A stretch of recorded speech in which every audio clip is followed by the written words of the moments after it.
Hey everyone, welcome back to Storywise Audiobook channel, where books come to life, one chapter at a time. Today, we're diving into the legendary life of the King of Pop, Michael Jackson, through his own words. Moonwalk isn't just a book, it's a rare, raw, and deeply personal autobiography. Written with honesty and heart, this memoir takes us behind the scenes of Michael's rise from child stardom to global icon. You'll hear about his struggles, inspirations, his music, the Motown days, the fame, and the price he paid for it. Whether you're a lifelong fan or just curious about the man behind the moonwalk, this audiobook offers a powerful glimpse into a musical genius like no other. So hit that subscribe button, like, and turn on notifications so you don't miss a single chapter of this unforgettable story. Let's step into the spotlight and experience the life of Michael Jackson, in his own words. Your audiobook of Moonwalk begins right now. Chapter 1. Just Kids with a Dream. I have always wanted to be able to tell stories, stories that came from my soul. I'd like to sit by a fire and tell people stories, make them see pictures, make them cry and laugh, take them anywhere emotionally with something as deceptively simple as words. I'd like to tell tales to move their souls and transform them. I've always wanted to be able to do that. Imagine how the great writers must feel, knowing they have that power. I sometimes feel I could do it. It's something I'd like to develop. In a way, songwriting uses the same skills, creates the emotional highs and lows, but the story is a sketch. It's Quicksilver. There are very few books written on the art of storytelling, how to grip listeners, how to get a group of people together and amuse them. No costumes, no makeup, no nothing, just you and your voice, and your powerful ability to take them anywhere, to transform their lives, if only for minutes. As I begin to tell my story, I want to repeat what I usually say to people when they ask me about my earliest days with the Jackson 5. I was so little when we began to work on our music that I really don't remember much about it. Most people have the luxury of careers that start when they're old enough to know exactly what they're doing and why, but, of course, that wasn't true of me. They remember everything that happened to them, but I was only 5 years old. When you're a show business child, you really don't have the maturity to understand a great deal of what is going on around you. People make a lot of decisions concerning your life when you're out of the room. So here's what I remember. I remember singing at the top of my voice and dancing with real joy and working too hard for a child. Of course, there are many details I don't remember at all. I do remember the Jackson 5 really taking off when I was only 8 or 9. I was born in Gary, Indiana, on a late summer night in 1958, the seventh of my parents' 9 children. My father, Joe Jackson, was born in Arkansas, and in 1949 he married my mother, Catherine Scrouse, whose people came from Alabama. My sister Maureen was born the following year and had the tough job of being the oldest. Jackie, Tito, Jermaine, LaToya, and Marlon were all next in line. Randy and Janet came after me. A part of my earliest memories is my father's job working in the steel mill. It was tough, mind-numbing work and he played music for escape. At the same time, my mother was working in a department store. Because of my father, and because of my mother's own love of music, we heard it all the time at home. My father and his brother had a group called the Falcons who were the local R&B band. My father played the guitar, as did his brother. They would do some of the great early rock and roll and blues songs by Chuck Berry, Little Richard, Otis Redding, you name it. All those styles were amazing and each had an influence on Joe and on us, although we were too young to know it at the time. The Falcons practiced in the living room of our house in Gary, so I was raised on R&B. Since we were 9 kids and my father's brother had 8 of his own, our combined numbers made for a huge family. Music was what we did for entertainment and those times helped keep us together and kind of encouraged my father to be a family-oriented man. The Jackson 5 were born out of this tradition. We later became the Jacksons. And because of this training and musical tradition, I moved out on my own and established a sound that is mine. I remember my childhood as mostly work, even though I loved to sing. I wasn't forced into this business by stage parents the way Judy Garland was. I did it because I enjoyed it and because it was as natural to me as drawing a breath and exhaling it. I did it because I was compelled to do it, not by parents or family, but by my own inner life in the world of music. There were times, let me make that clear, when I'd come home from school and I'd only have time to put my books down and get ready for the studio. Once there, I'd sing until late at night, until it was past my bedtime, really. There was a park across the street from the Motown studio, and I can remember looking at those kids playing games. I'd just stare at them in wonder, I couldn't imagine such freedom, such a carefree life, and wish more than anything that I had that kind of freedom, that I could walk away and be like them. So there were sad moments in my childhood. It's true for any child star. Elizabeth Taylor told me she felt the same way. When you're young and you're working, the world can seem awfully unfair. I wasn't forced to be Little Michael the lead singer. I did it and I loved it, but it was hard work. If we were doing an album, for example, we'd go off to the studio after school and I might or might not get a snack. Sometimes there just wasn't time. I'd come home, exhausted, and it'd be 11 or 12 and past time to go to bed. So I very much identify with anyone who worked as a child. I know how they struggled. I know what they sacrificed. I also know what they learned. I've learned that it becomes more of a challenge as one gets older. I feel old for some reason. I really feel like an old soul, someone who's seen a lot and experienced a lot. Because of all the years I've clocked in, it's hard for me to accept that I'm only 29. I've been in the business for 24 years. Sometimes I feel like I should be near the end of my life, turning 80, with people patting me on the back. That's what comes from starting so young. When I first performed with my brothers, we were known as the Jacksons. We would later become the Jackson 5. Still later, after we left Motown, we would reclaim the Jacksons' name again. Every one of my albums or the group's albums has been dedicated to our mother, Katherine Jackson, since we took over our own careers and began to produce our own music. My first memories are of her holding me and singing songs like You Are My Sunshine and Cotton Fields. She sang to me and to my brothers and sisters often. Even though she had lived in Indiana for some time, my mother grew up in Alabama, and in that part of the country it was just as common for black people to be raised with country and western music on the radio as it was for them to hear spirituals in church. She likes Willie Nelson to this day. She has always had a beautiful voice, and I suppose I got my singing ability from my mother and, of course, from God. Mom played the clarinet and the piano, which she taught my oldest sister, Maureen, whom we call Rebby, to play. Just as she'd teach my other older sister, LaToya. My mother knew, from an early age, that she would never perform the music she loved in front of others, not because she didn't have the talent and the ability, but because she was crippled by polio as a child. She got over the disease, but not without a permanent limp in her walk.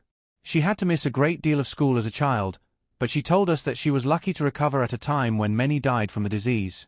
I remember how important it was to her that we got the sugar cube vaccine. She even made us miss a youth club show one Saturday afternoon. That's how important it was in our family. My mother knew her polio was not a curse but a test that God gave her to triumph over, and she instilled in me a love of Him that I will always have. She taught me that my talent for singing and dancing was as much God's work as a beautiful sunset or a storm that left snow for children to play in. Despite all the time we spent rehearsing and traveling, Mom would find time to take me to the Kingdom Hall of the Jehovah's Witnesses, usually with Rebby and LaToya. Years later, after we had left Gary, we performed on The Ed Sullivan Show, the live Sunday night variety show where America first saw the Beatles, Elvis, and Sly and the Family Stone.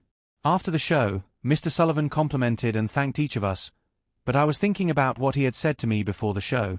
I had been wandering around backstage, like the kid in the Pepsi commercial, and ran into Mr. Sullivan. He seemed glad to see me and shook my hand, but before he let it go he had a special message for me. It was 1970, a year when some of the best people in rock were losing their lives to drugs and alcohol. An older, wiser generation in show business was unprepared to lose its very young. Some people had already said that I reminded them of Frankie Lyman, a great young singer of the 1950s who lost his life that way. Ed Sullivan may have been thinking of all this when he told me, "Never forget where your talent came from, that your talent is a gift from God." I was grateful for his kindness, but I could have told him that my mother had never let me forget. I never had polio, which is a frightening thing for a dancer to think about, but I knew God had tested me and my brothers and sisters in other ways. Our large family, our tiny house, the small amount of money we had to make ends meet, even the jealous kids in the neighborhood who threw rocks at our windows while we rehearsed, yelling that we'd never make it. When I think of my mother and our early years, I can tell you there are rewards that go far beyond money and public acclaim and awards. My mother was a great provider. If she found out that one of us had an interest in something, she would encourage it if there was any possible way. If I developed an interest in movie stars, for instance, she'd come home with an armful of books about famous stars. Even with 9 children, she treated each of us like an only child. There isn't one of us who's ever forgotten what a hard worker and a great provider she was. It's an old story. Every child thinks their mother is the greatest mother in the world, but we Jacksons never lost that feeling. Because of Catherine's gentleness, warmth, and attention, I can't imagine what it must be like to grow up without a mother's love. One thing I know about children is that if they don't get the love they need from their parents, they'll get it from someone else and cling to that person, a grandparent, anyone. We never had to look for anyone else with my mother around. The lessons she taught us were invaluable. Kindness, love, and consideration for other people headed her list. Don't hurt people. Never beg. Never freeload. Those were sins at our house. She always wanted us to give, but she never wanted us to ask or beg. That's the way she is. I remember a good story about my mother that illustrates her nature. One day, back in Gary, when I was real little, this man knocked on everybody's door early in the morning. He was bleeding so badly you could see where he'd been around the neighborhood. No one would let him in. Finally he got to our door and he started banging and knocking. Mother let him in at once. Now, most people would have been too afraid to do that, but that's my mother. I can remember waking up and finding blood on our floor. I wish we could all be more like Mom. The earliest memories I have of my father are of him coming home from the steel mill with a big bag of glazed donuts for all of us. My brothers and I could really eat back then, and that bag would disappear with a snap of the fingers. He used to take us all to the merry-go-round in the park, but I was so young I don't remember that very well. My father has always been something of a mystery to me, and he knows it. One of the few things I regret most is never being able to have a real closeness with him. He built a shell around himself over the years, and, once he stopped talking about our family business, he found it hard to relate to us. We'd all be together and he'd just leave the room. Even today it's hard for him to touch on father and son stuff because he's too embarrassed. When I see that he is, I become embarrassed, too. My father did always protect us, and that's no small feat. He always tried to make sure people didn't cheat us. He looked after our interests in the best ways. He might have made a few mistakes along the way, but he always thought he was doing what was right for his family. And, of course, most of what my father helped us accomplish was wonderful and unique, especially in regard to our relationships with companies and people in the business. I'd say we were among a fortunate few artists who walked away from a childhood in the business with anything substantial: money, real estate, other investments. My father set all these up for us. He looked out for both our interests and his.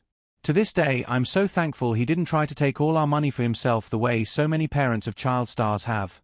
Imagine stealing from your own children. My father never did anything like that. But I still don't know him, and that's sad for a son who hungers to understand his own father. He's still a mystery man to me, and he may always be one. What I got from my father wasn't necessarily God-given, though the Bible says you reap what you sow. When we were coming along, Dad said that in a different way, but the message was just as clear. You could have all the talent in the world, but if you didn't prepare and plan, it wouldn't do you any good. Joe Jackson had always loved singing and music as much as my mother did, but he also knew there was a world beyond Jackson Street. I wasn't old enough to remember his band, the Falcons, but they came over to our house to rehearse on weekends. The music took them away from their jobs at the steel mill, where Dad drove a crane. The Falcons would play all over town, and in clubs and colleges around northern Indiana and Chicago. At the rehearsals at our house, Dad would bring his guitar out of the closet and plug it into the amp he kept in the basement. Everyone would be set up and the music would begin. He'd always loved rhythm and blues, and that guitar was his pride and joy. The closet where the guitar was kept was considered an almost sacred place. Needless to say, it was off-limits to us kids. Dad didn't go to Kingdom Hall with us, but both Mom and Dad knew that music was a way of keeping our family together in a neighborhood where gangs recruited kids my brother's ages. The three oldest boys would always have an excuse to be around when the Falcons came over. Dad let them think they were being given a special treat by being allowed to listen, but he was actually eager to have them there. Tito watched everything that was going on with the greatest interest. He'd taken saxophone in school, but he could tell his hands were big enough to grab the chords and slip the riffs that my father played. It made sense that he'd catch on, because Tito looked so much like my father that we all expected him to share Dad's talents. The extent of the resemblance was scary as he got older. Maybe my father noticed Tito's zeal because he laid down rules for all my brothers. No one was to touch the guitar while he was out. Period. Therefore, Jackie, Tito, and Jermaine were careful to see that Mom was in the kitchen when they borrowed the guitar. They were also careful not to make any noise while removing it. They would then go back to our room and put on the radio or the little portable record player so they could play along. Tito would hoist the guitar onto his belly as he sat on the bed and prop it up. He took turns with Jackie and Jermaine, and they'd all try the scales they were learning in school as well as try to figure out how to get the green onions part they'd hear on the radio. By now I was old enough to sneak in and watch if I promised not to tell. One day Mom finally caught them, and we were all worried. She scolded the boys, but said she wouldn't tell Dad as long as we were careful. She knew that guitar was keeping them from running with a bad crowd and maybe getting beat up, so she wasn't about to take away anything that kept them within arm's reach. Of course, something had to give sooner or later, and one day a string broke. My brothers panicked. There wasn't time to get it repaired before Dad came home, and besides, none of us knew how to go about getting it fixed. My brothers never figured out what to do, so they put the guitar back in the closet and hoped fervently that my father would think it broke by itself. Of course, Dad didn't buy that, and he was furious. My sisters told me to stay out of it and keep a low profile. I heard Tito crying after Dad found out and I went to investigate, of course. Tito was on his bed crying when Dad came back and motioned for him to get up. Tito was scared, but my father just stood there, holding his favorite guitar. He gave Tito a hard, penetrating look and said, "Let me see what you can do." My brother pulled himself together and started to play a few runs he had taught himself. When my father saw how well Tito could play, he knew he'd obviously been practicing and he realized that Tito and the rest of us didn't treat his favorite guitar as if it were a toy. It became clear to him that what had happened had been only an accident. At this point my mother stepped in and voiced her enthusiasm for our musical ability. She told him that we boys had talent and he should listen to us. She kept pushing for us, so one day he began to listen and he liked what he heard. Tito, Jackie, and Jermaine started rehearsing together in earnest. A couple of years later, when I was about 5, Mom pointed out to my father that I was a good singer and could play the bongos. I became a member of the group. About then my father decided that what was happening in his family was serious. Gradually he began spending less time with the Falcons and more with us. We'd just woodshed together and he'd give us tips and teach us techniques on the guitar. Marlon and I weren't old enough to play, but we'd watch when my father rehearsed the older boys and we were learning when we watched. The ban on using Dad's guitar still held when he wasn't around, but my brothers loved using it when they could. The house on Jackson Street was bursting with music. Dad and Mom had paid for music lessons for Rebby and Jackie when they were little kids, so they had a good background. The rest of us had music class and band in the Gary schools, but no amount of practice was enough to harness all that energy. The Falcons were still earning money, however infrequent their gigs, and that extra money was important to us. It was enough to keep food on the table for a growing family but not enough to give us things that weren't necessary. Mom was working part-time at Sears, Dad was still working the mill job, and no one was going hungry, but I think, looking back, that things must have seemed like one big dead end.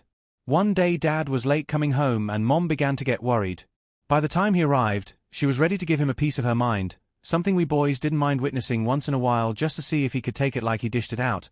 But when he poked his head through the door, he had a mischievous look on his face and he was hiding something behind his back. We were all shocked when he produced a gleaming red guitar, slightly smaller than the one in the closet. We were all hoping this meant we'd get the old one. But Dad said the new guitar was Tito's. We gathered around to admire it, while Dad told Tito he had to share it with anyone who would practice. We were not to take it to school to show it off. This was a serious present and that day was a momentous occasion for the Jackson family. Mom was happy for us, but she also knew her husband. She was more aware than we of the big ambitions and plans he had for us.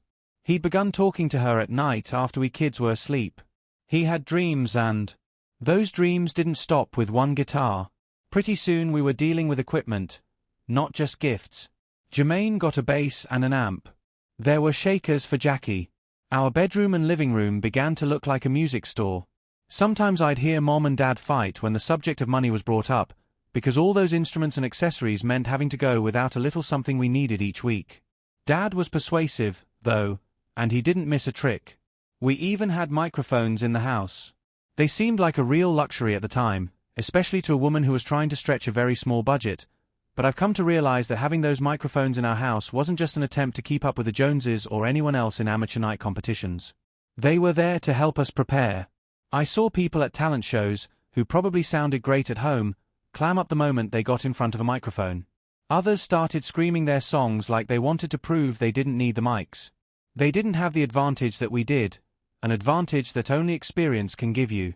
I think it probably made some people jealous because they could tell our expertise with the mics gave us an edge. If that was true, we made so many sacrifices, in free time, schoolwork, and friends, that no one had the right to be jealous. We were becoming very good, but we were working like people twice our age. While I was watching my older brothers, including Marlon on the bongo drums, Dad got a couple of young guys named Johnny Jackson and Randy Rancifer to play trap drums and organ. Motown would later claim they were our cousins, but that was just an embellishment from the PR people who wanted to make us seem like one big family. We had become a real band. I was like a sponge, watching everyone, and trying to learn everything I could. I was totally absorbed when my brothers were rehearsing or playing at charity events or shopping centers. I was most fascinated when watching Jermaine because he was the singer at the time and he was a big brother to me. Marlon was too close to me in age for that. It was Jermaine who would walk me to kindergarten and whose clothes would be handed down to me. When he did something, I tried to imitate him. When I was successful at it, my brothers and Dad would laugh, but when I began singing, they listened. I was singing in a baby voice then and just imitating sounds. I was so young I didn't know what many of the words meant, but the more I sang, the better I got. I always knew how to dance. I would watch Marlon's moves because Jermaine had the big bass to carry, but also because I could keep up with Marlon, who was only a year older than me. Soon I was doing most of the singing at home and preparing to join my brothers in public. Through our rehearsals, we were all becoming aware of our particular strengths and weaknesses as members of the group, and the shift in responsibilities was happening naturally. Our family's house in Gary was tiny, only 3 rooms really, but at the time it seemed much larger to me. When you're that young, the whole world seems so huge that a little room can seem 4 times its size. When we went back to Gary years later, we were all surprised at how tiny that house was. I had remembered it as being large, but you could take 5 steps from the front door and you'd be out the back. It was really no bigger than a garage, but when we lived there it seemed fine to us kids. You see things from such a different perspective when you're young. Our school days in Gary are a blur for me. I vaguely remember being dropped off in front of my school on the first day of kindergarten, and I clearly remember hating it. I didn't want my mother to leave me, naturally, and I didn't want to be there. In time I adjusted, as all kids do, and I grew to love my teachers, especially the women. They were always very sweet to us and they just loved me. Those teachers were so wonderful. I'd be promoted from one grade to the next and they'd all cry and hug me and tell me how much they hated to see me leave their classes. I was so crazy about my teachers that I'd steal my mother's jewelry and give it to them as presents. They'd be very touched, but eventually my mother found out about it, and put an end to my generosity with her things. That urge that I had to give them something in return for all I was receiving was a measure of how much I loved them and that school. One day, in the 1st grade, I participated in a program that was put on before the whole school. Every one of us in each class had to do something, so I went home and discussed it with my parents. We decided I should wear black pants and a white shirt and sing Climb Every Mountain from The Sound of Music. When I finished that song, the reaction in the auditorium overwhelmed me. The applause was thunderous and people were smiling. Some of them were standing. My teachers were crying and I just couldn't believe it. I had made them all happy. It was such a great feeling. I felt a little confused too, because I didn't think I had done anything special. I was just singing the way I sang at home every night. When you're performing, you don't realize what you sound like or how you're coming across. You just open your mouth and sing. Soon Dad was grooming us for talent contests. He was a great trainer, and he spent a lot of money and time working with us. Talent is something that God gives to a person, but our Father taught us how to cultivate it. I think we also had a certain instinct for show business. We loved to perform and we put everything we had into it. He'd sit at home with us every day after school and rehearse us. We'd perform for him and he'd critique us. If you messed up, you got hit, sometimes with a belt, sometimes with a switch. My father was real strict with us, real strict. Marlon was the one who got in trouble all the time. On the other hand, I'd get beaten for things that happened mostly outside rehearsal. Dad would make me so mad and hurt that I'd try to get back at him and get beaten all the more. I'd take a shoe and throw it at him, or I'd just fight back, swinging my fists. That's why I got it more than all my brothers combined. I would fight back and my father would kill me, just tear me up. Mother told me I'd fight back even when I was very little, but I don't remember that. I do remember running under tables to get away from him, and making him angrier. We had a turbulent relationship. Most of the time, However, we just rehearsed. We always rehearsed. Sometimes, late at night, we'd have time to play games or play with our toys. There might be a game of hide-and-go-seek or we'd jump rope, but that was about it. The majority of our time was spent working. I clearly remember running into the house with my brothers when my father came home, because we'd be in big trouble if we weren't ready to start rehearsals on time. Through all this, my mother was completely supportive. She had been the one who first recognized our talent, and she continued to help us realize our potential. It's hard to imagine that we would have gotten where we did without her love and good humor. She worried about the stress we were under and the long hours of rehearsal, but we wanted to be the best we could be, and we really loved music. Music was important in Gary. We had our own radio stations and nightclubs, and there was no shortage of people who wanted to be on them. After Dad ran our Saturday afternoon rehearsals, he'd go see a local show or even drive all the way to Chicago to see someone perform. He was always watching for things that could help us down the road. He'd come home and tell us what he'd seen and who was doing what. He kept up on all the latest stuff, whether it was a local theater that ran contests we could enter or a Cavalcade of Stars show with great acts whose clothes or moves we might adapt. Sometimes I wouldn't see Dad until I got back from Kingdom Hall on Sundays, but as soon as I ran into the house he'd be telling me what he'd seen the night before. He'd assure me I could dance on one leg like James Brown if I'd only try this step. There I'd be, fresh out of church, and back in show business. We started collecting trophies with our act when I was 6. Our lineup was set. The group featured me at second from the left, facing the audience, Jermaine on the wing next to me, and Jackie on my right. Tito and his guitar took stage right, with Marlon next to him.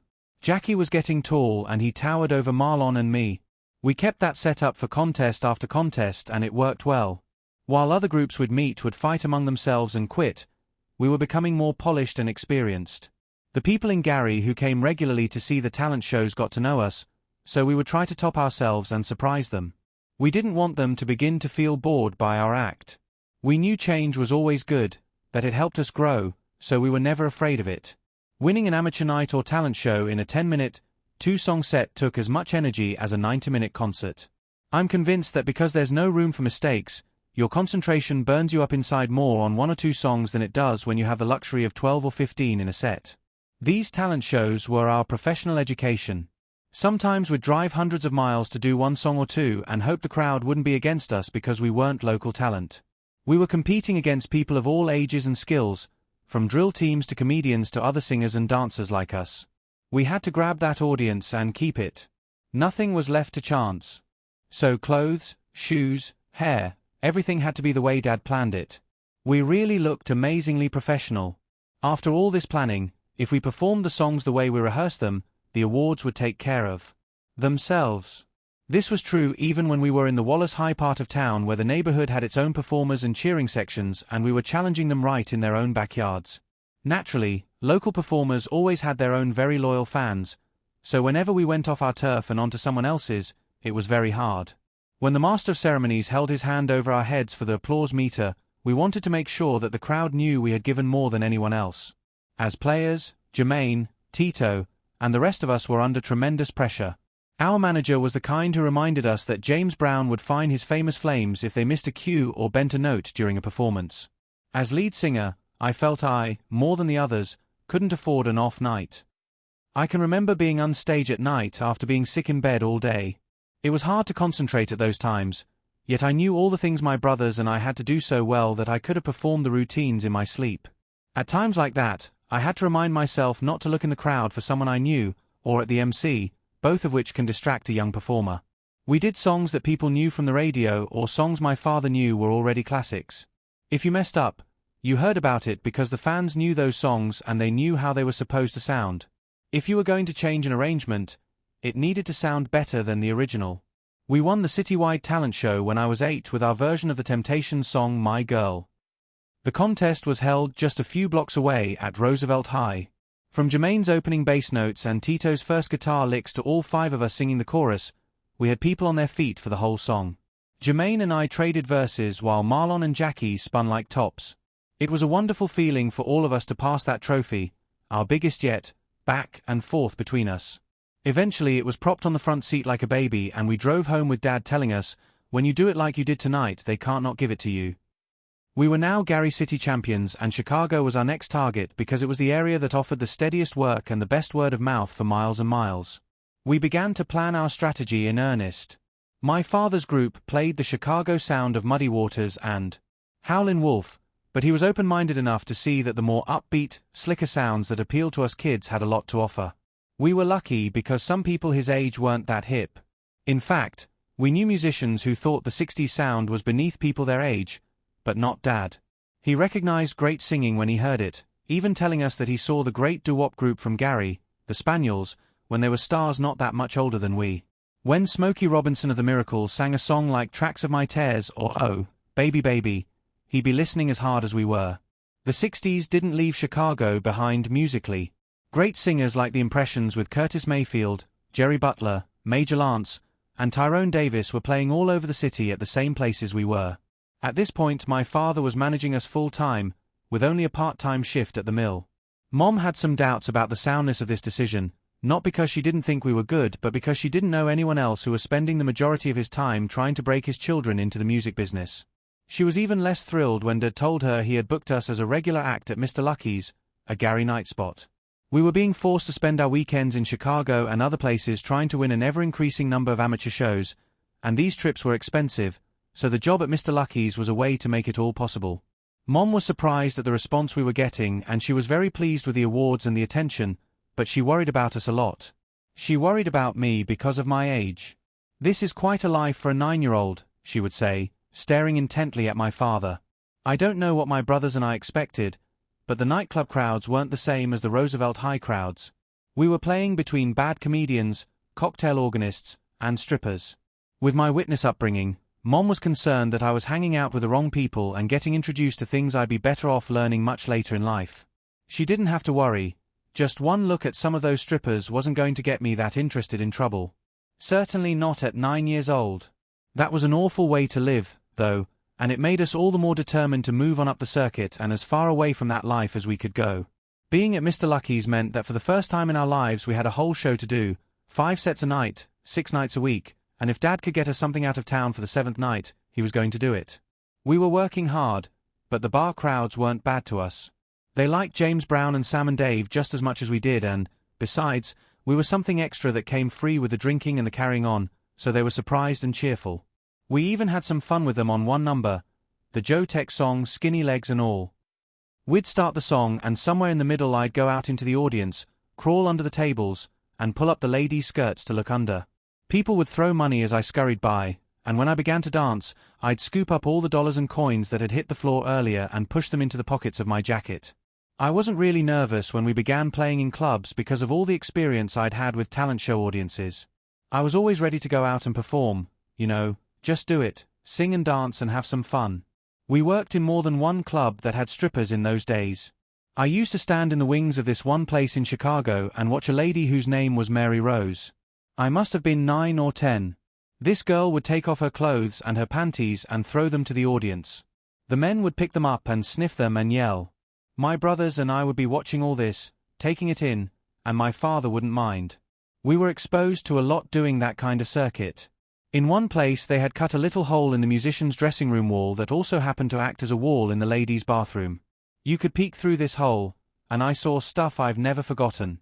Guys on that circuit were so wild, they did stuff like drilling little holes into the walls of the ladies' loo all the time. Of course, I'm sure that my brothers and I were fighting over who got to look through the hole. Get out of the way, it's my turn. Pushing each other away to make room for ourselves. Later, when we did the Apollo Theater in New York, I saw something that really blew me away because I didn't know things like that existed. I had seen quite a few strippers, but that night this one girl with gorgeous eyelashes and long hair came out and did her routine. She put on a great performance. All of a sudden, at the end, she took off her wig, pulled a pair of big oranges out of her bra, and revealed that she was a hard-faced guy under all that makeup. That blew me away. I was only a child and couldn't even conceive of anything like that. But I looked out at the theater audience and they were going for it, applauding wildly and cheering. I'm just a little kid, standing in the wings, watching this crazy stuff. I was blown away. As I said, I received quite an education as a child. More than most. Perhaps this freed me to concentrate on other aspects of my life as an adult. One day, not long after we'd been doing successfully in Chicago clubs, Dad brought home a tape of some songs we'd never heard before. We were accustomed to doing popular stuff off the radio, so we were curious why he began playing these songs over and over again, just one guy singing none too well with some guitar chords in the background. Dad told us that the man on the tape wasn't really a performer but a songwriter who owned a recording studio in Gary. His name was Mr. Keith, and he had given us a week to practice his songs to see if we could make a record out of them. Naturally, we were excited. We wanted to make a record, any record. We worked strictly on the sound, ignoring the dancing routines we'd normally work up for a new song. It wasn't as much fun to do a song that none of us knew, but we were already professional enough to hide our disappointment and give it all we could. When we were ready and felt we had done our best with the material, Dad got us on tape after a few false starts and more than a few pep talks, of course. After a day or two of trying to figure out whether Mr. Keith liked the tape we had made for him, Dad suddenly appeared with more of his songs for us to learn for our first recording session. Mr. Keith, like Dad, was a mill worker who loved music, only he was more into the recording and business end. His studio and label were called Steeltown. Looking back on all this, I realized Mr. Keith was just as excited as we were. His studio was downtown, and we went early one Saturday morning before the Roadrunner show, my favorite show at the time. Mr. Keith met us at the door and opened the studio. He showed us a small glass booth with all kind of equipment in it and explained what various tasks each performed.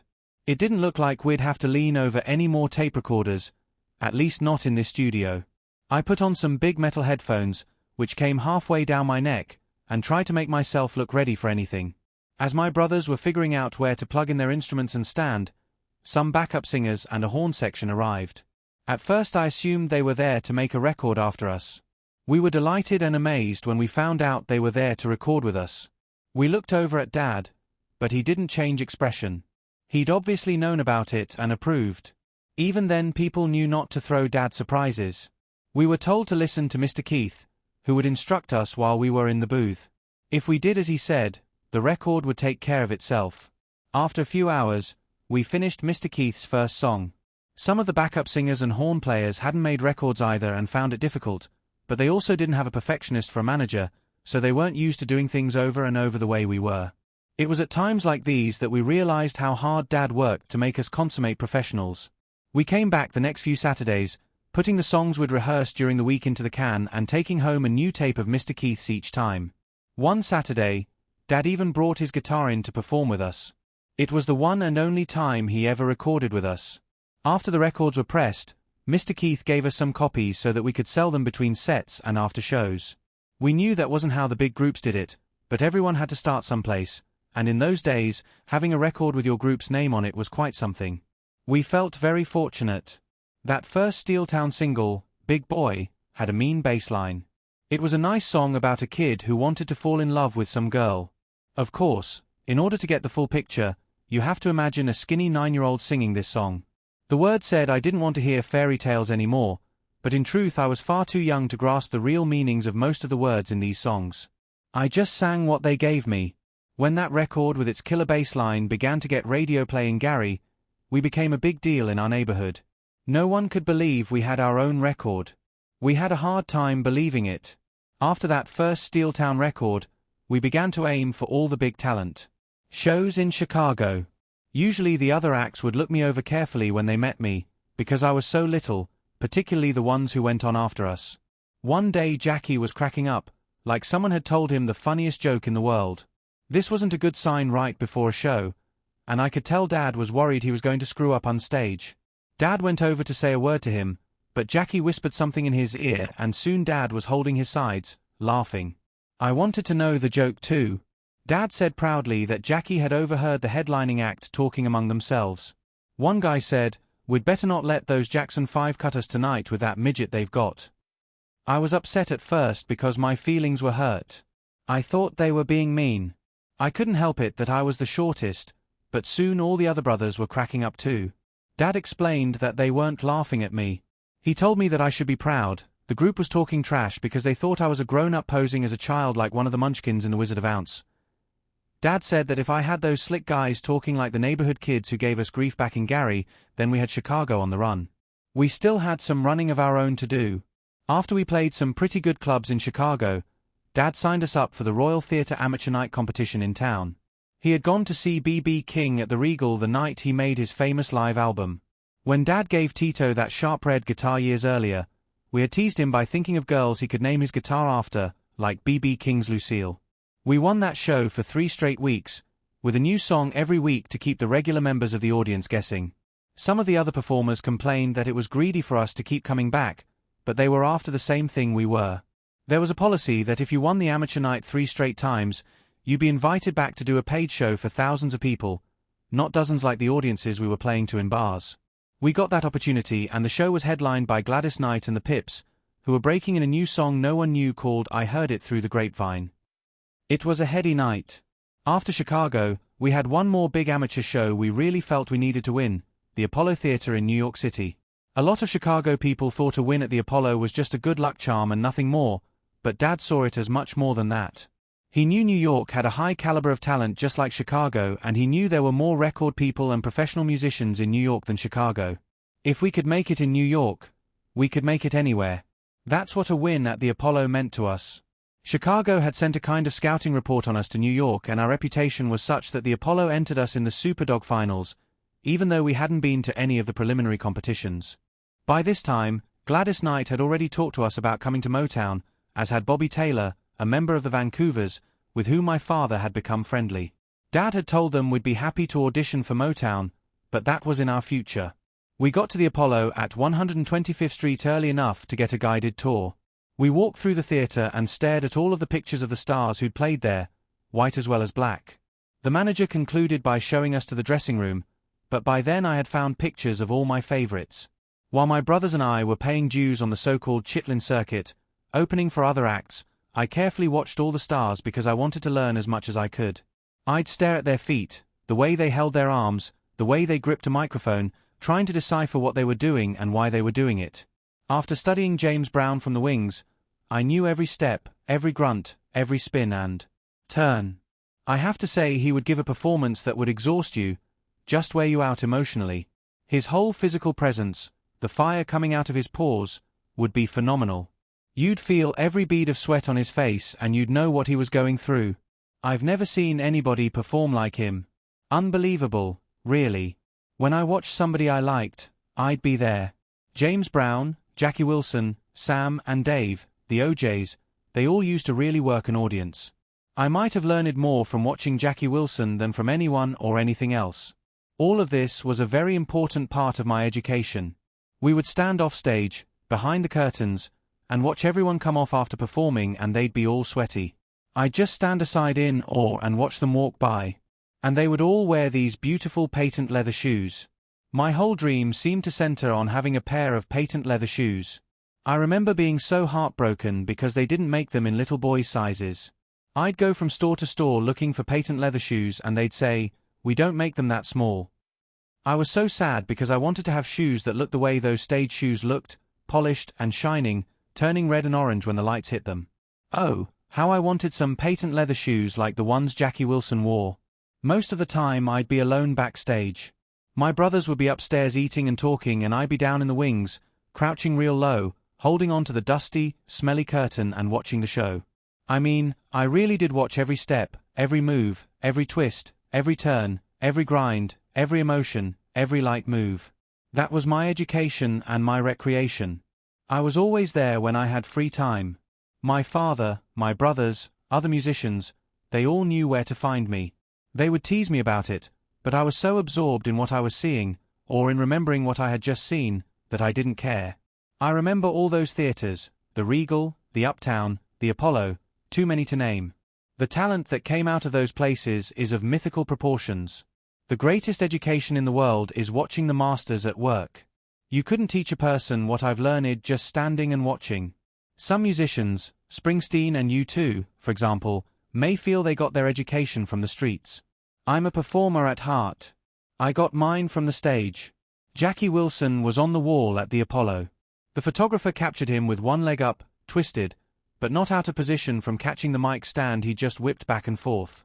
He could have been singing a sad lyric like Lonely Teardrops, and yet he had that audience so bug-eyed with his dancing that no one could feel sad or lonely. Sam and Dave's picture was down the corridor, next to an old big band shot. Dad had become friendly with Sam Moore. I remember being happily amazed that he was nice to me when I met him for the first time. I had been singing his songs for so long that I thought he'd want to box my ears. And not far from them was the king of them all, Mr. Dynamite, Mr. Please Please himself, James Brown. Before he came along, a singer was a singer and a dancer was a dancer. A singer might have danced and a dancer might have sung, but unless you were Fred Astaire or Gene Kelly, you probably did one better than the other, especially in a live performance. But he changed all that. No spotlight could keep up with him when he skidded across the stage. You had to flood it. I wanted to be that good. We won the Apollo Amateur Night competition, and I felt like going back to those photos on the walls and thanking my teachers. Dad was so happy he said he could have flown back to Gary that night. He was on top of the world and so were we. My brothers and I had gotten straight A's and we were hoping we might get to skip a grade. I certainly sensed that we wouldn't be doing talent shows and strip joints much longer.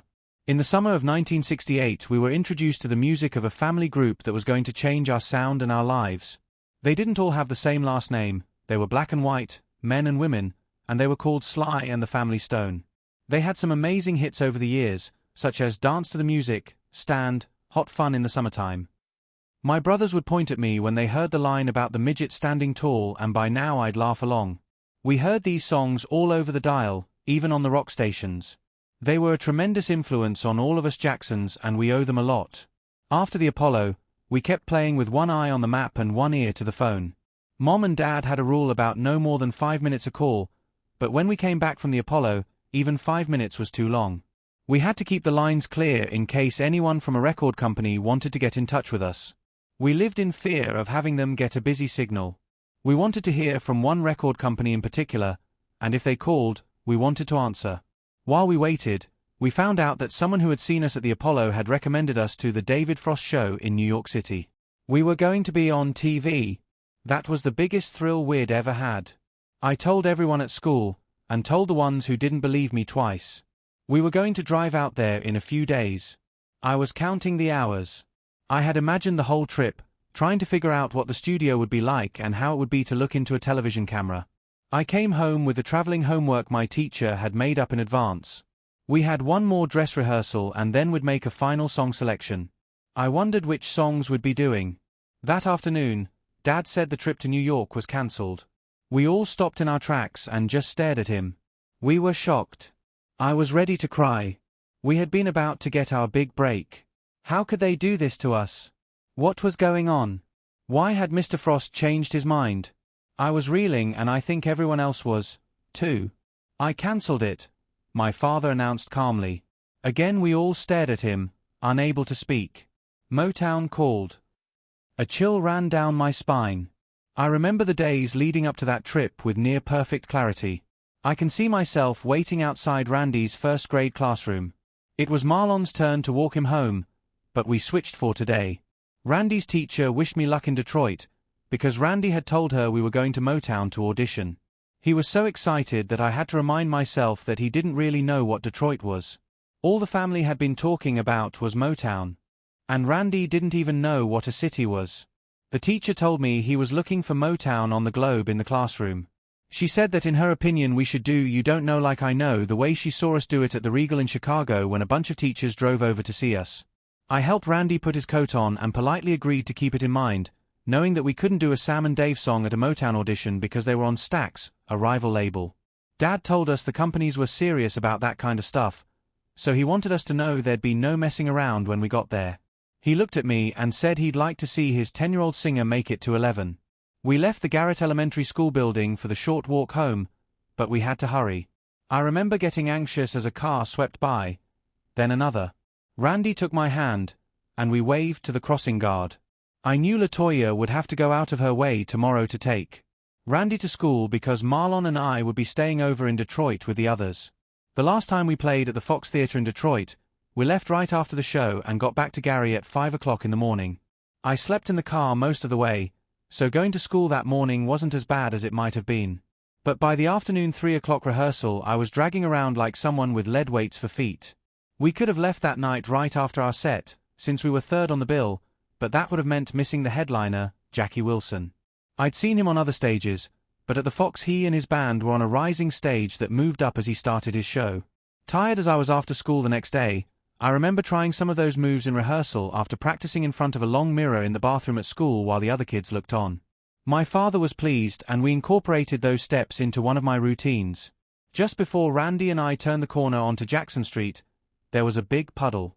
I looked for cars but there weren't any, so I let go of Randy's hand and jumped the puddle, catching on my toes so I could spin without getting the cuffs of my corduroys wet. I looked back at Randy, knowing that he wanted to do the things I did. He stepped back to get a running start, but I realized that it was a pretty big puddle, too big for him to cross without getting wet, so, being a big brother first and a dance teacher second, I caught him before he landed short and got wet. Across the street the neighborhood kids were buying candy, and even some of the kids who were giving me a hard time at school asked when we were going to Motown. I told them and bought candy for them and Randy, too, with my allowance. I didn't want Randy to feel bad about my going away. As we approached the house I heard Marlon yell, "Someone shut that door." The side of our VW minibus was wide open, and I shuddered, thinking about how cold it was going to be on the long ride up to Detroit. Marlon had beat us home and was already helping Jackie load the bus with our stuff. Jackie and Tito got home in plenty of time for once. They were supposed to have basketball practice, but the winter in Indiana had been nothing but slush and we were anxious to get a good start. Jackie was on the high school basketball team that year, and Dad liked to say that the next time we went to play in Indianapolis would be when Roosevelt went to the state championships. The Jackson 5 would play between the evening and morning games, and Jackie would sink the winning shot for the title. Dad liked to tease us, but you never knew what might happen with the Jacksons. He wanted us to be good at many things, not just music. I think maybe he got that drive from his father, who taught school. I know my teachers were never as hard on us as he was, and they were getting paid to be tough and demanding. Mom came to the door and gave us the thermos and the sandwiches she had packed. I remember her telling me not to rip the dress shirt she had packed for me after sewing it up the night before. Randy and I helped put some things in the bus and then went back into the kitchen, where Rebby was keeping one eye on Dad's supper and the other on little Janet, who was in the high chair. Rebby's life was never easy as the oldest. We knew that as soon as the Motown audition was over, we'd find out if we had to move or not. If we did, she was going to move south with her fiancé. She always ran things when Mom was at night school finishing the high school diploma she was denied because of her illness. I couldn't believe it when Mom told us she was going to get her diploma. I remember worrying that she'd have to go to school with kids Jackie's or Tito's age and that they'd laugh at her. I remember how she laughed when I told her this and how she patiently explained that she'd be with other grown-ups. It was interesting having a mother who did homework like the rest of us. Loading up the bus was easier than usual. Normally Ronnie and Johnny would have come to back us up, but Motown's own musicians would be playing behind us, so we were going alone. Jermaine was in our room finishing some of his assignments when I walked in. I knew he wanted to get them out of the way. He told me that we ought to take off for Motown by ourselves and leave Dad, since Jackie had taken driver's ed and was in possession of a set of keys. We both laughed, but deep down I couldn't imagine going without Dad. Even on the occasions when Mom led our after-school rehearsals because Dad hadn't come home from his shift on time, it was still like having him there because she acted as his eyes and ears. She always knew what had been good the night before and what had gotten sloppy today. Dad would pick it up from there at night. It seemed to me that they almost gave each other signals or something. Dad could always tell if we had been playing like we were supposed to by some invisible indication from Mom. There was no long goodbye at the door when we left for Motown. Mom was used to our being away for days, and during school vacations. LaToya pouted a little because she wanted to go. She had only seen us in Chicago, and we had never been able to stay long enough in places like Boston or Phoenix to bring her back anything. I think our lives must have seemed pretty glamorous to her because she had to stay home and go to school. Rebby had her hands full trying to put Janet to sleep, but she called goodbye and waved. I gave Randy a last pat on the head and we were off. Dad and Jackie went over the map as we drove away, mostly out of habit, because we had been to Detroit before, of course. We passed Mr. Keith's recording studio downtown by City Hall as we made our way through town. We had done some demos at Mr. Keith's that Dad sent to Motown after the Steeltown record. The sun was going down when we hit the highway. Marlon announced that if we heard one of our records on WVON, it was going to bring us luck. We all nodded. Dad asked us if we remembered what WVON stood for as he nudged Jackie to keep quiet. I kept looking out the window, thinking about the possibilities that lay ahead, but Jermaine jumped in. "Voice of the Negro," he said. Soon we were calling roll all over the dial. WGN, world's greatest newspaper. The Chicago Tribune owned it. WLS, world's largest store. Sears. WCFL, we stopped, stumped. Chicago Federation of Labor, Dad said, motioning for the thermos. We turned onto I-94, and the Gary station faded into a Kalamazoo station. We began flipping around, looking for Beatle music. On CKLW from Windsor, Ontario, Canada. I had always been a Monopoly fan at home, and there was something about driving to Motown that was a little like that game. In Monopoly you go around the board buying things and making decisions. The Chitlin circuit of theaters where we played and won contests was kind of like a Monopoly board full of possibilities and pitfalls. After all the stops along the way, we finally landed at the Apollo Theater in Harlem, which was definitely Park Place for young performers like us. Now we were on our way up Boardwalk, heading for Motown. Would we win the game or slide past go with a long board separating us from our goal for another round? There was something changing in me, and I could feel it, even shivering in the minibus. For years we'd make the drive over to Chicago wondering if we were good enough to ever get out of Gary, and we were. Then we took the drive to New York, certain that we'd fall off the edge of the earth if we weren't good enough to make it there. Even those nights in Philadelphia and Washington didn't reassure me enough to keep me from wondering if there wasn't someone or some group we didn't know about in New York who could beat us. When we tore it down at the Apollo, we finally felt that nothing could stand in our way. We were going to Motown, and nothing there was going to surprise us either. We were going to surprise them, just like we always did. Dad pulled the typewritten directions out of the glove compartment and we pulled off the highway, passing the Woodward Avenue exit. There weren't many people on the streets because it was a school night for everybody else. Dad was a little nervous about whether our accommodations would be okay, which surprised me until I realized the Motown people had picked the hotel. We weren't used to having things done for us. We liked to be our own bosses. Dad had always been our booking agent, travel agent, and manager. When he wasn't taking care of the arrangements, Mom was. So it was no wonder that even Motown managed to make Dad feel suspicious that he should have made the reservations, that he should have handled everything. We stayed at the Gotham Hotel. The reservations had been made and everything was in order. There was a TV in our room, but all the stations had signed off, and with the audition at 10 o'clock, we weren't going to get to stay up any later anyway. Dad put us right to bed, locked the door, and went out. Jermaine and I were too tired to even talk. We were all up on time the next morning. Dad saw to that. But, in truth, we were just as excited as he was and hopped out of bed when he called us. The audition was unusual for us because we hadn't played in many places where they expected us to be professional. We knew it was going to be difficult to judge whether we were doing well. We were used to audience response whether we were competing or just performing at a club, but Dad had told us the longer we stayed, the more they wanted to hear. We climbed into the VW, after cereal and milk at the coffee shop. I noticed they offered grits on the menu, so I knew there were a lot of Southern people who stayed there. We had never been to the South then and wanted to visit Mom's part of the country someday. We wanted to have a sense of our roots and those of other black people, especially after what had happened to Dr. King. I remember so well the day he died. Everyone was torn up. We didn't rehearse that night.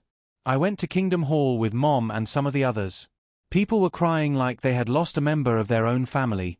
Even the men who were usually pretty unemotional were unable to control their grief. I was too young to grasp the full tragedy of the situation, but when I look back on that day now, it makes me want to cry, for Dr. King, for his family, and for all of us. Jermaine was the first to spot the studio, which was known as Hitsville, USA. It looked kind of run down, which was not what I'd expected. We wondered who we might see, who might be there making a record that day. Dad had coached us to let him do all the talking. Our job was to perform like we'd never performed before. And that was asking a lot, because we always put everything into each performance, but we knew what he meant. There were a lot of people waiting inside, but Dad said the password and a man in a shirt and tie came out to meet us. He knew each of our names, which astounded us. He asked us to leave our coats there and follow him. The other people just stared through us like we were ghosts. I wondered who they were and what their stories were. Had they traveled far? Had they been here day after day hoping to get in without an appointment? When we entered the studio, one of the Motown guys was adjusting a movie camera. There was an area set up with instruments and microphones. Dad disappeared into one of the sound booths to talk to someone. I tried to pretend that I was at the Fox Theater, on the rising stage, and this was just business as usual. I decided, looking around, that if I ever built my own studio, I'd get a mic like the one they had at the Apollo, which rose out of the floor. I nearly fell on my face once running down those basement steps while trying to find out where it went when it slowly disappeared beneath the stage floor. The last song we sang was Who's Loving You? When it ended, no one applauded or said a word. I couldn't stand not knowing, so I blurted, "How was that?" Jermaine shushed me. The older guys who were backing us up were laughing about something. I looked at them out of the corner of my eye. "Jackson Jive, huh?" one of them called out with a big grin on his face. I was confused. I think my brothers were too. The man who had led us back said, "Thanks for coming up." We looked at Dad's face for some indication, but he didn't seem pleased or disappointed. It was still daylight out when we left. We took I-94 back to Gary, subdued, knowing there was homework to do for class tomorrow, wondering if that was all there was to that. Chapter 2. The Promised Land. We were jubilant when we learned we had passed the Motown audition. I remember Berry Gordy sitting us all down and saying that we were going to make history together. "I'm going to make you the biggest thing in the world," he said, "and you're going to be written about in history books." He really said that to us. We were leaning forward, listening to him, and saying, "Okay. Okay." I'll never forget that. We were all over at his house, and it was like a fairy tale come true listening to this powerful, talented man tell us we were going to be very big. "Your first record will be a #1, your second record will be a #1, and so will your third record. 3 #1 records in a row. You'll hit the charts just as Diana Ross and the Supremes did." This was almost unheard of in those days, but he was right. We turned around and did just that. 3 in a row. So Diana didn't find us first, but I don't think we'll ever be able to repay Diana properly for all she did for us in those days. When we finally moved to Southern California, we actually lived with Diana and stayed with her for more than a year on a part-time basis. Some of us lived with Berry Gordy and some of us with Diana, and then we would switch. She was so wonderful, mothering us and making us feel right at home. She really helped take care of us for at least a year and a half while my parents closed up the Gary house and looked for a house we could all live in here in California. It was great for us because Berry and Diana lived on the same street in Beverly Hills. We could walk up to Berry's house and then go back to Diana's. Most of the time I'd spend the day at Diana's and the night at Berry's. This was an important period in my life because Diana loved art and encouraged me to appreciate it too.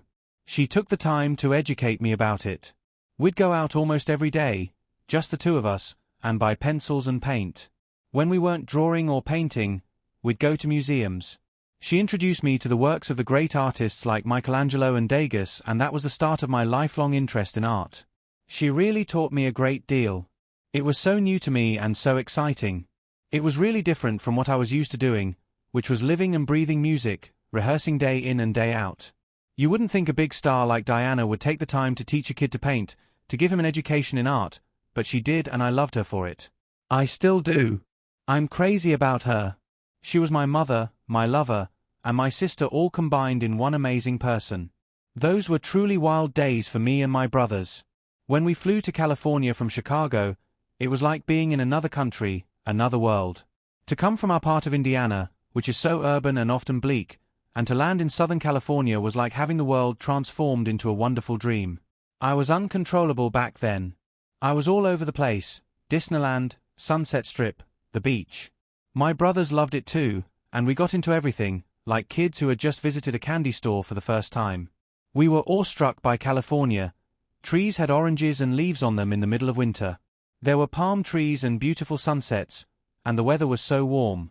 Every day was special. I would be doing something that was fun and wouldn't want it to end, but then I'd realize there was something else to do later that was going to be just as enjoyable and that I could look forward to just as much. Those were heady days. One of the best parts of being there was meeting all the big Motown stars who had emigrated to California along with Berry Gordy after he moved from Detroit.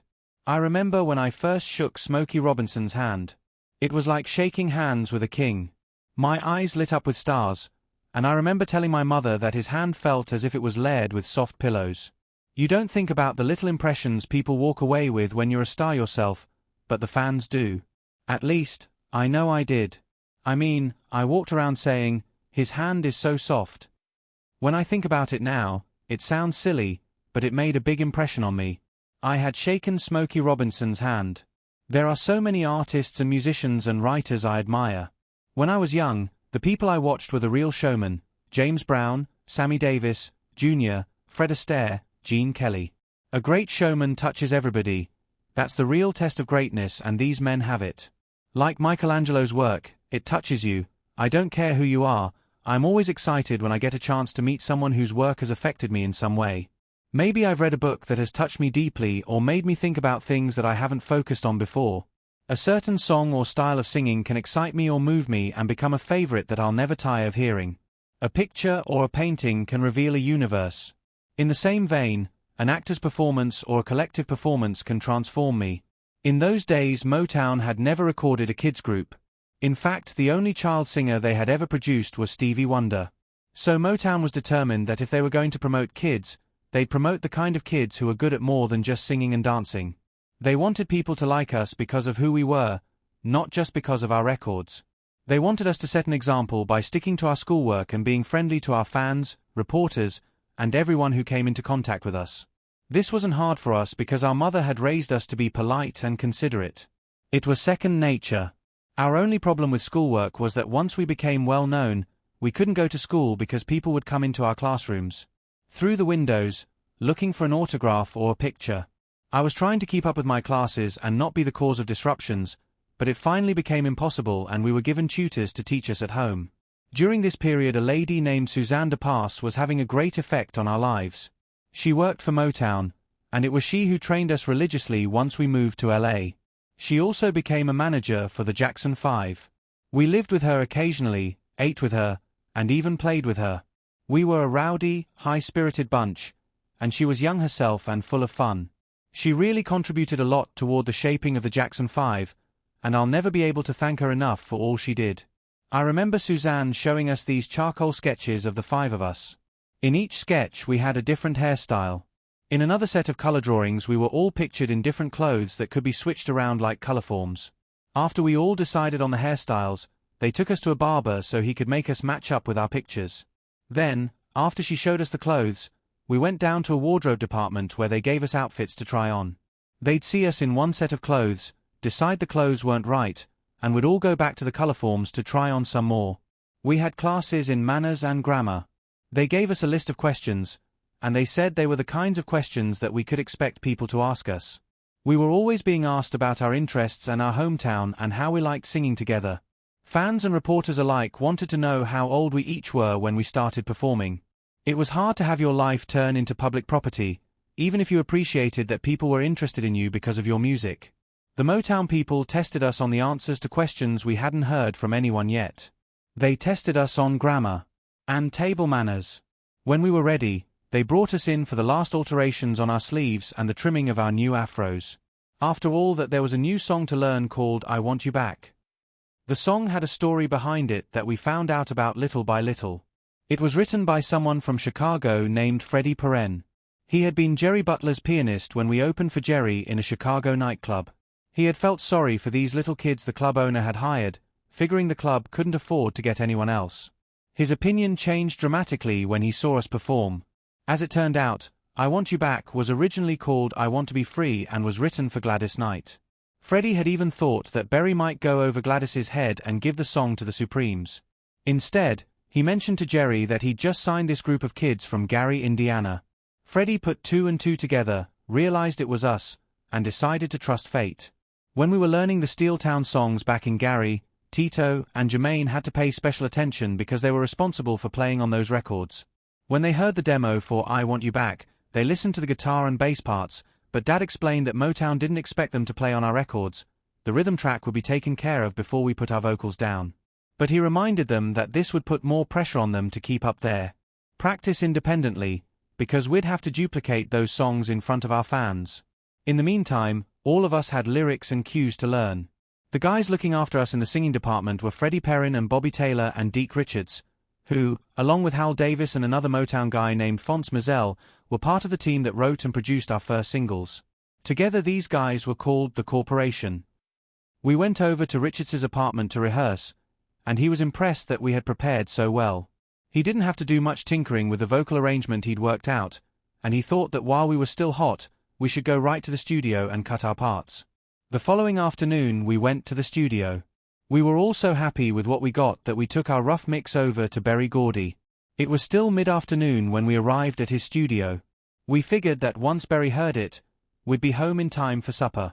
But it was 1 a.m. when I finally slumped in the back seat of Richards's car, bobbing and steadying my head all the way home to fight off sleep. Gordy hadn't liked the song we did. We went over every part again, and when we did, Gordy figured out what changes he had to make in the arrangement. He was trying new things with us, like a school chorus master who has everyone singing their part as if they're singing alone, even if you can't hear him or her distinctly for the crowd. After he was through rehearsing us as a group, and he had reworked the music, he took me aside, one-on-one, to explain my part. He told me exactly what he wanted and how he wanted me to help him get it. Then he explained everything to Freddie Perren, who was going to record it. Berry was brilliant in this area. Right after the single was released, we went in to cut an album. We were particularly impressed with the I Want You Back session then because that one song took more time, and tape, than all the other songs on the record combined. That's the way Motown did things in those days because Berry insisted on perfection and attention to detail. I'll never forget his persistence. This was his genius. Then and later, I observed every moment of the sessions where Berry was present and never forgot what I learned. To this day I use the same principles. Berry was my teacher and a great one. He could identify the little elements that would make a song great rather than just good. It was like magic, as if Berry was sprinkling pixie dust over everything. For me and my brothers, recording for Motown was an exciting experience. Our team of writers shaped our music by being with us as we recorded it over and over, molding and sculpting a song until it was just perfect. We would cut a track over and over for weeks until we got it just as they wanted it. And I could see while they were doing it that it was getting better and better. They would change words, arrangements, rhythms, everything. Berry gave them the freedom to work this way because of his own perfectionist nature. I guess if they hadn't been doing it, he would have. Berry had such a knack. He'd just walk into the room where we were working and tell me what to do and he'd be right. It was amazing. When I Want You Back was released in November 1969, it sold 2 million copies in 6 weeks and went to number 1. Our next single, ABC, came out in March 1970 and sold 2 million records in 3 weeks. I still like the part where I say, "Sit down, girl. I think I love you. No, get up, girl, show me what you can do." When our third single, The Love You Save, went to number 1 in June of 1970, Berry's promise came true. When our next single, I'll Be There, was also a big hit in the fall of that year, we realized we might even surpass Berry's expectations and be able to pay him back for all the effort he had made for us. My brothers and I, our whole family, were very proud. We had created a new sound for a new decade. It was the first time in recording history that a bunch of kids had made so many hit records. The Jackson 5 had never had much competition from kids our own age. In the amateur days there was a kids group called the 5 Stairsteps that we used to see. They were good, but they didn't seem to have the strong family unit that we did, and sadly they broke up. After ABC hit the charts in such a big way, we started seeing other groups that record companies were grooming to ride the bandwagon we had built.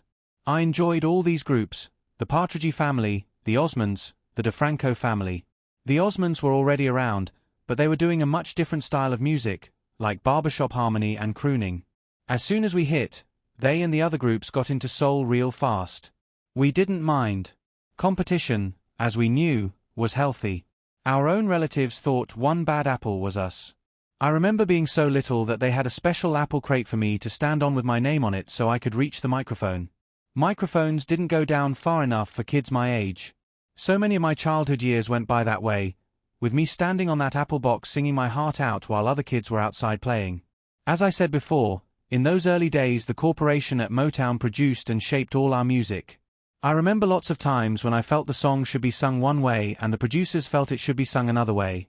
But for a long time I was very obedient and wouldn't say anything about it. Finally it reached a point where I got fed up with being told exactly how to sing. This was in 1972 when I was 14 years old, around the time of the song Looking Through the Windows. They wanted me to sing a certain way, and I knew they were wrong. No matter what age you are, if you have it and you know it, then people should listen to you. I was furious with our producers and very upset. So I called Berry Gordy and complained. I said that they had always told me how to sing, and I had agreed all this time, but now they were getting too mechanical. So he came into the studio and told them to let me do what I wanted to do. I think he told them to let me be more free or something. And after that, I started adding a lot of vocal twists that they really ended up loving. I'd do a lot of ad-libbing, like twisting words or adding some edge to them. When Berry was in the studio with us, he would always add something that was right. He'd go from studio to studio, checking on different aspects of people's work, often adding elements that made the records better. Walt Disney used to do the same thing. He'd go check on his various artists and say, well, this character should be more outgoing. I always knew when Berry was enjoying something I was doing in the studio, because he has this habit of rolling his tongue in his cheek when he's pleased by something. If things were really going well, he'd punch the air like the ex-professional boxer he is. My 3 favorite songs from those days are Never Can Say Goodbye, I'll Be There, and ABC. I'll never forget the first time I heard ABC. I thought it was so good. I remember feeling this eagerness to sing that song, to get in the studio and really make it work for us. We were still rehearsing daily and working hard. Some things didn't change, but we were grateful to be where we were. There were so many people pulling for us, and we were so determined ourselves that it seemed anything could happen. Once I Want You Back came out, everyone at Motown prepared us for success. Diana loved it and presented us at a big-name Hollywood discotheque, where she had us playing in a comfortable party atmosphere like at Berry's. Following directly on the heels of Diana's event came an invitation to play at the Miss Black America telecast. Being on the show would enable us to give people a preview of our record and our show. After we got the invitation, my brothers and I remembered our disappointment at not getting to go to New York to do our first TV show because Motown had called. Now we were going to do our first TV show and we were with Motown. Life was very good. Diana, of course, put the cherry on top. She was going to host the Hollywood Palace, a big Saturday night show. It would be her last appearance with the Supremes and the first major exposure for us. This meant a lot to Motown, because by then they had decided that our new album would be called Diana Ross Presents the Jackson 5. Never before had a superstar like Diana passed the torch to a bunch of kids. Motown, Diana, and 5 kids from Gary, Indiana, were all pretty excited. By then I Want You Back had come out, and Berry was proven right again. All the stations that played Sly and the Beatles were playing us, too. As I mentioned earlier, we didn't work as hard on the album as we did on the single, but we had fun trying out all sorts of songs, from Who's Loving You, the old Miracle song we were doing in the talent show days, to Zip-a-dee-doo-dah. We did songs on that album that appealed to a wide audience, kids, teenagers, and grown-ups, and we all felt that was a reason for its big success. We knew that the Hollywood Palace had a live audience, a sophisticated Hollywood crowd, and we were concerned, but we had them from the first note. There was an orchestra in the pit, so that was the first time I heard all of I Want You Back performed live because I wasn't there when they recorded the strings for the album. Doing that show made us feel like kings, the way winning the citywide show in Gary had. Selecting the right songs for us to do was going to be a real challenge now that we weren't depending on other people's hits to win a crowd. The Corporation guys and Hal Davis were put to work writing songs especially for us, as well as producing them. Berry didn't want to have to bail us all out again. So even after our first singles hit #1 on the charts, we were busy with the follow-ups. I Want You Back could have been sung by a grown-up, but ABC and The Love You Save were written for our young voices, with parts for Jermaine as well as me, another bow to the Sly sound, which rotated singers around the stage. The Corporation had also written those songs with dance routines in mind, the steps our fans did at parties as well as those we did on stage. The verses were tongue-twisting, and that's why they were split up between Jermaine and me. Neither of those records could have happened without I Want You Back. We were adding and subtracting ideas in the arrangements from that one motherlode of a song, but the public seemed to want everything we were doing. We later made 2 more records in the vein, Mama's Pearl and Sugar Daddy, which reminded me of my own schoolyard days, While I'm Giving You the Candy, He's Getting All Your Love. We added one new wrinkle when Jermaine and I sang harmony together, which always got an enthusiastic response when we did it from the same mic on stage. The pros have told us that no group had a better start than we did. Ever. I'll Be There was our real breakthrough song. It was the one that said, "We're here to stay." It was #1 for 5 weeks, which is very unusual. That's a long time for a song, and the song was one of my favorites of all the songs we've ever done. How I love the words, "You and I must make a pact, we must bring salvation back." Willie Hutch and Berry Gordy didn't seem like people who'd write like that. They were always kidding around with us when we weren't in the studio. But that song grabbed me from the moment I heard the demo. I didn't even know what a harpsichord was until that record's opening notes were played for us. The song was produced thanks to the genius of Hal Davis, assisted by Susie Akeda, my other half, who stood next to me song after song, making sure I put the right emotion and feeling and heart into the composition. It was a serious song, but we threw in a fun part when I sang "Just Look Over Your Shoulder, Honey." Without the honey, that's right out of the Four Tops' great song "Reach Out, I'll Be There." So we were feeling more and more like a part of Motown's history as well as its future. Originally, the plan was for me to sing all the bouncy stuff and Jermaine to do the ballads. But though Jermaine's voice at 17 was more mature, ballads were more my love, if not really my style, yet.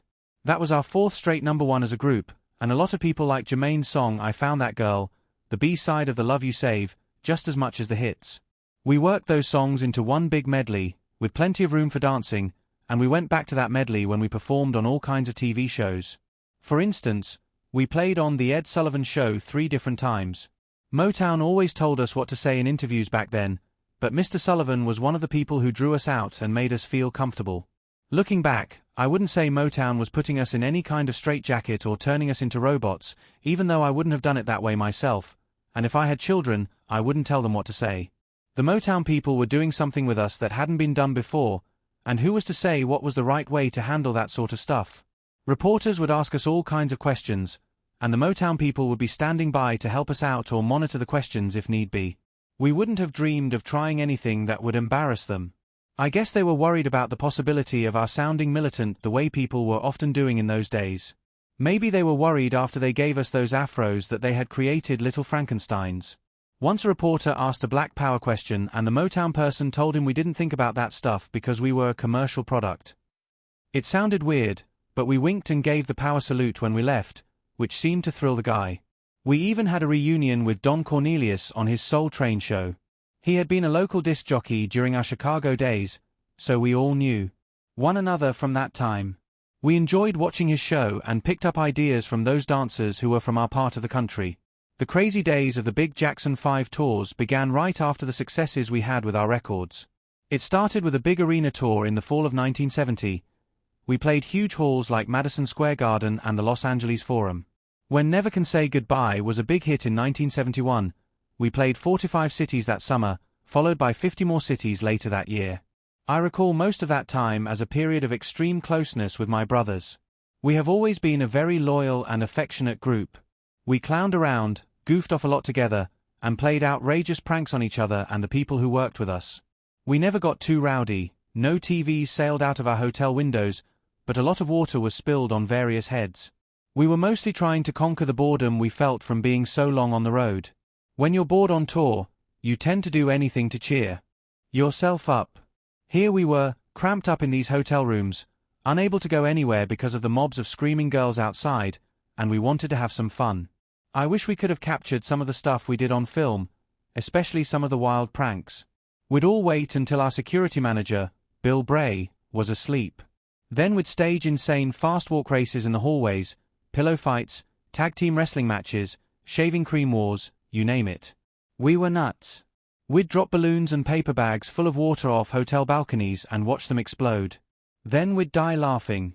We threw stuff at each other and spent hours on the phone making fake calls and ordering immense room service meals that were delivered to the rooms of strangers. Anyone who walked into one of our bedrooms had a 90% chance of being drenched by a bucket of water propped over the doors. When we'd arrive in a new city, we'd try to do all the sightseeing we could. We traveled with a wonderful tutor, Rose Fine, who taught us a great deal and made sure we did our lessons. It was Rose who instilled in me a love of books and literature that sustains me today. I read everything I could get my hands on. New cities meant new places to shop. We loved to shop, especially in bookstores and department stores, but as our fame spread, our fans transformed casual shopping trips into hand-to-hand combat. Being mobbed by near hysterical girls was one of the most terrifying experiences for me in those days. I mean, it was rough. We'd decide to run into some department store to see what they had, and the fans would find out we were there and would demolish the place, just tear it up. Counters would get knocked over, glass would break, the cash registers would be toppled. All we had wanted to do was look at some clothes. When those mob scenes broke out, all the craziness and adulation and notoriety became more than we could handle. If you haven't witnessed a scene like that, you can't imagine what it's like. Those girls were serious. They still are. They don't realize they might hurt you because they're acting out of love. They mean well, but I can testify that it hurts to be mobbed. You feel as if you're going to suffocate or be dismembered. There are 1,000 hands grabbing at you. One girl is twisting your wrist this way while another girl is pulling your watch off. They grab your hair and pull it hard, and it hurts like fire. You fall against things and the scrapes are horrible. I still wear the scars, and I can remember in which city I got each of them. Early on, I learned how to run through crowds of thrashing girls outside of theaters, hotels, and airports. It's important to remember to shield your eyes with your hands because girls can forget they have nails during such emotional confrontations. I know the fans mean well and I love them for their enthusiasm and support, but crowd scenes are scary. The wildest mob scene I ever witnessed happened the first time we went to England. We were in the air over the Atlantic when the pilot announced that he had just been told there were 10,000 kids waiting for us at Heathrow Airport. We couldn't believe it.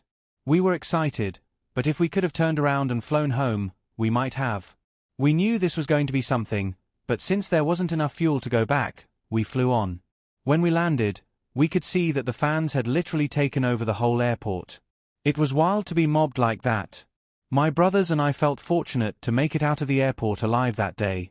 I wouldn't trade my memories of those days with my brothers for anything. I often wish I could relive those days.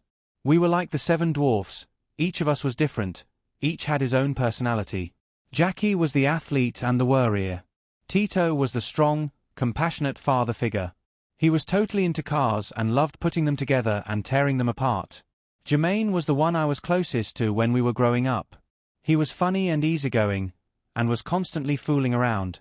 It was Jermaine who put all those buckets of cold water on the doors of our hotel rooms. Marlon was and is one of the most determined people I've ever met.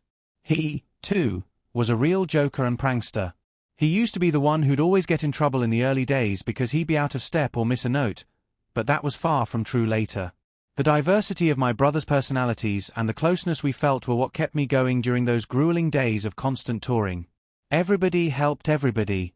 Jackie and Tito would keep us from going too far with our pranks. They'd seem to have us under control, and then Jermaine and Marlon would shout, "Let's go crazy." I really miss all that. In the early days we were together all the time. We'd go to amusement parks or ride horses or watch movies. We did everything together. As soon as someone said, "I'm going swimming," we'd all yell, "Me too." The separation from my brothers started much later, when they began to get married. An understandable change occurred as each of them became closest to his wife and they became a family unit unto themselves. A part of me wanted us to stay as we were, brothers who were also best friends, but change is inevitable and always good in one sense or another. We still love each other's company. We still have a great time when we're together. But the various paths our lives have taken won't allow us the freedom to enjoy one another's company as much as we did. In those days, touring with the Jackson 5, I always shared a room with Jermaine. He and I were close, both on stage and off, and shared a lot of the same interests. Since Jermaine was also the brother most intrigued by the girls who wanted to get at him, he and I would get into mischief on the road. I think our father decided early on that he had to keep a more watchful eye on us than on our other brothers. He would usually take the room next to ours, which meant he could come in to check on us anytime through the connecting doors. I really despised this arrangement, not only because he could monitor our misbehavior, but also because he used to do the meanest things to us. Jermaine and I would be sleeping, exhausted after a show, and my father would bring a bunch of girls into the room. We'd wake up and they'd be standing there, looking at us, giggling. Because show business and my career were my life, the biggest personal struggle I had to face during those teenage years did not involve the recording studios or my stage performance. In those days, the biggest struggle was right there in my mirror. To a great degree, my identity as a person was tied to my identity as a celebrity. My appearance began to really change when I was about 14. I grew quite a bit in height. People who didn't know me would come into a room expecting to be introduced to cute little Michael Jackson and they'd walk right past me. I would say, "I'm Michael," and they would look doubtful. Michael was a cute little kid. I was a gangly adolescent heading toward 5 feet 10 inches. I was not the person they expected or even wanted to see. Adolescence is hard enough, but imagine having your own natural insecurities about the changes your body is undergoing heightened by the negative reactions of others. They seemed so surprised that I could change, that my body was undergoing the same natural change everyone's does. It was tough. Everyone had called me cute for a long time, but along with all the other changes, my skin broke out in a terrible case of acne. I looked in the mirror one morning and it was like, oh no. I seemed to have a pimple for every oil gland. And the more I was bothered by it, the worse it got. I didn't realize it then, but my diet of greasy processed food didn't help either. I became subconsciously scarred by this experience with my skin. I got very shy and became embarrassed to meet people because my complexion was so bad. It really seemed that the more I looked in the mirror, the worse the pimples got. My appearance began to depress me. So I know that a case of acne can have a devastating effect on a person. The effect on me was so bad that it messed up my whole personality. I couldn't look at people when I talked to them. I'd look down, or away. I felt I didn't have anything to be proud of and I didn't even want to go out. I didn't do anything. My brother Marlon would be covered with pimples and he wouldn't care, but I didn't want to see anybody and I didn't want anyone to see my skin in that shape. It makes you wonder about what makes us the way we are, that two brothers could be so different. I still had our hit records to be proud of, and once I hit the stage, I didn't think about anything else. All that worry was gone. But once I came off stage, there was that mirror to face again. Eventually, things changed. I started feeling differently about my condition. I've learned to change how I think and learned to feel better about myself. Most important, I changed my diet. That was the key. In the fall of 1971, I cut my first solo record, Got to Be There. It was wonderful working on that record and it became one of my favorites. It was Berry Gordy's idea that I should do a solo recording, and so I became one of the first people in a Motown group to really step out. Berry also said he thought I should record my own album. Years later, when I did, I realized he was right. There was a small conflict during that era that was typical of the struggles I went through as a young singer. When you're young and have ideas, people often think you're just being childish and silly. We were on tour in 1972. The year Got to Be There became a big hit. One night I said to our road manager, "Before I sing that song, let me go off stage and grab that little hat I wore for the picture on the album cover. If the audience sees me wearing that hat, they'll go crazy." He thought it was the most ridiculous idea he had ever heard. I was not allowed to do it because I was young, and they all thought it was a dumb idea. Not long after that incident, Donny Osmond began wearing a very similar hat all over the country and people loved it. I felt good about my instincts. I had thought it would work.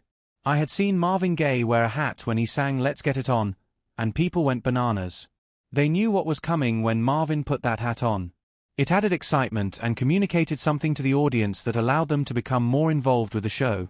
I was already a devoted fan of film and animation by the time the Jackson 5 Saturday morning cartoon show started appearing over network television in 1971. Diana Ross had enhanced my appreciation of animation when she taught me to draw, but being a cartoon character pushed me over the brink into a full-time love of the movies and the kind of animated motion pictures pioneered by Walt Disney. I have such admiration for Mr. Disney and what he accomplished with the help of so many talented artists. When I think about the joy he and his company have brought to millions of children and adults the world over, I am in awe. I loved being a cartoon. It was so much fun to get up on Saturday mornings to watch cartoons and look forward to seeing ourselves on the screen. It was like a fantasy come true for all of us. My first real involvement with films came when I sang the title song for the movie Ben in 1972. Ben meant a lot to me. Nothing had ever excited me as much as going to the studio to put my voice on film. I had a great time. Later, when the movie came out, I'd go to the theater and wait until the end when the credits would flash on, and it would say, "Ben sung by Michael Jackson." I was really impressed by that. I loved the song and loved the story.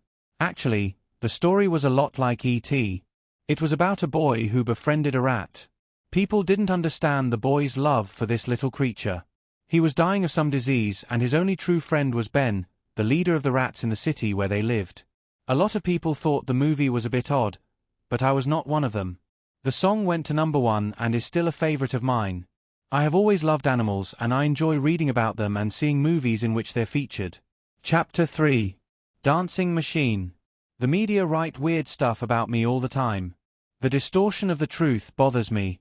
I usually don't read a lot of what is printed, although I often hear about it. I don't understand why they feel the need to make up things about me. I suppose if there's nothing scandalous to report, it's necessary to make things interesting. I take some small pride in thinking that I've come out pretty well, all things considered. A lot of children in the entertainment business ended up doing drugs and destroying themselves.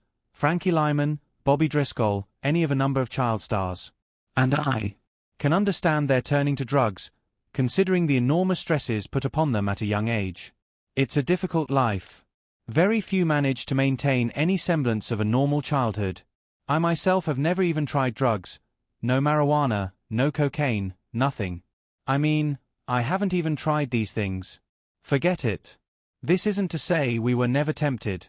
We were musicians doing business during an era when drug use was common. I don't mean to be judgmental, it's not even a moral issue for me, but I've seen drugs destroy too many lives to think they're anything to fool with. I'm certainly no angel, and I may have my own bad habits, but drugs aren't among them. By the time Ben came out, we knew that we were going to go around the world. American soul music had become as popular in other countries as blue jeans and hamburgers. We were invited to become a part of that big world, and in 1972 we began our first overseas tour with a visit to England. Though we'd never been there before or appeared on British television, people knew all the words to our songs. They even had wide scarves with our pictures on them and Jackson 5 written in big broad letters. The theaters were smaller than the ones we were used to playing in the United States, but the enthusiasm from the crowds was very gratifying as we'd finish each song. They didn't scream during the songs the way crowds did back home, so people over there could actually tell how good Tito was getting on the guitar, because they could hear him. We took Randy along because we wanted to give him the experience and allow him to see what was going on. He wasn't officially part of our act, but stayed in the background with bongos. He had his own Jackson 5 outfit, so when we introduced him, people cheered. The next time we came back, Randy would be a part of the group. I had been the bongo player before Randy, and Marlon had played them before me, so it had become almost a tradition to break the new guy in on those crazy little drums. We had 3 years of hits behind us when we toured Europe that first time, so there was enough to please both the kids who followed our music and the Queen of England, whom we met at a Royal Command performance. That was very exciting for us. I had seen photographs of other groups, like the Beatles, meeting the Queen after Command performances, but I never dreamed we'd get the chance to play for her. England was our jumping-off point, and it was different from any place we'd been before, but the farther we traveled, the more exotic the world looked. We saw the great museums of Paris and the beautiful mountains of Switzerland. Europe was an education in the roots of Western culture and, in a way, a preparation for visiting Eastern countries that were more spiritual. I was very impressed that the people there didn't value material things as much as they did animals and nature. For instance, China and Japan were places that helped me grow because these countries made me understand there was more to life than the things you could hold in your hand or see with your eyes. And in all of these countries, the people had heard of us and liked our music. Australia and New Zealand, our next stops, were English-speaking, but we met people who were still living in tribes in the outback. They greeted us as brothers even though they didn't speak our language. If I'd ever needed proof that all men could be brothers, I certainly had it during that tour. And then there was Africa. We had read up on Africa because our tutor, Miss Fine, had prepared special lessons on the customs and history of each country we visited. We didn't get to see the prettier parts of Africa, but the ocean and the shore and the people were unbelievably beautiful near the coast where we were. We went to a game reserve one day and observed animals roaming wild. The music was eye-opening too. The rhythms were phenomenal. When we first came off the plane, it was dawn and there was a long line of Africans dancing in their native costumes, with drums and shakers. They were dancing all around, welcoming us. They were really into it. Boy, it was something. What a perfect way to welcome us to Africa. I'll never forget that. And the craftspeople in the marketplace were incredible. People were making things as we watched and selling other things. I remember one man who made beautiful wood carvings. He'd ask you what you wanted and you'd say, a man's face, and he'd take a piece from a tree trunk, slice it, and create this remarkable face. You could watch him do it right before your eyes. I'd just sit there and watch people step up to ask him to make something for them and he'd do this whole thing over and over. It was a visit to Senegal that made us realize how fortunate we were and how our African heritage had helped to make us what we were. We visited an old, abandoned slave camp at Gore Island and we were so moved. The African people had given us gifts of courage and endurance that we couldn't hope to repay. I guess if Motown could have had us age the way they wanted us to, they would have wanted Jackie to stay the age he was when we became a headline act and have each of us catch up with him, although I think they'd have wanted to keep me a year or so younger, so I could still be a child star.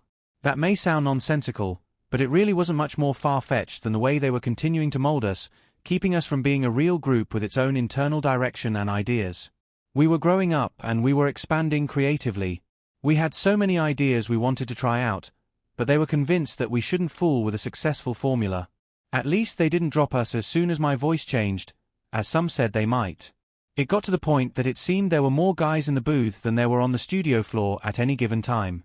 They all seemed to be bumping into one another, giving advice and monitoring our music. Our loyal fans stuck with us on records like I Am Love and Skywriter. These songs were musically ambitious pop recordings, with sophisticated string arrangements, but they weren't right for us. Sure, we couldn't do ABC all our lives, that was the last thing we wanted, but even the older fans thought ABC had more going for it, and that was hard for us to live with. During the mid-70s we were in danger of becoming an oldies act, and I wasn't even 18 yet. When Jermaine married Hazel Gordy, our boss's daughter, people were winking at us, saying that we'd always be looked after. Indeed, when Get It Together came out in 1973, it got the same treatment from Berry that I Want You Back had gotten. It was our biggest hit in 2 years, though you could have said it was more like a bone transplant than the spanking little baby that our first hit was. Nevertheless, Get It Together had good, tough low harmony, a sharper wah-wah guitar, and strings that buzzed like fireflies. Radio stations liked it, but not as much as the new dance clubs called discos did. Motown picked up on this and brought back Hal Davis from the Corporation days to really put the juice into Dancing Machine. The Jackson 5 were no longer just the backup group for the 101 strings or whatever. Motown had come a long way from the early days when you could find good studio musicians supplementing their session pay with bowling alley gigs. A new sophistication turned up in the music on Dancing Machine. That song had the best horn part we'd worked with. Yet and a bubble machine in the break, made out of synthesizer noise, that kept the song from going completely out of style. Disco music had its detractors, but to us it seemed our rite of passage into the adult world. I loved Dancing Machine, loved the groove and the feel of that song. When it came out in 1974, I was determined to find a dance move that would enhance the song and make it more exciting to perform, and, I hoped, more exciting to watch. So when we sang Dancing Machine on Soul Train, I did a street-style dance move called the Robot. That performance was a lesson to me in the power of television. Overnight, Dancing Machine rose to the top of the charts, and within a few days it seemed that every kid in the United States was doing the Robot. I had never seen anything like it. Motown and the Jackson 5 could agree on one thing: as our act grew, our audience should too. We had 2 recruits coming up. Randy had already toured with us, and Janet was showing talent with her singing and dancing lessons. We couldn't put Randy and Janet into our old lineup any more than we could put square pegs into round holes. I wouldn't insult their considerable talent by saying that show business was so in their blood that they just took their places automatically, as if we'd reserved a spot for them. They worked hard and earned their places in the group. They didn't join us because they ate meals with us and shared our old toys. If you just went by blood, I'd have as much crane operator in me as singer. You can't measure these things. Dad worked us hard and kept certain goals in sight while spinning dreams at night. Just as disco might have seemed like a very unlikely place for a kids group to become a grown-up act, Las Vegas, with its showcase theaters, wasn't exactly the family atmosphere that Motown had originally groomed us for, but we decided to play there just the same. There wasn't much to do in Las Vegas if you didn't gamble, but we thought of the theaters in the city as just big clubs with the club hours and clientele of our Gary and Southside Chicago days, except for the tourists. Tourist crowds were a good thing for us, since they knew our old hits and would watch our skits and listen to new songs without getting restless. It was great to see the delight on their faces when little Janet came out in her Mae West costume for a number or two. We had performed skits before, in a 1971 TV special called Going Back to Indiana, which celebrated our Gary homecoming the first time we all decided to return. Our records had become hits all over the world since we'd seen our hometown last. It was even more fun to do skits with 9 of us, instead of just 5, plus whatever guests happened to appear with us. Our expanded lineup was a dream come true for Dad. Looking back, I know the Las Vegas shows were an experience I'll never recapture. We didn't have the high-pressure concert crowd wanting all our hit songs and nothing more. We were temporarily freed from the pressures of having to keep up with what everyone else was doing. We had a ballad or two in every show to break in my new voice. At 15, I was having to think about things like that. There were people from CBS television at our Las Vegas shows, and they approached us about doing a variety show for the upcoming summer. We were very interested and pleased that we were being recognized as more than just a Motown group. Over time, this distinction would not be lost on us.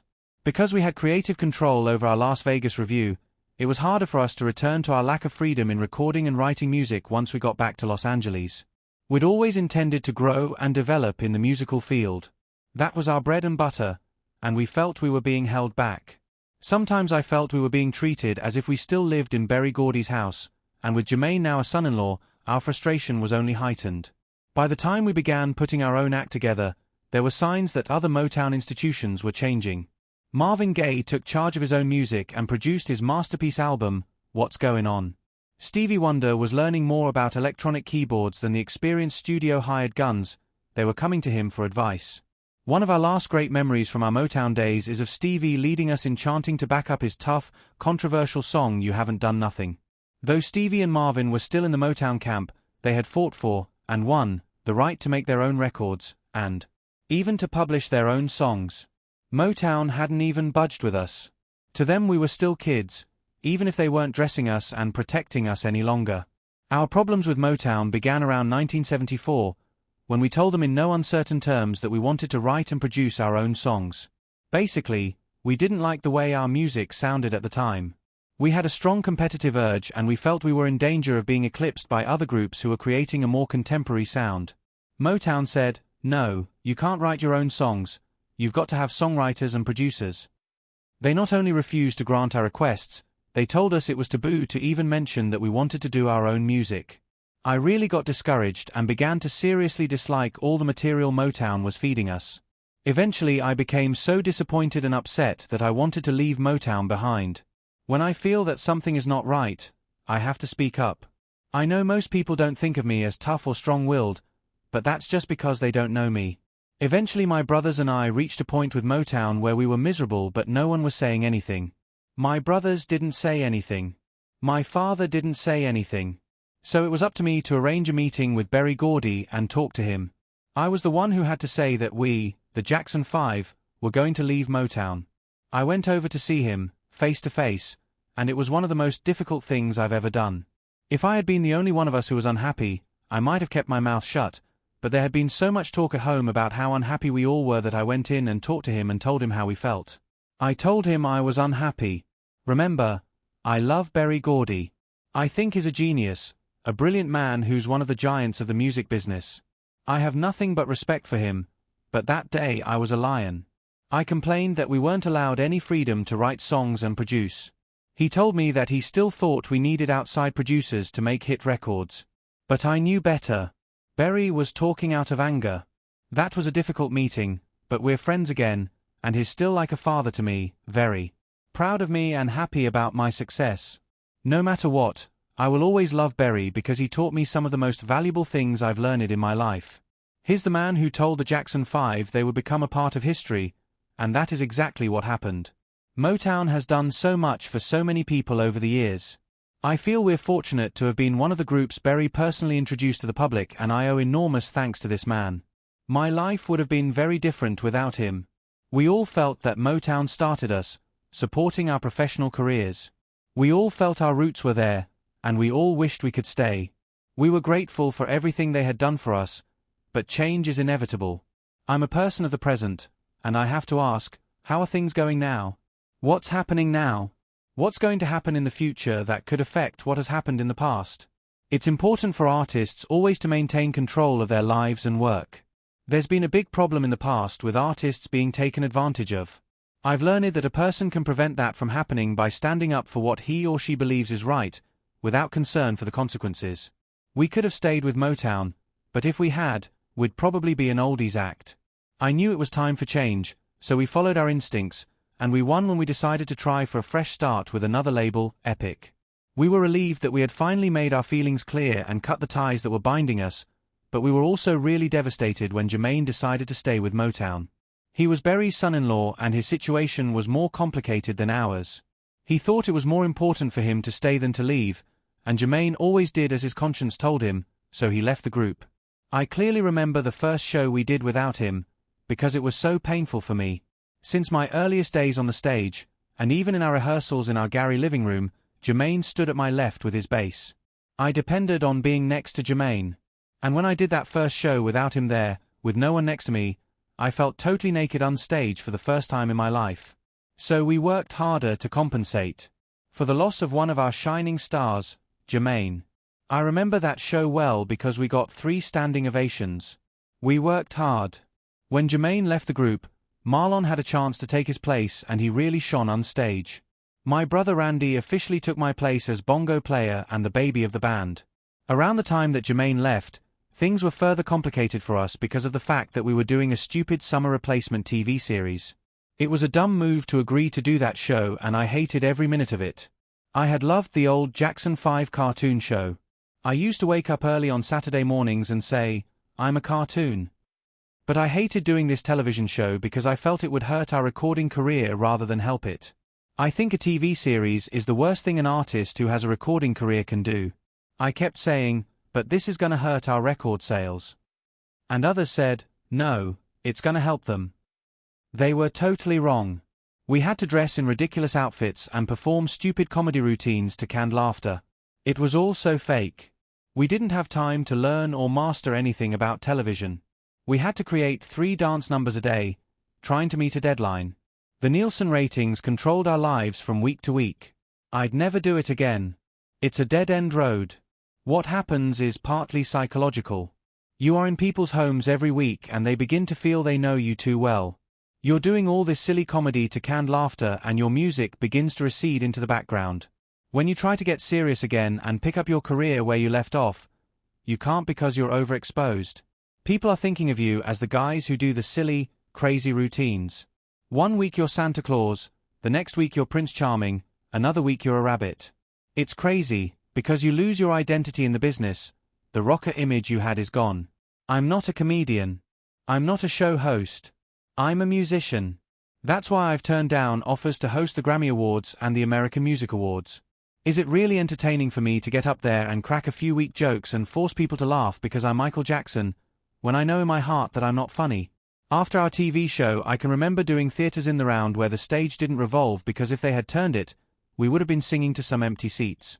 I learned something from that experience and I was the one who refused to renew our contract with the network for another season. I just told my father and brothers that I thought it was a big mistake, and they understood my point of view. I had actually had a lot of misgivings about the show before we started taping it, but I ended up agreeing to give it a try because everyone thought it would be a great experience and very good for us. The problem with TV is that everything must be crammed into a little space of time. You don't have time to perfect anything. Schedules, tight schedules, rule your life. If you're not happy with something, you just forget it and move on to the next routine. I'm a perfectionist by nature. I like things to be the best they can be. I want people to hear or watch something I've done and feel that I've given it everything I've got. I feel I owe an audience that courtesy. On the show our sets were sloppy, the lighting was often poor, and our choreography was rushed. Somehow, the show was a big hit. There was a popular show on opposite us and we beat them out in the Nielsens. CBS really wanted to keep us, but I knew that show was a mistake.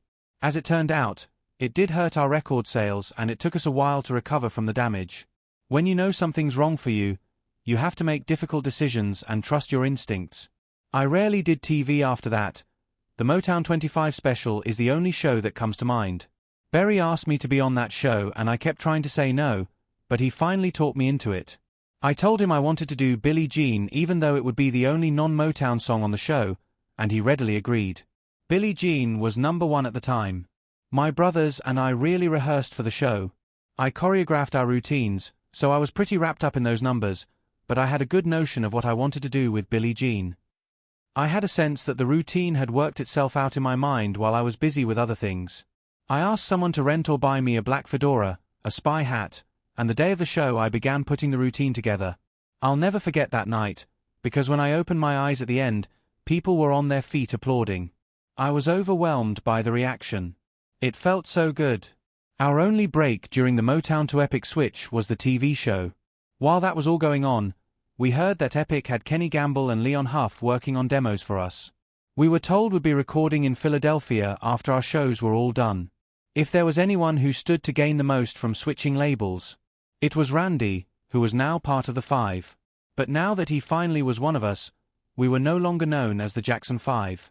Motown said that the group's name was the company's registered trademark, and that we couldn't use it when we left. That was hardball, of course, so we called ourselves the Jacksons from that time on. Dad had met with the Philly guys while negotiations were going on with Epic.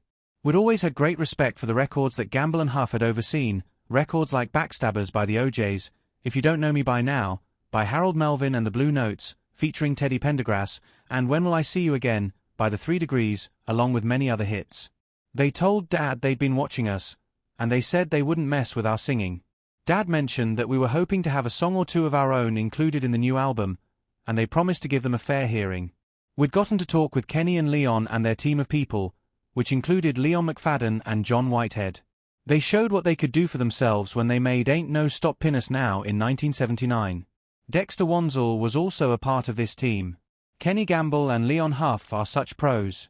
I actually got a chance to watch them create as they presented songs to us, and that helped my songwriting a lot.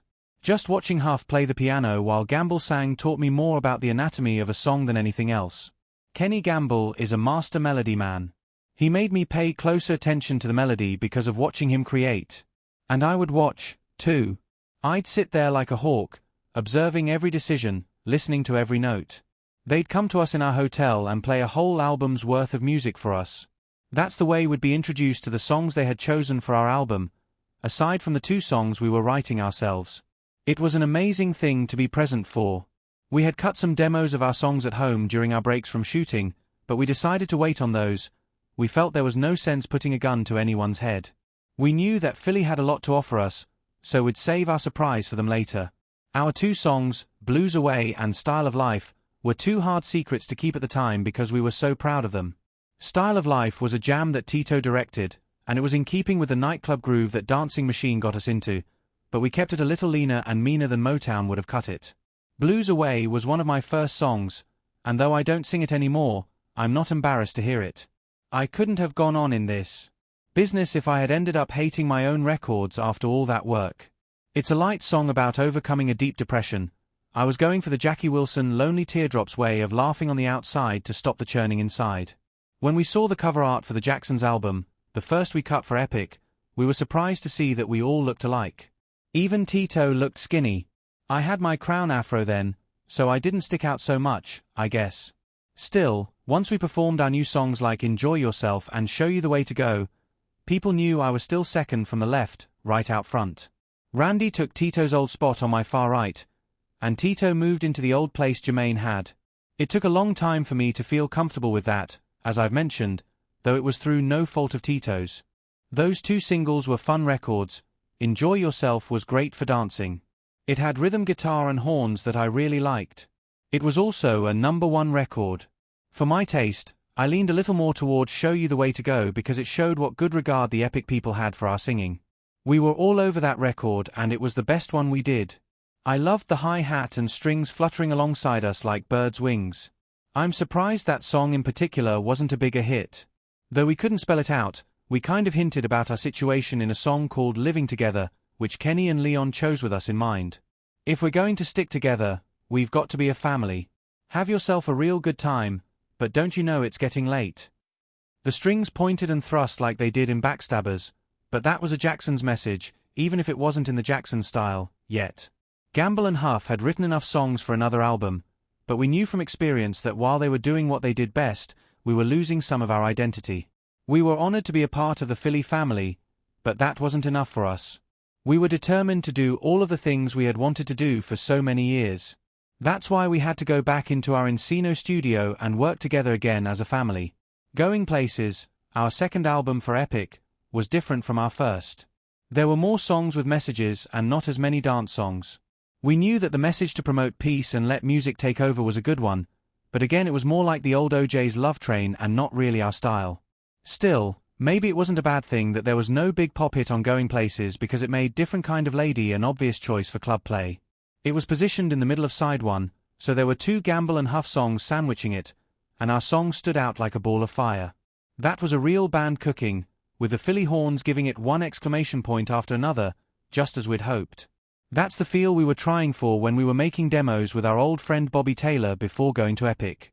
Kenny and Leon put the finishing touches on it, the icing, but on this one we'd bake the cake ourselves. After going places was in the stores, Dad asked me to accompany him to a meeting with Ron Alexenberg. Ron signed us for CBS, and he really believed in us. We wanted to convince him that we were ready now to take charge of our own music. We felt that CBS had evidence of what we could do on our own, so we stated our case, explaining that we'd originally wanted Bobby Taylor to work with us. Bobby had stuck with us through all those years, and we had thought he'd be a fine producer for us. Epic wanted Gamble and Huff because they had the track record, but maybe they were the wrong jockeys or we were the wrong horses for them, because we were letting them down in the sales department through no fault of our own. We had a strong work ethic that backed up everything we did. Mr. Lexenberg was certainly used to dealing with performers, although I'm sure that among his business friends he could be just as cutting about musicians as we musicians could be when we were swapping our own stories among ourselves. But Dad and I were on the same wavelength when it came to the business side of music. People who make music and people who sell records are not natural enemies. I care as much about what I do as a classical musician, and I want what I do to reach the widest possible audience. The record people care about their artists, and they want to reach the widest market. As we sat in the CBS boardroom eating a nicely catered lunch, we told Mr. Lexenberg that Epic had done its best, and it wasn't good enough. We felt we could do better, that our reputation was worth putting on the line. When we left that skyscraper known as Black Rock, Dad and I didn't say much to each other. The ride back to the hotel was a silent one, with each of us thinking our own thoughts. There wasn't much to add to what we had already said. Our whole lives had been leading to that single, important confrontation, however civilized and above-board it was. Maybe Ron Alexenberg has had reason to smile over the years when he remembers that day. When that meeting took place at CBS headquarters in New York, I was only 19 years old. I was carrying a heavy burden for 19. My family was relying on me more and more as far as business and creative decisions were concerned, and I was so worried about trying to do the right thing for them. But I also had an opportunity to do something I'd wanted to do all my life, act in a film. Ironically, the old Motown connection was paying a late dividend. Motown had bought the rights to film the Broadway show known as The Wiz even as we were leaving the company. The Wiz was an updated, black-oriented version of the great movie The Wizard of Oz, which I had always loved. I remember that when I was a kid The Wizard of Oz was shown on television once a year and always on a Sunday night. Kids today can't imagine what a big event that was for all of us because they've grown up with videocassettes and the expanded viewing that cable provides. I had seen the Broadway show too, which was certainly no letdown. I swear I saw it 6 or 7 times. I later became very friendly with the star of the show, Stephanie Mills, the Broadway Dorothy. I told her then, and I've always believed since, that it was a tragedy that her performance in the play could not have been preserved on film. I cried time after time. As much as I like the Broadway stage, I don't think I'd want to play on it myself. When you give a performance, whether on record or on film, you want to be able to judge what you've done, to measure yourself and try to improve. You can't do that in an untaped or unrecorded performance.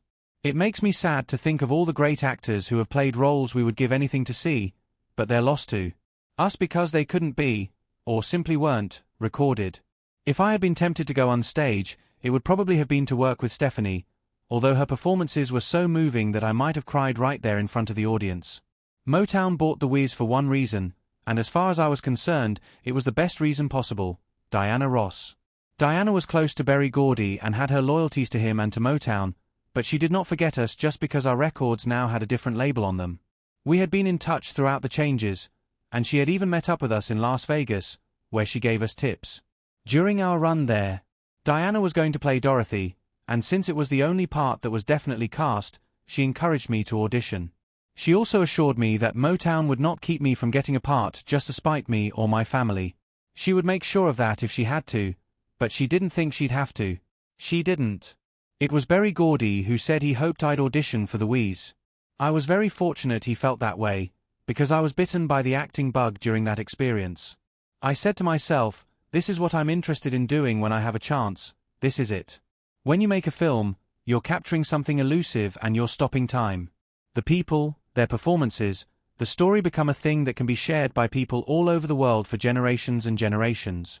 Imagine never having seen Captains Courageous or To Kill a Mockingbird. Making movies is exciting work. It's such a team effort and it's Also a lot of fun. Someday soon I plan to devote a lot of my time to making films. I auditioned for the part of the Scarecrow because I thought his character best fit my style. I was too bouncy for the Tin Man and too light for the Lion, so I had a definite goal, and I tried to put a lot of thought into my reading and dancing for the part. When I got the call back from the director, Sidney Lumet, I felt so proud but also a little scared. The process of making a film was new to me, and I was going to have to let go of my responsibilities to my family and my music for months. I had visited New York, where we were shooting, to get the feel for Harlem that the Wiz's story called for, but I had never lived there. I was surprised by how quickly I got used to the lifestyle. I enjoyed meeting a whole group of people I'd always heard about on the other coast but had never laid eyes on. Making the Wiz was an education for me on so many levels. As a recording artist I already felt like an old pro, but the film world was completely new to me. I watched as closely as I could and learned a lot. During this period in my life, I was searching, both consciously and unconsciously. I was feeling some stress and anxiety about what I wanted to do with my life now that I was an adult. I was analyzing my options and preparing to make decisions that could have a lot of repercussions. Being on the set of The Wiz was like being in a big school. My complexion was still a mess during the filming of the movie, so I found myself really enjoying the makeup. It was an amazing makeup job. Mine took 5 hours to do, 6 days a week. We didn't shoot on Sundays. We finally got it down to 4 hours flat after doing it long enough. The other people who were being made up were amazed that I didn't mind sitting there having this done for such long periods of time. They hated it, but I enjoyed having the stuff put on my face. When I was transformed into the Scarecrow, it was the most wonderful thing in the world. I got to be somebody else and escape through my character. Kids would come visit the set, and I'd have such fun playing with them and responding to them as the Scarecrow. I'd always pictured myself doing something very elegant in the movies, but it was my experience with the makeup and costume and prop people in New York that made me realize another aspect of how wonderful filmmaking could be. I had always loved the Charlie Chaplin movies, and no one ever saw him doing anything overtly elegant in the silent movie days. I wanted something of the quality of his characters in my Scarecrow. I loved everything about the costume, from the coil legs to the tomato nose to the fright wig. I even kept the orange and white sweater that came with it and used it in a picture session years later.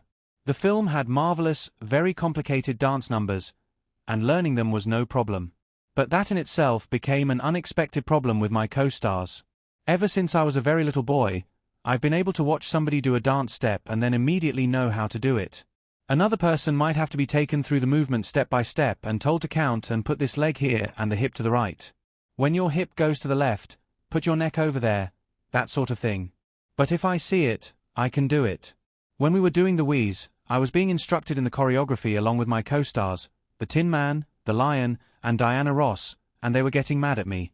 I couldn't figure out what was wrong until Diana took me aside and told me that I was embarrassing her. I just stared at her.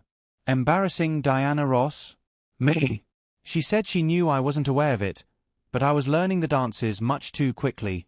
It was embarrassing for her and the others, who just couldn't learn steps as soon as they saw the choreographer do them. She said he'd show us something and I'd just go out there and do it. When he asked the others to do it, it took them longer to learn. We laughed about it, but I tried to make the ease with which I learned my steps less obvious. I also learned that there could be a slightly vicious side to the business of making a movie. Often when I was in front of the camera, trying to do a serious scene, one of the other characters would start making faces at me, trying to crack me up. I had always been drilled in serious professionalism and preparedness, and therefore I thought it was a pretty mean thing to do. This actor would know that I had important lines to say that day, yet he would make these really crazy faces to distract me. I felt it was more than inconsiderate and unfair. Much later Marlon Brando would tell me that people used to do that to him all the time. The problems on the set were really few and far between, and it was great working with Diana so closely. She's such a beautiful, talented woman. Doing this movie together was very special for me. I love her very much. I have always loved her very much. The whole Wiz period was a time of stress and anxiety, even though I was enjoying myself. I remember July 4th of that year very well, because I was on the beach at my brother Jermaine's house, about half a block away along the waterfront. I was messing around in the surf, and all of a sudden I couldn't breathe. No air. Nothing. I asked myself what's wrong. I tried not to panic, but I ran back to the house to find Jermaine, who took me to the hospital. It was wild. A blood vessel had burst in my lung. It has never reoccurred, although I used to feel little pinches and jerks in there that were probably my imagination. I later learned that this condition was related to pleurisy. It was suggested by my doctor that I try to take things a little slower, but my schedule would not permit it. Hard work continued to be the name of the game. As much as I liked The Old Wizard of Ounce, this new script, which differed from the Broadway production in scope rather than spirit, asked more questions than the original movie and answered them too. The atmosphere of the old movie was that of a Magic Kingdom sort of fairy tale. Our movie, on the other hand, had sets based on realities that kids could identify with, like schoolyards, subway stations, and the real neighborhood that our Dorothy came from. I still enjoy seeing the wheeze and reliving the experience. I am especially fond of the scene where Diana asks, "What am I afraid of?" Don't know what I'm made of, because I've felt that way many times, even during the good moments of my life. She sings about overcoming fear and walking straight and tall. She knows, and the audience knows, that no threat of danger can hold her back. My character had plenty to say and to learn. I was propped up on my pole with a bunch of crows laughing at me, while I sang You Can't Win. The song was about humiliation and helplessness, something that so many people have felt at one time or another, and the feeling that there are people out there who don't actively hold you back as much as they work quietly on your insecurities so that you hold yourself back. The script was clever and showed me pulling bits of information and quotations out of my straw while not really knowing how to use them. My straw contained all the answers, but I didn't know the questions. The great difference between the two Wizard movies was that all the answers are given to Dorothy by the Good Witch and by her friends in Ounce in the original, while in our version Dorothy comes to her own conclusions. Her loyalty to her three friends and her courage in fighting Elvina in that amazing sweatshop scene make Dorothy a memorable character. Diana's singing and dancing and acting have stayed with me ever since. She was a perfect Dorothy. After the evil which had been defeated, the sheer joy of our dancing took over. To dance with Diana in that movie was like an abridged version of my own story. My knock-kneed walk and Bigfoot spin were me in my early days. Our tabletop dance in the sweatshop scene was where we were right then. Everything was onward and upward. When I told my brothers and father I had gotten this part, they thought it might be too much for me, but the opposite was true. The Wiz gave me new inspiration and strength. The question became what to do with those things. How could I best harness them? As I was asking myself what I wanted to do next, another man and I were traveling parallel paths that would converge on the set of The Wiz. We were in Brooklyn rehearsing one day, and we were reading our parts out loud to one another. I had thought that learning lines would be the most difficult thing I'd ever do, but I was pleasantly surprised. Everyone had been kind, assuring me that it was easier than I thought. And it was. We were doing the crow scene that day. The other guys wouldn't even have their heads visible in this scene because they'd be in crow costumes. They seemed to know their parts backward and forward. I'd studied mine too, but I hadn't said them aloud more than once or twice. The directions called for me to pull a piece of paper from my straw and read it. It was a quote. The author's name, Socrates, was printed at the end. I had read Socrates, but I had never pronounced his name, so I said, Socrates, because that's the way I had always assumed it was pronounced. There was a moment's silence before I heard someone whisper, Socrates. I looked over at this man I vaguely recognized. He was not one of the actors, but he seemed to belong there. I remember thinking he looked very self-confident and had a friendly face. I smiled, a little embarrassed at having mispronounced the name, and thanked him for his help. His face was naggingly familiar, and I was suddenly sure that I had met him before. He confirmed my suspicions by extending his hand. Quincy Jones. I'm doing the score. Chapter 4. Me and Q. I had actually first met Quincy Jones in Los Angeles when I was about 12 years old. Quincy later told me that at the time Sammy Davis, Jr., had said to him, "This kid is going to be the next biggest thing since sliced bread." Something like that, anyway, and Quincy said, "Oh yeah." I was little at the time, but I vaguely remember Sammy Davis introducing me to Q. Our friendship really began to blossom on the set of The Wiz, and it developed into a father and son relationship. After The Wiz I called him and said, "Look, I'm going to do an album, do you think you could recommend some producers?" I wasn't hinting. My question was a naive but honest one. We talked about music for a while, and, after coming up with some names and some half-hearted hemming and hawing, he said, "Why don't you let me do it?" I really hadn't thought of it. It sounded to him as if I was hinting, but I wasn't. I just didn't think he would be that interested in my music. So I stammered something like, "Oh sure, great idea. I never thought about that. Quincy still kids me about it." Anyway, we immediately began to plan the album that became Off the Wall. My brothers and I decided to form our own production company, and we began thinking about names to call it. You don't find many articles about peacocks in the newspaper, but around this time I found the only one that mattered. I had always thought peacocks were beautiful and had admired one that Berry Gordy had at one of his homes. So when I read the article, which had an accompanying picture of a peacock and revealed a great deal about the bird's characteristics, I was excited. I thought I might have found the image we were looking for. It was an in-depth piece, a little dry in places, but interesting. The writer said that the peacock's full plumage would explode only when it was in love, and then all the colors would shine, all the colors of the rainbow on one body. I was immediately taken with that beautiful image and the meaning behind it. That bird's plumage conveyed the message I was looking for to explain the Jacksons and our intense devotion to one another, as well as our multifaceted interests. My brothers liked the idea, so we called our new company Peacock Productions, to sidestep the trap of relying too heavily on the Jackson name. Our first world tour had focused our interest in uniting people of all races through music. Some people we knew wondered what we meant when we talked about uniting all the races through music. After all, we were black musicians. Our answer was music is colorblind. We saw that every night, especially in Europe and the other parts of the world we had visited. The people we met there loved our music. It didn't matter to them what color our skin was or which country we called home.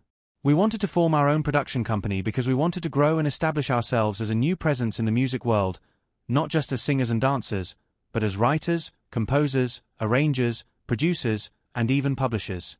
We were interested in so many things, and we needed an umbrella company to keep track of our projects.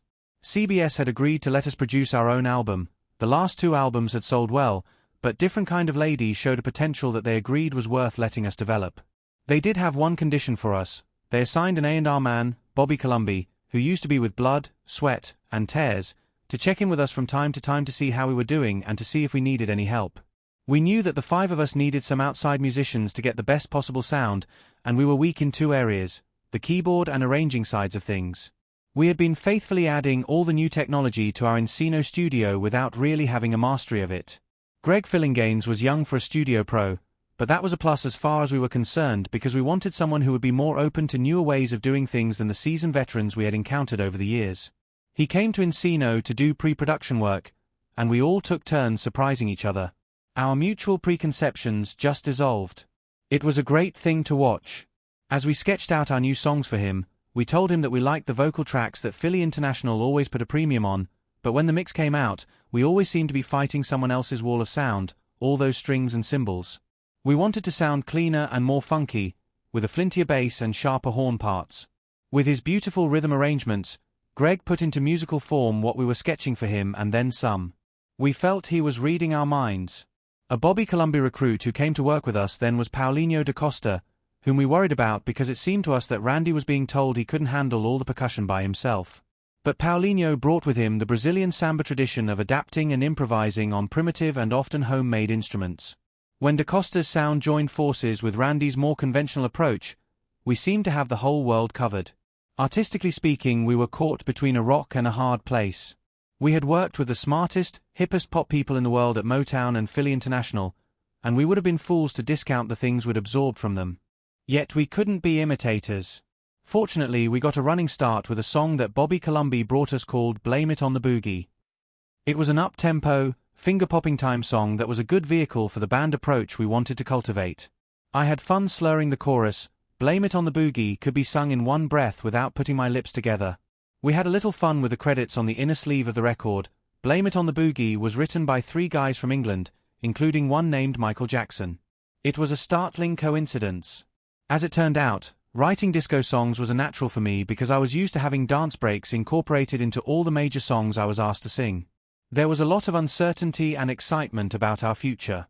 We were going through a lot of creative and personal changes, our music, the family dynamics, our desires, and goals. All of this made me think more seriously about how I was spending my life, especially in relation to other people my age. I had always shouldered a lot of responsibility, but it suddenly seemed that everyone wanted a piece of me. There wasn't that much to go around, and I needed to be responsible to myself. I had to take stock of my life and figure out what people wanted from me and to whom I was going to give wholly. It was a hard thing for me to do, but I had to learn to be wary of some of the people around me. God was at the top of my list of priorities, and my mother and father and brothers and sisters followed. I was reminded of that old song by Clarence Carter called Patches, where the oldest son is asked to take care of the farm after his father dies and his mother tells him she's depending on him. Well, we weren't sharecroppers and I wasn't the oldest, but those were slim shoulders on which to place such burdens. For some reason I always found it very difficult to say no to my family and the other people I loved. I would be asked to do something or take care of something and I would agree, even if I worried that it might be more than I could handle. I felt under a great deal of stress and I was often emotional. Stress can be a terrible thing. You can't keep your emotions bottled up for long. There were a lot of people at this time who wondered just how committed I was to music after learning of my newfound interest in movies after being in one. It was hinted that my decision to audition had come at a bad time for the new band setup. It seemed, to outsiders, to come just as we were about to get started. But of course it worked out just fine.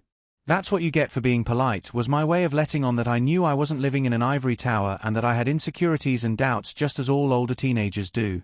I was worried that the world and all it had to offer could be passing me by even as I tried to get on top of my field.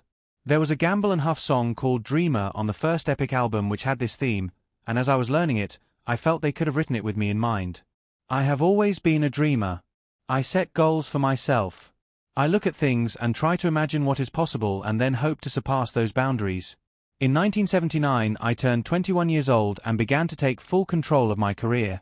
My father's personal management contract with me ran out around this time, and although it was a hard decision, the contract was not renewed. Trying to fire your dad is not easy. But I just didn't like the way certain things were being handled. Mixing family and business can be a delicate situation. It can be great or it can be awful. It depends on the relationships. Even at the best of times, it's a hard thing to do. Did it change the relationship between me and my father? I don't know if it did in his heart, but it certainly didn't in mine. It was a move I knew I had to make because at the time I was beginning to feel that I was working for him rather than that he was working for me. And on the creative side, we are of two completely different minds. He would come up with ideas that I would totally disagree with because they weren't right for me. All I wanted was control over my own life. And I took it. I had to do it. Everyone comes to that point, sooner or later, and I had been in the business for a long time. I was pretty experienced for 21, a 15-year veteran. We were eager to take the Destiny band and concept on the road, but I got hoarse from too many shows, too much singing. When we had to cancel some performances, no one held it against me, but I felt as if I was holding my brothers back after the great job they had done while we worked together to get us all back on track. We made some makeshift adjustments in order to ease the strain on my throat. Marlon took over for me in some passages that required holding long notes. Shake Your Body, Down to the Ground, our set piece on the album, turned out to be a lifesaver for us on stage because we already had a good jam in the studio to build on. It was frustrating to have finally realized our dream of having our own music as the showpiece, rather than the novelty song, and not being able to give it our very best shot. It wasn't long, however, before our time would come. In looking back, I realize I was more patient than perhaps my brothers wanted me to be. As we were remixing Destiny, it occurred to me that we had left out some things that I hadn't talked to my brothers about because I wasn't sure they'd be as interested in them as I was. Epic had arranged in the contract that they would handle any solo album I might decide to do. Perhaps they were hedging their bets. If the Jacksons couldn't make their new sound work, they could try to turn me into something they could mold for the rest of my life. That might seem like a suspicious way of thinking, but I knew from experience that money people always want to know what is going on and what can happen and how to recoup their investment. It seemed logical for them to think that way. In the light of what's happened since, I wonder about those thoughts I had, but they were real at the time. Destiny was our biggest success as an album, and we knew we had really reached the point where people bought your record because they knew you were good and knew you'd give them your very best on every song and every album. I wanted my first solo album to be the best it could be. I didn't want Off the Wall to sound like outtakes from Destiny. That's why I wanted to hire an outside producer who wouldn't come to this project with any preconceived notions about how it should sound. I also needed someone with a good ear to help me choose material because I didn't have enough time to write two sides of songs I'd be proud of. I knew the public expected more than two good singles on an album, especially in the discos with their extended cuts, and I wanted the fans to feel satisfied. These are all reasons why Quincy proved to be the best producer I could have asked for. Quincy Jones's friends called him Q for short because of a love he has for barbecue. Later, after we'd finished Off the Wall, he invited me to a concert of his orchestral music at the Hollywood Bowl, but I was so shy at the time that I stood in the wings to watch the show as I had as a child. He said he expected more from me than that, and we've been trying to live up to each other's standards ever since. That day I called to ask his advice about a producer. He started talking about people in the business, who I could work with and who I'd have trouble with. He knew track records, who was booked, who'd be too lax, who'd put the pedal to the metal. He knew Los Angeles better than Mayor Bradley, and that's how he kept up with what was going on. As a jazz arranger, orchestrator, and film composer, someone people thought was on the outside looking in as far as pop music was concerned, he was an invaluable guide. I was so glad that my outside source was a good friend who also happened to be the perfect choice for a producer. He had a world of talent to choose from among his contacts, and he was a good listener, as well as a brilliant man. The Off the Wall album was originally going to be called Girlfriend. Paul and Linda McCartney wrote a song of that title with me in mind before they ever met me. Paul McCartney always tells people this story about me calling him and saying we should write some hit songs together. But that's not exactly how we first met. I saw Paul for the first time at a party on the Queen Mary, which is docked in Long Beach. His daughter Heather got my number from someone and gave me a call to invite me to this big party. She liked our music and we got to talking. Much later, when his Wings Over America tour was completed, Paul and his family were in Los Angeles. They invited me to a party at the Harold Lloyd estate. Paul McCartney and I first met at that party. We shook hands amid a huge crowd of people, and he said, "You know, I've written a song for you." I was very surprised and thanked him. And he started singing Girlfriend to me at this party. So we exchanged phone numbers and promised to get together soon, but different projects and life just got in the way for both of us and we didn't talk again for a couple of years. He ended up putting the song on his own album London Town. The strangest thing happened when we were making Off the Wall. Quincy walked up to me one day and said, "Michael, I've got a song that's perfect for you." He played Girlfriend for me, not realizing, of course, that Paul had written it for me originally. When I told him, he was astonished and pleased. We recorded it soon after and put it on the album. It was an incredible coincidence. Quincy and I talked about Off the Wall and carefully planned the kind of sound we wanted. When he asked me what I most wanted to have happen in the studio, I told him, "We've got to make it sound different from the Jacksons." Hard words to spit out, considering how hard we'd worked to become the Jacksons, but Quincy knew what I meant, and together we created an album that reflected our goal. Rock With You, the big hit single, was the sort of thing I was aiming for. It was perfect for me to sing and move to. Rod Temperton, whom Quincy had known because of his work with the group Heatwave on Boogie Nights, had written the song with a more relentless, get-down arrangement in mind, but Quincy softened the attack and slipped in a synthesizer that sounded like a conch shell's insides on a beach.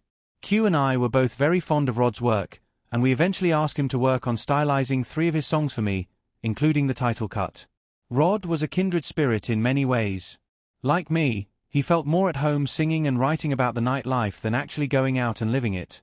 It always surprises me when people assume that something an artist has created is based on a true experience or reflects his or her own lifestyle.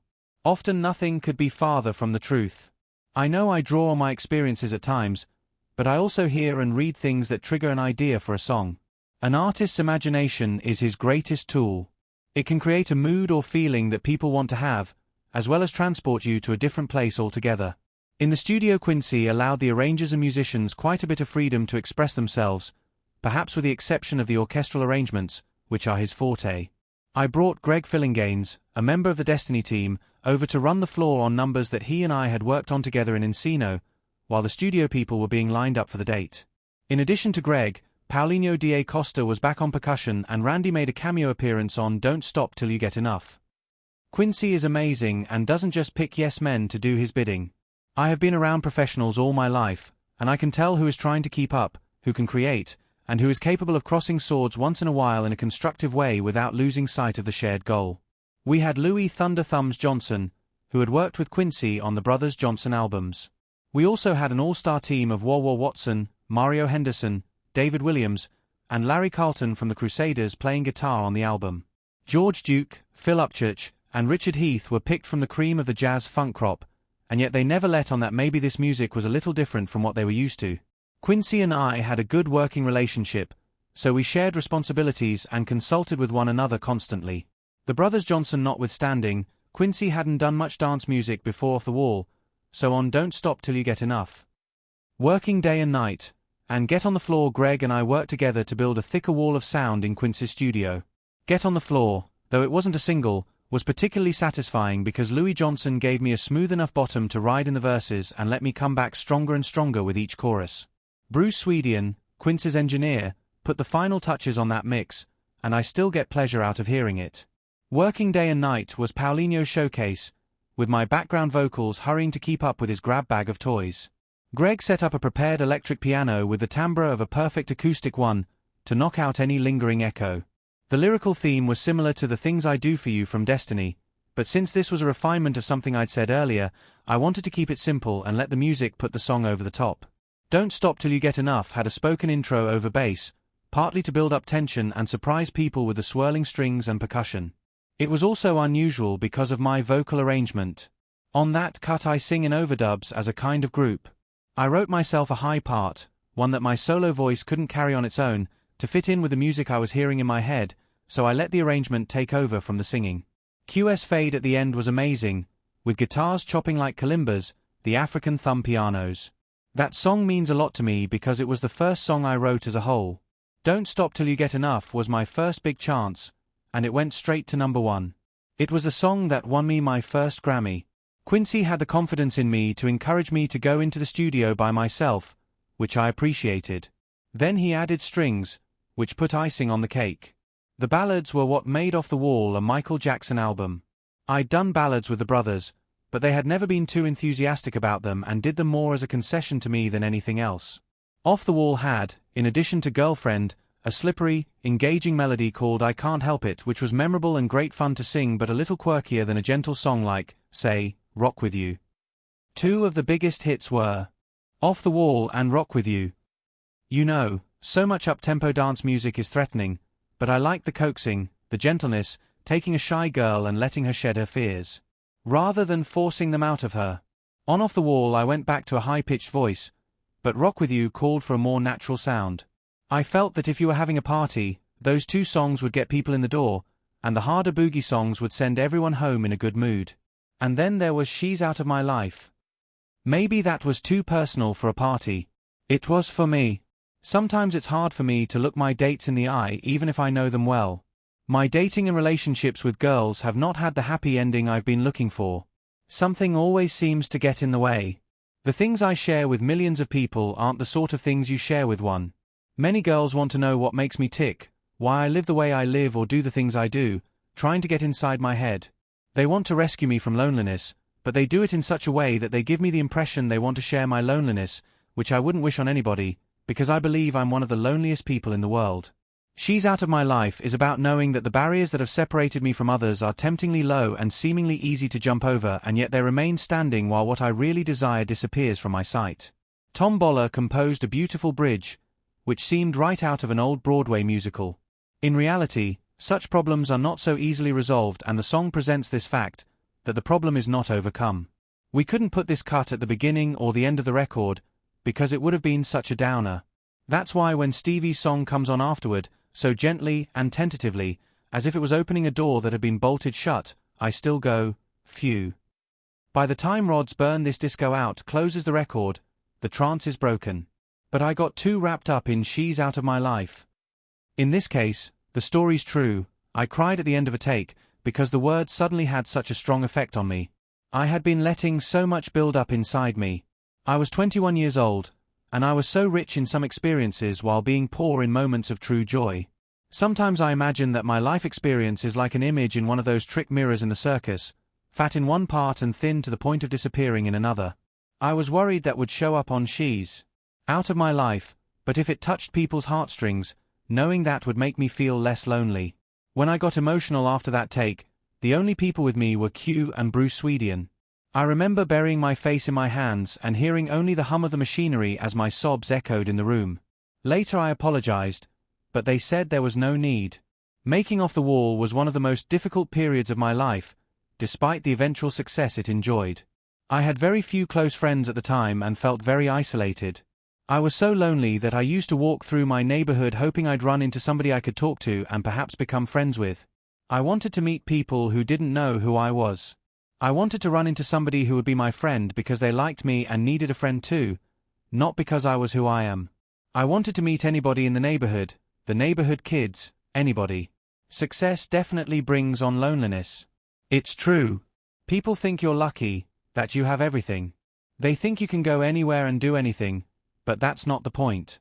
One hungers for the basic stuff. I've learned to cope better with these things now, and I don't get nearly as depressed as I used to. I didn't really have any girlfriends when I was in school. There were girls I thought were cute, but I found it so difficult to approach them. I was too embarrassed. I don't know why, it was just crazy. There was one girl who was a good friend to me. I liked her, but I was too embarrassed to tell her. My first real date was with Tatum O'Neal. We met at a club on Sunset Strip called On the Rocks. We exchanged phone numbers and called each other often. I talked to her for hours, from the road, from the studio, from home. On our first date we went to a party at Hugh Hefner's Playboy Mansion and had a great time. She had held my hand for the first time that night at On the Rocks. When we met, I was sitting at this table and all of a sudden I felt this soft hand reach over and grab mine. It was Tatum. This probably wouldn't mean a lot to other people, but it was serious stuff to me. She touched me. That's how I felt about it. In the past, girls had always touched me on tour, grabbing at me and screaming, behind a wall of security guards. But this was different. This was one-on-one, and that's always the best. Ours developed into a real close relationship. I fell in love with her, and she with me, and we were very close for a long time. Eventually the relationship transcended into a good friendship. We still talk now and then, and I guess you'd have to say she was my first love, after Diana. When I heard Diana Ross was getting married, I was happy for her because I knew it would make her very joyous. Still, it was hard for me, because I had to walk around pretending to be overwhelmed that Diana was getting married to this man I'd never met. I wanted her to be happy, but I have to admit that I was a bit hurt and a little jealous because I've always loved Diana and always will. Another love was Brooke Shields. We were romantically serious for a while. There have been a lot of wonderful women in my life, women whose names wouldn't mean anything to the readers of this book, and it would be unfair to discuss them because they are not celebrities and are unaccustomed to having their names in print. I value my privacy and therefore I respect theirs as well. Lisa Minnelli is a person whose friendship I'll always cherish. She's like my show business sister. We get together and talk about the business. It comes out of our pores. We both eat, sleep, and drink various moves and songs and dance. We have the best time together. I love her. Right after we finished Off the Wall, I plunged into making the Triumph album with my brothers. We wanted to combine the best of both albums for our tour. Can You Feel It? Was the first cut on the album, and it had the closest thing to a rock feel that the Jacksons had ever done. It wasn't really dance music either. We had it in mind for the video that opened our tour, kind of like our own Also Sprach Zarathustra, the 2001 theme. Jackie and I had thought of combining the band's sound with a gospel children's choir feel. That was a nod to Gamble and Huff, in a way, because the song was a celebration of love taking over, cleansing the sins of the world. Randy's singing is so good, even if his range is not all he'd like it to be. His breathing and phrasing kept me pumped up on my toes when we sang it. There was a bright foghorn type keyboard that I worked on for hours, going over it and over it again, until I got it the way I wanted it. We had 6 minutes, and I don't think it was 1 second too long. Lovely One was an extension of Shake Your Body Down to the Ground, with that lighter off-the-wall sound injected. I tried out a newer, more ethereal voice on Jackie's Your Ways, with the keyboards adding a faraway quality. Paulinho brought out all the artillery, triangles, skulls, gongs. This song's about a strange girl who is the way she is and there's nothing I can do about it, other than enjoy it when I can. Everybody is more playful than the off-the-wall dance tunes, with Mike McKinney propelling it like a plane turning and bearing down. The background vocals suggest Get on the Floor's influence, but Quince's sound is deeper, like You're in the Eye of the Storm. Our sound was more like going up the glass elevator to the top floor while looking down, rising effortlessly. Time Waits for No One was written by Jackie and Randy with my voice and style in mind. They knew they were trying to keep up with the off-the-wall songwriters and they did a very good job. Give It Up gave everyone a chance to sing, Marlon in particular. We strayed from the band's sound on those tracks, perhaps sinking back into that Philly trap of letting the arrangement overwhelm us. Walk Right Now and Wondering Who were closer to the Destiny sound, but for the most part they were suffering from too many cooks and not enough broth.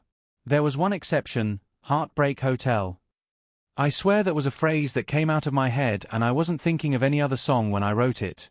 The record company printed it on the cover as this Place Hotel, because of the Elvis Presley connection. As important as he was to music, black as well as white, he just wasn't an influence on me. I guess he was too early for me. Maybe it was timing more than anything else. By the time our song had come out, people thought that if I kept living in seclusion the way I was, I might die the way he did. The parallels aren't there as far as I'm concerned, and I was never much for scare tactics. Still, the way Elvis destroyed himself interests me, because I don't ever want to walk those grounds myself. LaToya was asked to contribute the scream that opens the song, not the most auspicious start to a recording career, I'll admit, but she was just getting her feet wet in the studio. She has made some good records since and is quite accomplished. The scream was the kind that normally shatters a bad dream, but our intention was to have the dream only begin, to make the listener wonder whether it was a dream or reality. That was the effect I think we got. The three female backup singers were amused when they were doing the scary backup effects that I wanted, until they actually heard them in the mix. Heartbreak Hotel was the most ambitious song I had composed. I think I worked on a number of levels. You could dance to it, sing along with it, get scared by it, and just listen. I had to tack on a slow piano and cello coda that ended on a positive note to reassure the listener. There's no point in trying to scare someone if there isn't something to bring the person back safe and sound from where you've taken them. Heartbreak Hotel had revenge in it, and I am fascinated by the concept of revenge. It's something I can't understand. The idea of making someone pay for something they've done to you or that you imagine they've done to you is totally alien to me. The setup showed my own fears and for the time being helped quell them. There were so many sharks in this business looking for blood in the water. If this song, and later Billie Jean, seemed to cast women in an unfavorable light, it was not meant to be taken as a personal statement. Needless to say, I love the interaction between the sexes. It is a natural part of life and I love women. I just think that when sex is used as a form of blackmail or power, it's a repugnant use of one of God's gifts. Triumph gave us that final burst of energy we needed to put together a perfect show, with no marginal material. We began rehearsing with our touring band, which included bass player Mike McKinney. David Williams would travel with us too, but he was now a permanent member of the band. The upcoming tour was going to be a big undertaking. We had special effects arranged for us by the great magician Doug Henning. I wanted to disappear completely in a puff of smoke right after Don't Stop. He had to coordinate the special effects with the Shoko people who controlled the whole setup. I was happy to talk with him while we walked through the routine. It seemed almost unfair for him to give me his secrets, and apart from the money I wasn't offering him anything he could make use of in return. I felt a little embarrassed about that, yet I really wanted our show to be great and I knew Henning's contribution would be spectacular. We were competing with bands like Earth, Wind, and Fire and the Commodores for the position of top band in the country, and we knew there were people who felt that the Jackson Brothers had been around for 10 years and were finished. I had worked hard on the concept for the set for the upcoming tour. It had the feel of Close Encounters behind it. I was trying to make the statement that there was life and meaning beyond space and time, and the peacock had burst forth ever brighter and ever prouder. I wanted our film to reflect this idea, too. My pride in the rhythms, the technical advances, and the success of Off the Wall was offset by the jolt I got when the Grammy nominations were announced for 1979. Although Off the Wall had been one of the most popular records of the year, it received only one nomination, Best R&B Vocal Performance. I remember where I was when I got the news. I felt ignored by my peers and it hurt. People told me later that it surprised the industry too. I was disappointed and then I got excited thinking about the album to come. I said to myself, wait until next time, they won't be able to ignore the next album. I watched the ceremony on television and it was nice to win in my category, but I was still upset by what I perceived as the rejection of my peers. I just kept thinking, next time, next time. In many ways an artist is his work. It's difficult to separate the two. I think I can be brutally objective about my work as I create it, and if something doesn't work, I can feel it, but when I turn in a finished album, or song, you can be sure that I've given it every ounce of energy and God-given talent that I have. Off the Wall was well received by my fans, and I think that's why the Grammy nominations hurt. That experience lit a fire in my soul. All I could think of was the next album and what I would do with it. I wanted it to be truly great. Chapter 5. The Moonwalk. Off the Wall was released in August 1979, The same month I turned 21 and took control of my own affairs, and it was definitely one of the major landmarks of my life. It meant a great deal to me, because its eventual success proved beyond a shadow of a doubt that a former child star could mature into a recording artist with contemporary appeal. Off the Wall also went a step beyond the dance grooves we had cooked up. When we started the project, Quincy and I talked about how important it was to capture passion and strong feelings in a recorded performance. I still think that's what we achieved on the ballad She's Out of My Life, and to a lesser extent on Rock With You. Looking back, I can view the whole tapestry and see how Off the Wall prepared me for the work we would do on the album that became Thriller. Quincy, Rod Temperton, and many of the musicians who played on Off the Wall would help me realize a dream that I had had for a long time. Off the Wall had sold almost 6 million copies in this country, but I wanted to make an album that would be even bigger. Ever since I was a little boy, I had dreamed of creating the biggest-selling record of all time. I remember going swimming as a child and making a wish before I jumped into the pool. Remember, I grew up knowing the industry, understanding goals, and being told what was and was not possible. I wanted to do something special. I'd stretch my arms out, as if I were sending my thoughts right up into space. I'd make my wish, then I'd dive into the water. I'd say to myself, this is my dream. This is my wish, every time before I dive into the water. I believe in wishes and in a person's ability to make a wish come true. I really do. Whenever I saw a sunset, I would quietly make my secret wish right before the sun tucked under the western horizon and disappeared. It would seem as if the sun had taken my wish with it.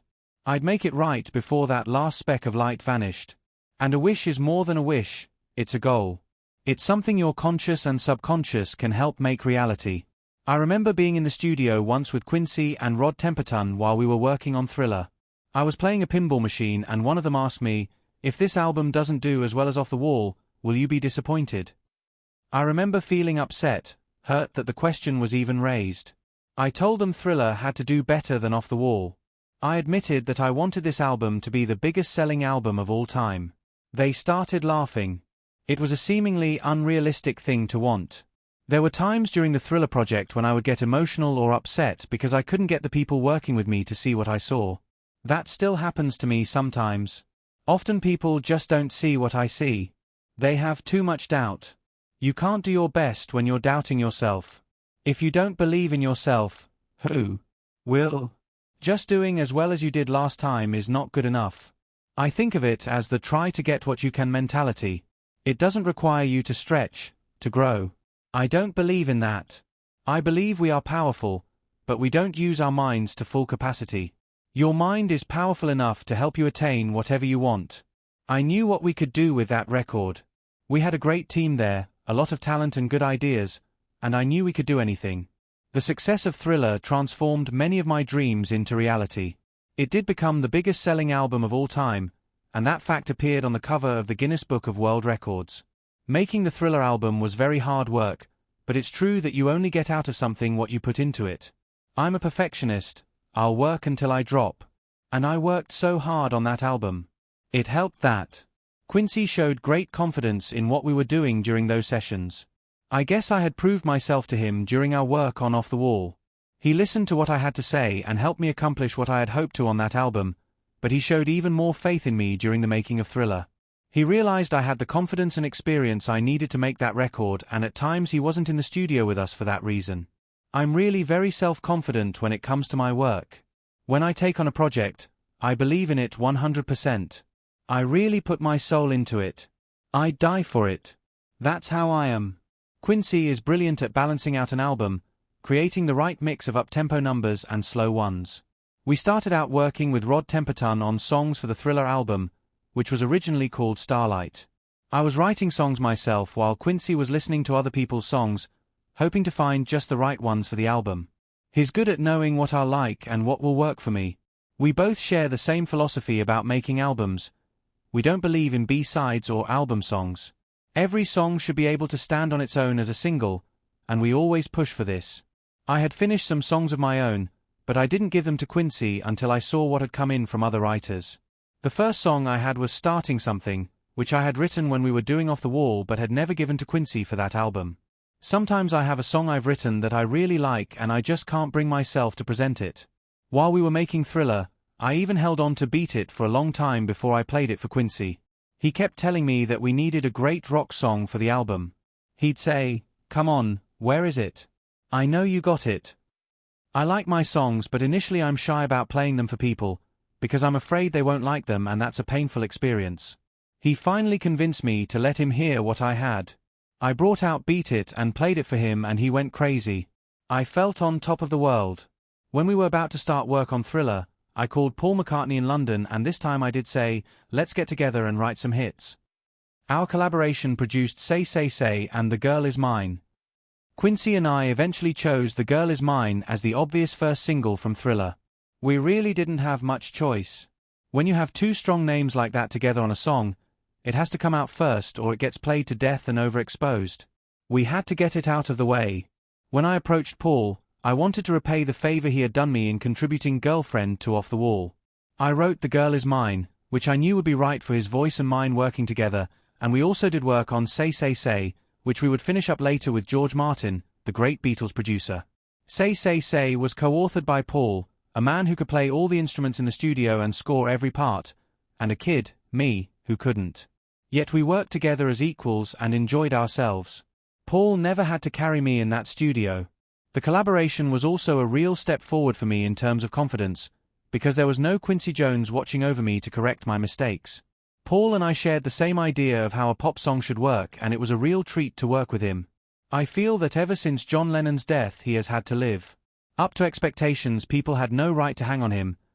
Paul McCartney has given so much to this industry and to his fans. Eventually, I would buy the ATV Music Publishing catalog, which included many of the great Lennon-McCartney songs. But most people don't know that it was Paul who introduced me to the idea of getting involved in music publishing. I was staying with Paul and Linda at their house in the country when Paul told me about his own involvement in music publishing. He handed me a little book with MPL printed on the cover. He smiled as I opened it, because he knew I was going to find the contents exciting. It contained a list of all the songs Paul owns, and he'd been buying the rights to songs for a long time. I had never given the idea of buying songs any thought before. When the ATV Music Publishing catalog, which contains many Lennon-McCartney songs, went on sale, to consider myself a musician who is incidentally a businessman, and Paul and I had both learned the hard way about business and the importance of publishing and royalties and the dignity of songwriting. Songwriting should be treated as the lifeblood of popular music. The creative process doesn't involve time clocks or quota systems. It involves inspiration and the willingness to follow through. When I was sued by someone I had never heard of for The Girl Is Mine, I was quite willing to stand on my reputation. I stated that many of my ideas come in dreams, which some people thought was a convenient cop-out, but it's true. Our industry is so lawyer-heavy that getting sued for something you didn't do seems to be as much a part of the initiation process as winning amateur night used to be. Not My Lover was a title we almost used for Billie Jean because Q had some objections to calling the song Billie Jean, my original title. He felt people might immediately think of Billie Jean King, the tennis player. A lot of people have asked me about that song, and the answer is very simple. It's just a case of a girl who says that I'm the father of her child and I'm pleading my innocence because the kid is not my son. There was never a real Billie Jean. Except for the ones who came after the song. The girl in the song is a composite of people we've been plagued by over the years. This kind of thing has happened to some of my brothers, and I used to be really amazed by it. I couldn't understand how these girls could say they were carrying someone's child when it wasn't true. I can't imagine lying about something like that. Even today there are girls who come to the gate at our house and say the strangest things, like, "Oh, I'm Michael's wife," or "I'm just dropping off the keys to our apartment." I remember one girl who used to drive us completely crazy. I really think that she believed in her mind that she belonged with me. There was another girl who claimed I had gone to bed with her, and she made threats. There have been a couple of serious scuffles at the gate on Havenhurst, and they can get dangerous. People yell into the intercom that Jesus sent them to speak with me and God told them to come, unusual and unsettling things. A musician knows hit material. It has to feel right. Everything has to feel in place. It fulfills you and it makes you feel good. You know it when you hear it. That's how I felt about Billie Jean. I knew it was going to be big while I was writing it. I was really absorbed in that song. One day during a break in a recording session I was riding down the Ventura Freeway with Nelson Hayes, who was working with me at the time. Billie Jean was going around in my head, and that's all I was thinking about. We were getting off the freeway when a kid on a motorcycle pulls up to us and says, "Your car's on fire." Suddenly we noticed the smoke and pulled over, and the whole bottom of the Rolls-Royce was on fire. That kid probably saved our lives. If the car had exploded, we could have been killed. But I was so absorbed by this tune floating in my head that I didn't even focus on the awful possibilities until later. Even while we were getting help and finding an alternate way to get where we were going, I was silently composing additional material. That's how involved I was with Billie Jean. Before I wrote Beat It, I had been thinking I wanted to write the type of rock song that I would go out and buy, but also something totally different from the rock music I was hearing on Top 40 radio at the time. Beat It was written with school kids in mind. I've always loved creating pieces that will appeal to kids. It's fun to write for them and know what they like because they're a very demanding audience. You can't fool them. They are still the audience that's most important to me, because I really care about them. If they like it, it's a hit, no matter what the charts say. The lyrics of Beat It express something I would do if I were in trouble. Its message, that we should abhor violence, is something I believe deeply. It tells kids to be smart and avoid trouble. I don't mean to say you should turn the other cheek while someone kicks in your teeth, but, unless your back is against the wall and you have absolutely no choice, just get away before violence breaks out. If you fight and get killed, you've gained nothing and lost everything. You're the loser, and so are the people who love you. That's what Beat It is supposed to get across. To me, true bravery is settling differences without a fight and having the wisdom to make that solution possible. When Q called Eddie Van Halen, he thought it was a crank call. Because of the bad connection, Eddie was convinced that the voice on the other end was a fake. After being told to get lost, Q simply dialed the number again. Eddie agreed to play the session for us and gave us an incredible guitar solo on Beat It. The newest members of our team were the band Toto, who had the hit records Rosanna and Africa. They had been well known as individual session musicians before they came together as a group. Because of their experience, they knew both sides of studio work, when to be independent, and when to be cooperative and follow the producer's lead. Steve Porcaro had worked on Off the Wall during a break as keyboardist for Toto. This time he brought his band mates with him. Musicologists know that the band's leader David Paich is the son of Marty Paich, who worked on Ray Charles' great records like I Can't Stop Loving You. I Love Pretty Young Thing, which was written by Quincy and James Ingram. Don't Stop Till You Get Enough had whetted my appetite for the spoken intro, partly because I didn't think my speaking voice was something my singing needed to hide. I have always had a soft speaking voice. I haven't cultivated it or chemically altered it. That's me, take it or leave it. Imagine what it must be like to be criticized for something about yourself that is natural and God-given. Imagine the hurt of having untruths spread by the press, of having people wonder if you're telling the truth, defending yourself because someone decided it would make good copy and would force you to deny what they said, thus creating another story. I've tried not to answer such ridiculous charges in the past because that dignifies them and the people who make them. Remember, the press is a business. Newspapers and magazines are in business to make money, sometimes at the expense of accuracy, fairness, and even the truth. Anyway, in the intro to Pretty Young Thing, I sounded a bit more confident than I had on the last album. I liked the code in the lyrics, and tenderoni and sugarfly were fun rock and roll type words that you couldn't find in the dictionary. I got Janet and LaToya into the studio for this one, and they produced the real backup vocals. James Ingram and I programmed an electronic device called a vocoder, which gave out that E.T. voice. Human Nature was the song the Toto guys brought to Q, and he and I both agreed that the song had the prettiest melody we'd heard in a long time, even more than Africa. It's music with wings. People ask me about the lyrics, why does he do me that way? I like loving this way. People often think the lyrics you're singing have some special personal significance for you, which often isn't true. It is important to reach people, to move them. Sometimes one can do this with the mosaic of the music, melody, arrangement and lyrics. Sometimes it is the intellectual content of the lyrics. I was asked a lot of questions about Muscles, the song I wrote and produced for Diana Ross. That song fulfilled a lifelong dream of returning some of the many favors she's done for me. I have always loved Diana and looked up to her. Muscles, by the way, is the name of my snake. The Lady in My Life was one of the most difficult tracks to cut. We were used to doing a lot of takes in order to get a vocal as nearly perfect as possible, but Quincy wasn't satisfied with my work on that song, even after literally dozens of takes. Finally he took me aside late one session and told me he wanted me to beg. That's what he said. He wanted me to go back to the studio and literally beg for it. So I went back in and had them turn off the studio lights and close the curtain between the studio and the control room so I wouldn't feel self-conscious. Q started the tape and I begged. The result is what you hear in the grooves. Eventually, we came under tremendous pressure from our record company to finish Thriller. When a record company rushes you, they really rush you, and they were rushing us hard on Thriller. They said it had to be ready on a certain date, do or die. So we went through a period where we were breaking our backs to get the album done by their deadline. There were a lot of compromises made on the mixes of various tracks, and on whether certain tracks were even going to be on the record. We cut so many corners that we almost lost the whole album. When we finally listened to the tracks we were going to hand in, Thriller sounded so crappy to me that tears came to my eyes. We had been under enormous pressure because while we were trying to finish Thriller, we also had been working on the E.T. storybook, and there had been deadline pressure on that as well. All these people were fighting back and forth with each other, and we came to realize that the sad truth was that the mixes of Thriller didn't work. We sat there in the studio, Westlake Studio in Hollywood, and listened to the whole album. I felt devastated. All this pent-up emotion came out. I got angry and left the room. I told my people, that's it, we're not releasing it. Call CBS and tell them they are not getting this album. We are not releasing it. Because I knew it was wrong.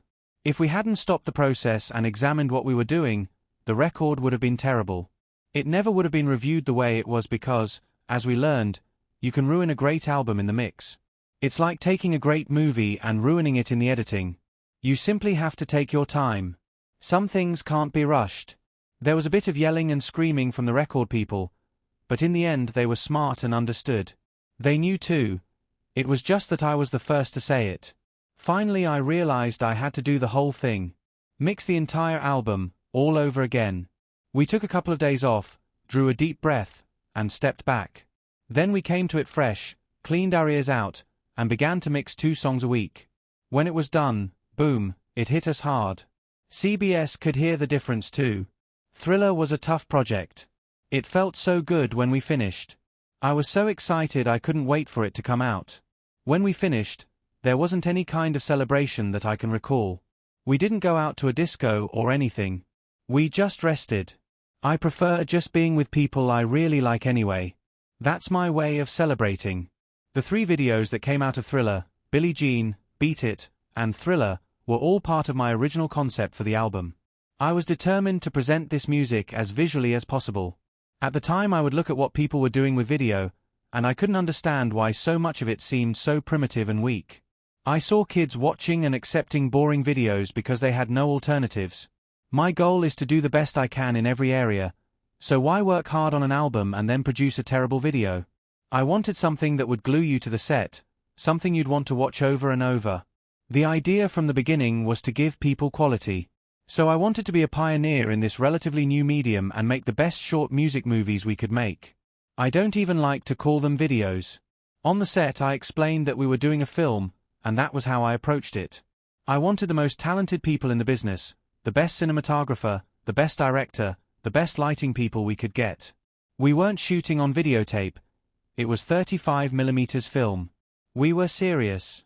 For the first video, Billie Jean, I interviewed several directors, looking for someone who seemed really unique. Most of them didn't present me with anything that was truly innovative. At the same time I was trying to think bigger, the record company was giving me a problem on the budget. So I ended up paying for Beat It and Thriller because I didn't want to argue with anybody about money. I own both of those films myself as a result. Billie Jean was done with CBS's money, about $250,000.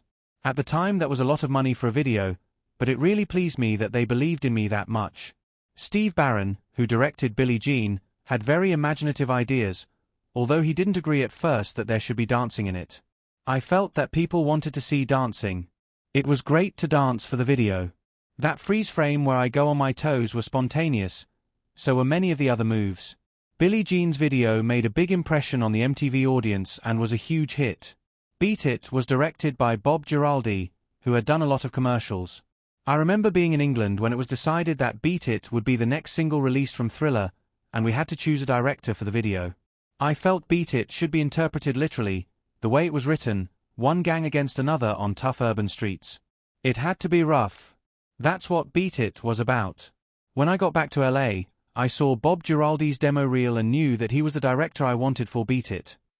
I loved the way he told a story in his work, so I talked with him about Beat It. We went over things, my ideas and his ideas, and that's how it was created.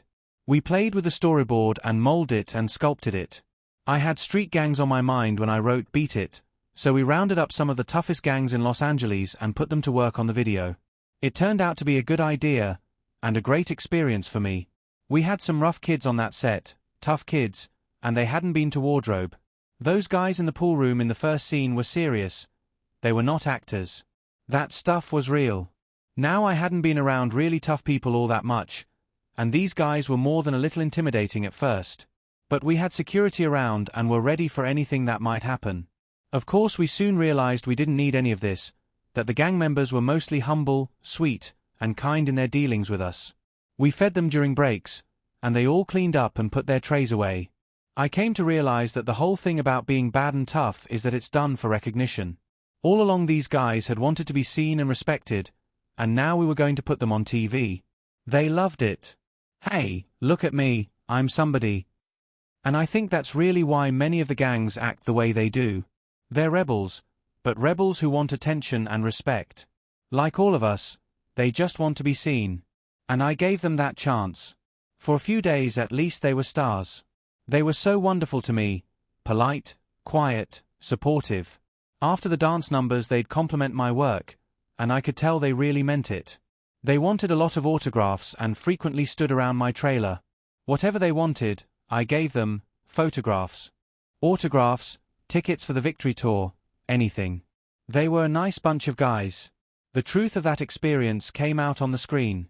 The Beat It video was menacing, and you could feel those people's emotions. You felt the experience of the streets and the reality of their lives. You look at Beat It and know those kids are tough. They were being themselves, and it came across. It was nothing like actors acting. It was as far from that as possible. They were being themselves. That feeling you got was their spirit. I've always wondered if they got the same message from the song that I did. When Thriller first came out, the record company assumed it would sell a couple of million copies. In general, record companies never believe a new album will do considerably better than the last one you did. They figure you either got lucky last time or the number you last sold is the size of your audience. They usually just ship a couple of million out to the stores to cover the sales in case you get lucky again. That's how it usually works, but I wanted to alter their attitude with Thriller. One of the people who helped me with Thriller was Frank Dillio. Frank was vice president for promotion at Epic when I met him.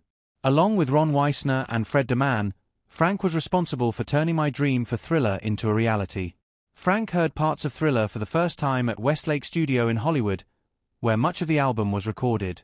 He was there with Freddie DeMann, one of my managers, and Quincy, and I played them Beat It and a little bit of Thriller, which we were still working on. They were very impressed, and we started to talk seriously about how to break this album wide open. Frank really worked hard and proved to be my right hand during the years ahead. His brilliant understanding of the recording industry proved invaluable. For instance, we released Beat It as a single while Billie Jean was still at number 1. CBS screamed, "You're crazy. This will kill Billie Jean." But Frank told them not to worry, that both songs would be number 1 and both would be in the top 10 at the same time. They were. By the spring of 1983 it was clear that the album was going to go crazy. Over the top. Every time they released another single, sales of the album would go even higher. Then the Beat It video took off. On May 16, 1983, I performed Billie Jean on a network telecast in honor of Motown's 25th anniversary. Almost 50 million people saw that show. After that, many things changed. The Motown 25 show had actually been taped a month earlier, in April. The whole title was Motown 25, Yesterday, Today, and Forever, and I'm forced to admit I had to be talked into doing it. I'm glad I did because the show eventually produced some of the happiest and proudest moments of my life. As I mentioned earlier, I said no to the idea at first. I had been asked to appear as a member of the Jacksons and then to do a dance number on my own. But none of us were Motown artists any longer. There were lengthy debates between me and my managers, Weissner and DeMann. I thought about how much Berry Gordy had done for me and the group, but I told my managers and Motown that I didn't want to go on TV. My whole attitude toward TV is fairly negative. Eventually Berry came to see me to discuss it. I was editing Beat It at the Motown studio, and someone must have told him I was in the building. He came down to the studio and talked to me about it at length. I said, okay, but if I do it, I want to do Billie Jean. It would have been the only non-Motown song in the whole show. He told me that's what he wanted me to do anyway. So we agreed to do a Jackson's medley, which would include Jermaine. We were all thrilled. So I gathered my brothers and rehearsed them for this show. I really worked them, and it felt nice, a bit like the old days of the Jackson 5. I choreographed them and rehearsed them for days at our house in Encino, videotaping every rehearsal so we could watch it later. Jermaine and Marlon also made their contributions. Next we went to Motown in Pasadena for rehearsals.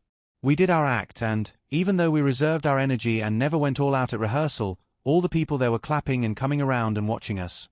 Then I did my Billie Jean rehearsal. I just walked through it because as yet I had nothing planned. I hadn't had time because I was so busy rehearsing the group. The next day I called my management office and said, please order me a spy's hat, like a cool fedora, something that a secret agent would wear. I wanted something sinister and special, a real slouchy kind of hat. I still didn't have a very good idea of what I was going to do with Billie Jean. During the Thriller sessions, I had found a black jacket, and I said, you know, someday I'm going to wear this to perform. It was so perfect and so show business that I wore it on Motown 25. But the night before the taping, I still had no idea what I was going to do with my solo number. So I went down to the kitchen of our house and played Billie Jean. Loud. I was in there by myself, the night before the show, and I pretty much stood there and let the song tell me what to do. I kind of let the dance create itself. I really let it talk to me. I heard the beat come in, and I took this spy's hat and started to pose and step, letting the Billie Jean rhythm create the movements. I felt almost compelled to let it create itself. I couldn't help it. And that, being able to step back and let the dance come through, was a lot of fun. I had also been practicing certain steps and movements, although most of the performance was actually spontaneous. I had been practicing the moonwalk for some time, and it dawned on me in our kitchen that I would finally do the moonwalk in public on Motown 25. Now the moonwalk was already out on the street by this time, but I enhanced it a little when I did it. It was born as a break dance step, a popping type of thing that black kids had created dancing on street corners in the ghetto. Black people are truly innovative dancers. They create many of the new dances, pure and simple. So I said, this is my chance to do it, and I did it. These 3 kids taught it to me. They gave me the basics, and I had been doing it a lot in private. I had practiced it together with certain other steps. All I was really sure of was that on the bridge to Billie Jean I was going to walk backward and forward at the same time, like walking on the moon. On the day of the taping, Motown was running behind schedule. Late. So I went off and rehearsed by myself. By then I had my spy hat. My brothers wanted to know what the hat was for, but I told them they'd have to wait and see. But I did ask Nelson Hayes for a favor. Nelson, after I do the set with my brothers and the lights go down, sneak the hat out to me in the dark. I'll be in the corner, next to the wings, talking to the audience, but you sneak that hat back there and put it in my hand in the dark. So after my brothers and I finished performing, I walked over to the side of the stage and said, "You're beautiful." I'd like to say those were the good old days. Those were magic moments with all my brothers, including Jermaine. But what I really like, and Nelson is sneaking the hat into my hand, are the newer songs. I turned around and grabbed the hat and went into Billie Jean, into that heavy rhythm. I could tell that people in the audience were really enjoying my performance. My brothers told me they were crowding the wings watching me with their mouths open, and my parents and sisters were out there in the audience. But I just remember opening my eyes at the end of the thing and seeing this sea of people standing up, applauding. And I felt so many conflicting emotions. I knew I had done my best and felt good, so good. But at the same time I felt disappointed in myself. I had planned to do one really long spin and to stop on my toes, suspended for a moment, but I didn't stay on my toes as long as I wanted. I did the spin and I landed on one toe. I wanted to just stay there, just freeze there, but it didn't work quite as I'd planned. When I got backstage, the people back there were congratulating me. I was still disappointed about the spin. I had been concentrating so hard and I'm such a perfectionist. At the same time I knew this was one of the happiest moments of my life. I knew that for the first time my brothers had really gotten a chance to watch me and see what I was doing, how I was evolving. After the performance, each of them hugged and kissed me backstage. They had never done that before, and I felt happy for all of us. It was so wonderful when they kissed me like that. I loved it. I mean, we hug all the time. My whole family embraces a lot, except for my father. He's the only one who doesn't. Whenever the rest of us see each other, we embrace, but when they all kissed me that night, I felt as if I had been blessed by them. The performance was still gnawing at me, and I wasn't satisfied until a little boy came up to me backstage. He was about 10 years old and was wearing a tuxedo. He looked up at me with stars in his eyes, frozen where he stood, and said, "Man, whoever taught you to dance like that?" I kind of laughed and said, "Practice, I guess." And this boy was looking at me, awestruck. I walked away, and for the first time that evening I felt really good about what I had accomplished that night. I said to myself, I must have done really well because children are honest. When that kid said what he did, I really felt that I had done a good job. I was so moved by the whole experience that I went right home and wrote down everything which had happened that night. My entry ended with my encounter with the child. The day after the Motown 25 show, Fred Astaire called me on the telephone. He said, these are his exact words, "You're a hell of a mover. Man, you really put them on their asses last night." That's what Fred Astaire said to me. I thanked him. Then he said, "You're an angry dancer. I'm the same way.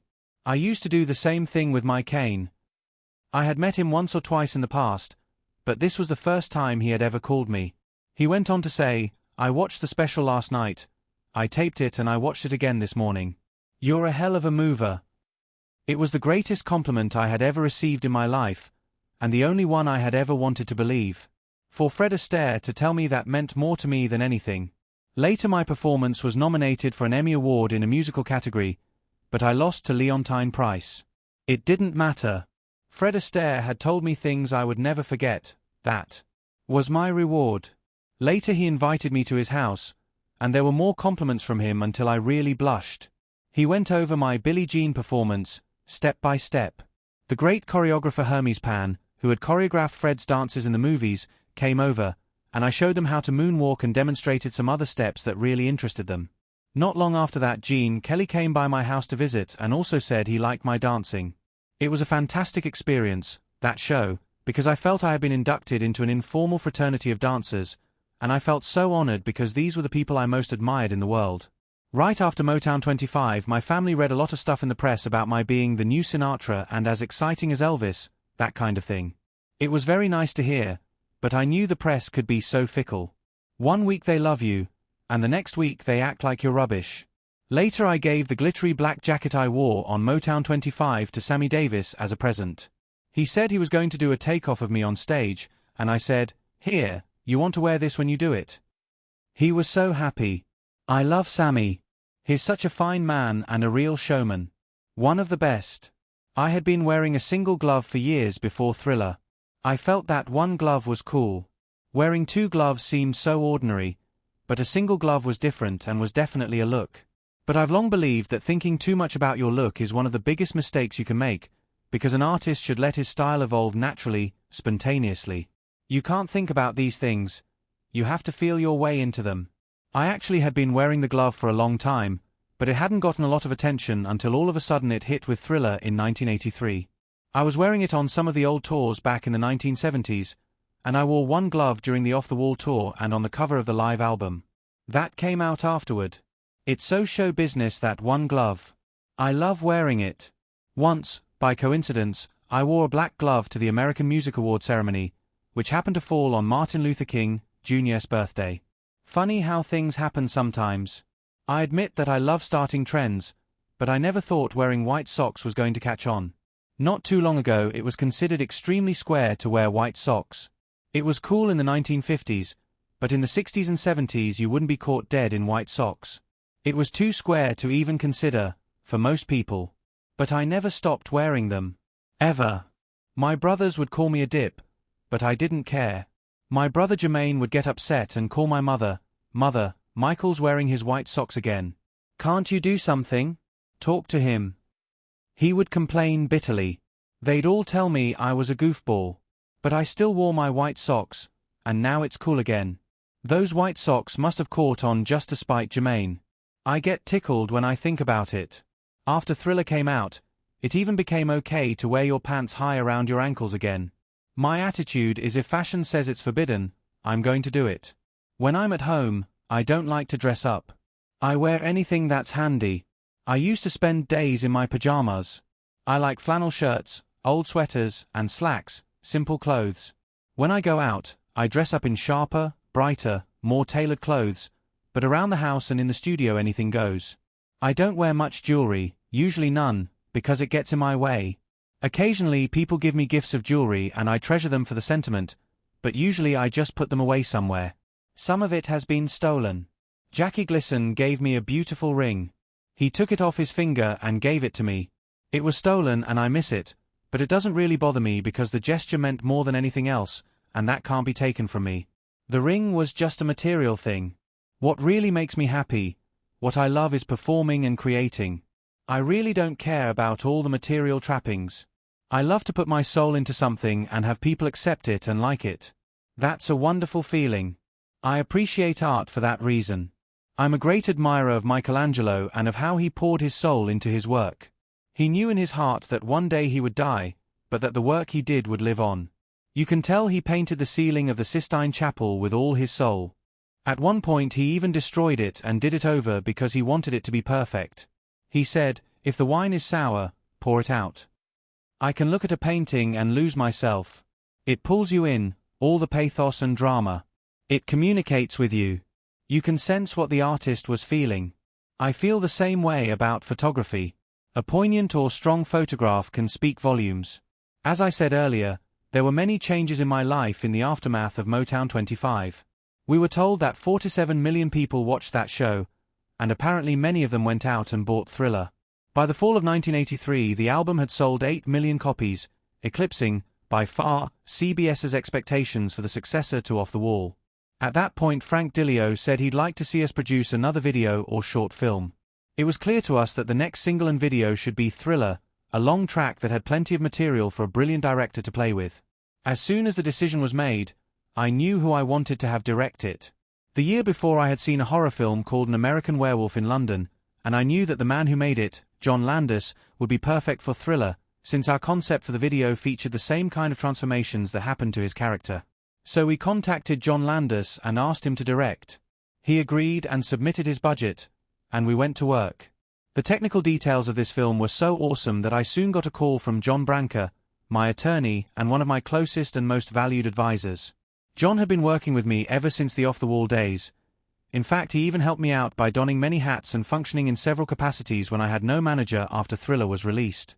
He's one of those extremely talented, capable men who can do anything. Anyway, John was in a panic because it had become obvious to him that the original budget for the Thriller video was going to double. I was paying for this project myself, so the money for the budget overruns was coming out of my pocket. But at this point John came up with a great idea. He suggested we make a separate video, financed by somebody else, about the making of the Thriller video. It seemed odd that no one had ever done this before. We felt sure it would be an interesting documentary, and at the same time it would help pay for our doubled budget. It didn't take John long to put this deal together. He got MTV and the Showtime cable network to put up the cash, and Vestron released the video after Thriller aired. The success of the making of Thriller was a bit of a shock to all of us. In its cassette form it sold about 1 million copies by itself. Even now, it holds the record as the best-selling music video of all time. The Thriller film was ready in late 1983. We released it in February and it made its debut on MTV.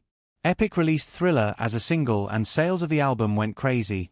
According to statistics, the Thriller film and the release of the single resulted in 14 million additional album and tape sales within a 6-month period. At one point in 1984, we were selling 1 million records a week. I'm still stunned by this response. By the time we finally closed down the Thriller campaign a year later, the album was at the 32 million mark. Today sales are at 40 million. A dream come true. During this period I changed my management as well. My contract with Weissner and Deman had expired in early 1983. My father was no longer representing me and I was looking at various people. One day I was at the Beverly Hills Hotel, visiting Frank Dilio, and I asked him if he had any interest in leaving Epic and managing my career. Frank asked me to think about it some more and if I was certain to call him back on Friday. Needless to say, I called back. The success of Thriller really hit me in 1984, when the album received a gratifying number of nominations for the American Music Awards and the Grammy Awards. I remember feeling an overwhelming rush of jubilation. I was whooping with joy and dancing around the house, screaming. When the album was certified as the best-selling album of all time, I couldn't believe it. Quincy Jones was yelling, "Bust open the champagne." We were all in a state. Man, what a feeling. To work so hard on something, to give so much and to succeed. Everyone involved with Thriller was floating on air. It was wonderful. I imagined that I felt like a long-distance runner must feel when breaking the tape at the finish line. I would think of an athlete, running as hard and as fast as he can.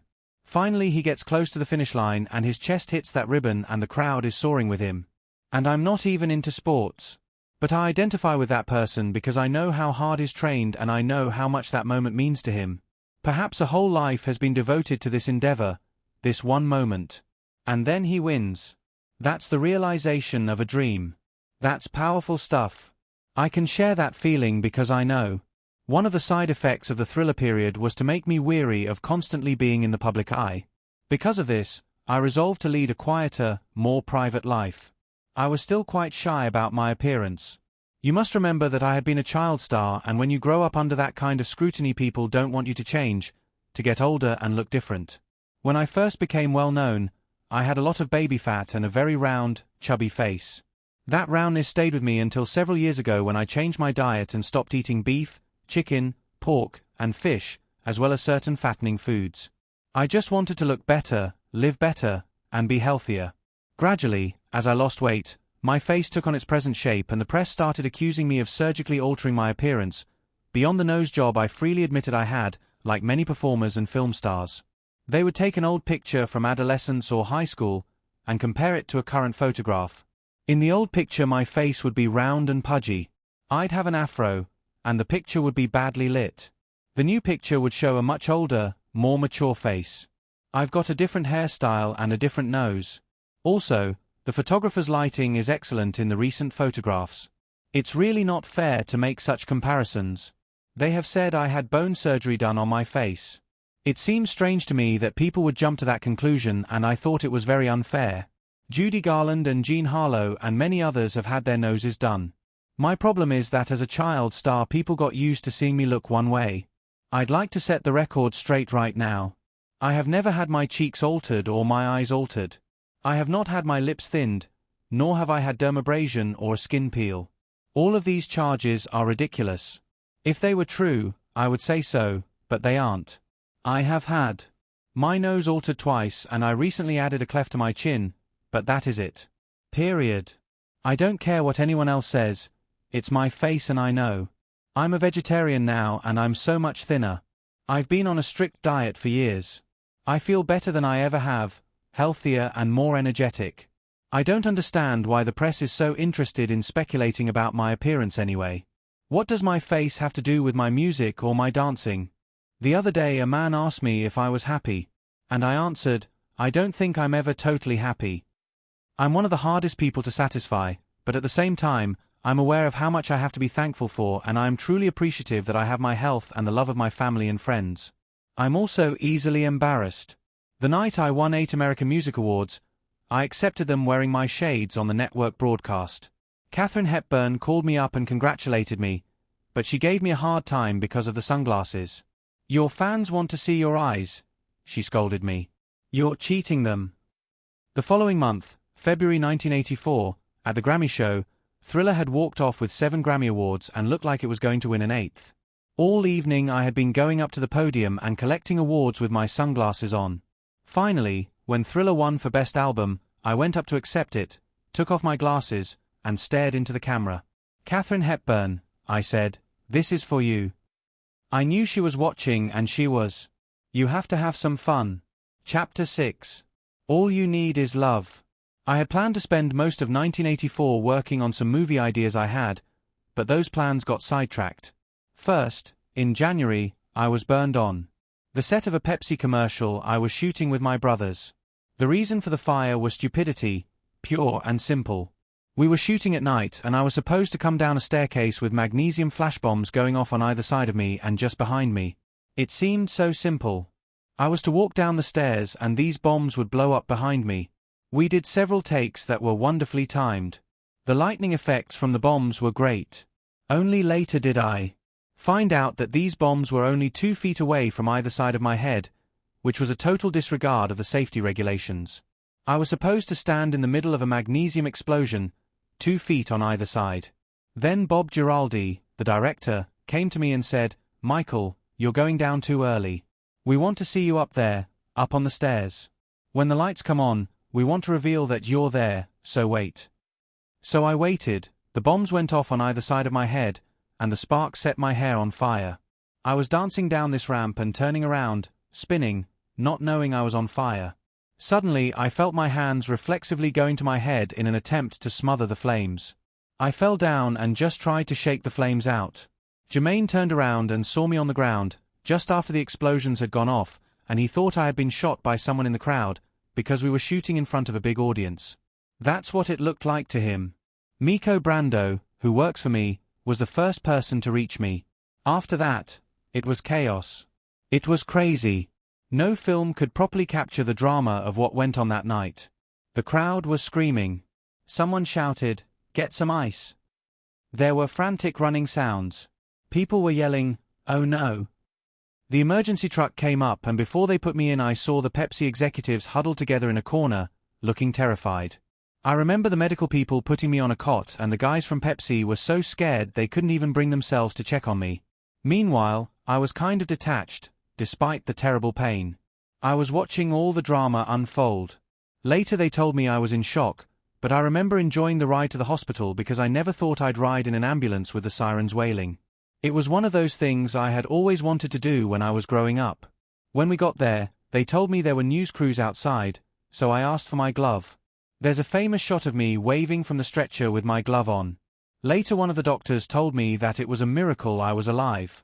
One of the firemen had mentioned that in most cases your clothes catch on fire, in which case your whole face can be disfigured or you can die. That's it. I had third-degree burns on the back of my head that almost went through to my skull, so I had a lot of problems with it, but I was very lucky. What we now know is that the incident created a lot of publicity for the commercial. They sold more Pepsi than ever before. And they came back to me later and offered me the biggest commercial endorsement fee in history. It was so unprecedented that it went into the Guinness Book of World Records. Pepsi and I worked together on another commercial, called The Kid, and I gave them problems by limiting the shots of me because I felt the shots they were asking for didn't work well. Later, when the commercial was a success, they told me I had been right. I still remember how scared those Pepsi executives looked the night of the fire. They thought that my getting burned would leave a bad taste in the mouth of every kid in America who drank Pepsi. They knew I could have sued them and I could have, but I was real nice about it. Real nice. They gave me $1,500,000 which I immediately donated to the Michael Jackson Burn Center. I wanted to do something because I was so moved by the other burn patients I met while I was in the hospital. Then there was the Victory Tour. I did 55 shows with my brothers over the course of 5 months. I didn't want to go on the Victory Tour and I fought against it. I felt the wisest thing for me would be not to do the tour, but my brothers wanted to do it and I did it for them. So I told myself that since I was committed to doing this, I might as well put my soul into it. When it came down to the actual tour, I was outvoted on a number of issues, but you don't think when you're on stage, you just deliver. My goal for the Victory Tour was to give each performance everything I could. I hoped people might come to see me who didn't even like me. I hoped they might hear about the show and want to see what's going on. I wanted incredible word-of-mouth response to the show so a wide range of people would come and see us. Word of mouth is the best publicity. Nothing beats it. If someone I trust comes to me and tells me something is great, I'm sold. I felt very powerful in those days of victory. I felt on top of the world. I felt determined. That tour was like, we're a mountain. We've come to share our music with you. We have something we want to tell you. At the beginning of the show, we rose out of the stage and came down these stairs. The opening was dramatic and bright and captured the whole feeling of the show. When the lights came on and they saw us, the roof would come off the place. It was a nice feeling, playing with my brothers again. It gave us a chance to relive our days as the Jackson 5 and the Jacksons. We were all together again. Jermaine had come back and we were riding a wave of popularity. It was the biggest tour any group had ever done, in huge outdoor stadiums. But I was disappointed with the tour from the beginning. I had wanted to move the world like it had never been moved. I wanted to present something that would make people say, "Wow, that's wonderful." The response we got was wonderful and the fans were great, but I became unhappy with our show. I didn't have the time or the opportunity to perfect it the way I wanted to. I was disappointed in the staging of Billie Jean. I wanted it to be so much more than it was. I didn't like the lighting and I never got my steps quite the way I wanted them. It killed me to have to accept these things and settle for doing it the way I did. There have been times right before a show when certain things were bothering me, business or personal problems. I would think, I don't know how to go through with this. I don't know how I'm going to get through the show. I can't perform like this. But once I get to the side of the stage, something happens. The rhythm starts and the lights hit me and the problems disappear. This has happened so many times. The thrill of performing just takes over. It's like God saying, "Yes, you can. Yes, you can. Just wait. Wait till you hear this. Wait till you see this." And the backbit gets in my backbone and it vibrates and it just takes me. Sometimes I almost lose control and the musicians say, "What is he doing?" and they start following me. You change the whole schedule of a piece. You stop and you just take over from scratch and do a whole other thing. The song takes you in another direction. There was a part of the show on the Victory Tour where I was doing this scatting theme and the audience was repeating what I said. I'd say, "Da, da, da, da," and they'd say, "Da, da, da, da." There have been times when I've done that and they would start stomping. And when the whole audience is doing that, it sounds like an earthquake. Oh. It's a great feeling to be able to do that with all those people, whole stadiums, and they're all doing the same thing you're doing. It's the greatest feeling in the world. You look out in the audience and see toddlers and teens and grandparents and people in their 20s and 30s. Everybody is swaying, their hands are up, and they're all singing. You ask that the house lights come on and you see their faces and you say, "Hold hands." And they hold hands and you say, "Stand up or clap," and they do. They're enjoying themselves and they'll do whatever you tell them. They love it and it's so beautiful, all the races of people are together doing this. At times like that I say, look around you. Look at yourselves. Look. Look around you. Look at what you have done. Oh, it's so beautiful. Very powerful. Those are great moments. The Victory Tour was my first chance to be exposed to the Michael Jackson fans since Thriller had come out 2 years earlier. There were some strange reactions. I'd bump into people in hallways and they'd go, "No, that can't be him. He wouldn't be here." I was baffled and I'd ask myself, why wouldn't I? I'm on Earth somewhere. I've got to be somewhere at any given time. Why not here? Some fans imagine you to be almost an illusion, this thing that doesn't exist. When they see you, they feel it's a miracle or something. I've had fans ask me if I use the bathroom. I mean, it gets embarrassing. They just lose touch with the fact that you're like them because they get so excited. But I can understand it because I'd feel the same way if, for instance, I could have met Walt Disney or Charlie Chaplin. Kansas City opened the tour. It was Victory's first night. We were walking by the hotel pool in the evening and Frank Dillio lost his balance and fell in. People saw this and started to get excited. Some of us were kind of embarrassed, but I was laughing. He wasn't hurt and he looked so surprised.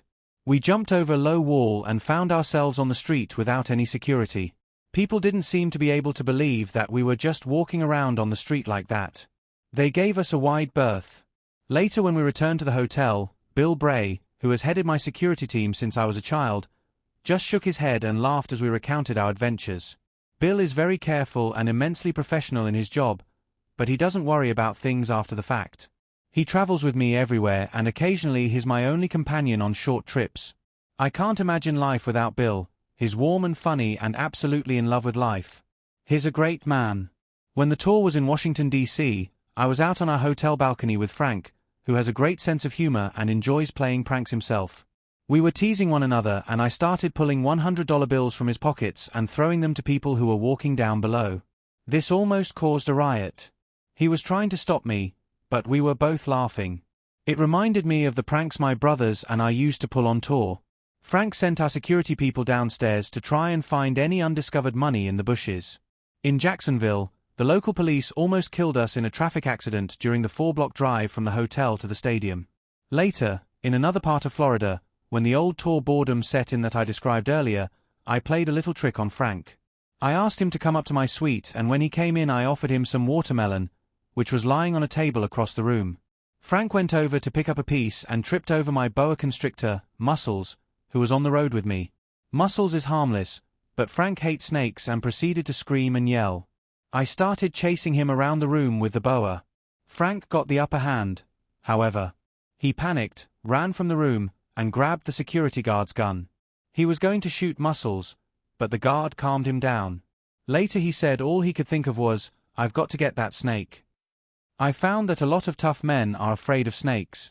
We were locked in hotels all over America, just like in the old days. Me and Jermaine or me and Randy would get up to our old tricks, taking buckets of water and pouring them off hotel balconies onto people eating in the atriums far below. We were up so high the water was just mist by the time it reached them. It was just like the old days, bored in the hotels, locked away from fans for our own protection, unable to go anywhere without massive security. But there were a lot of days that were fun too. We had a lot of time off on that tour and we got to take 5 little vacations to Disney World. Once, when we were staying in the hotel there, an amazing thing happened. I'll never forget it. I was on a balcony where we could see a big area. There were all these people. It was so crowded that people were bumping into each other. Someone in that crowd recognized me and started screaming my name. Thousands of people began chanting, "Michael, Michael," and it was echoing all over the park. The chanting continued until finally it was so loud that if I hadn't acknowledged it, it would have been rude. As soon as I did, everybody started screaming.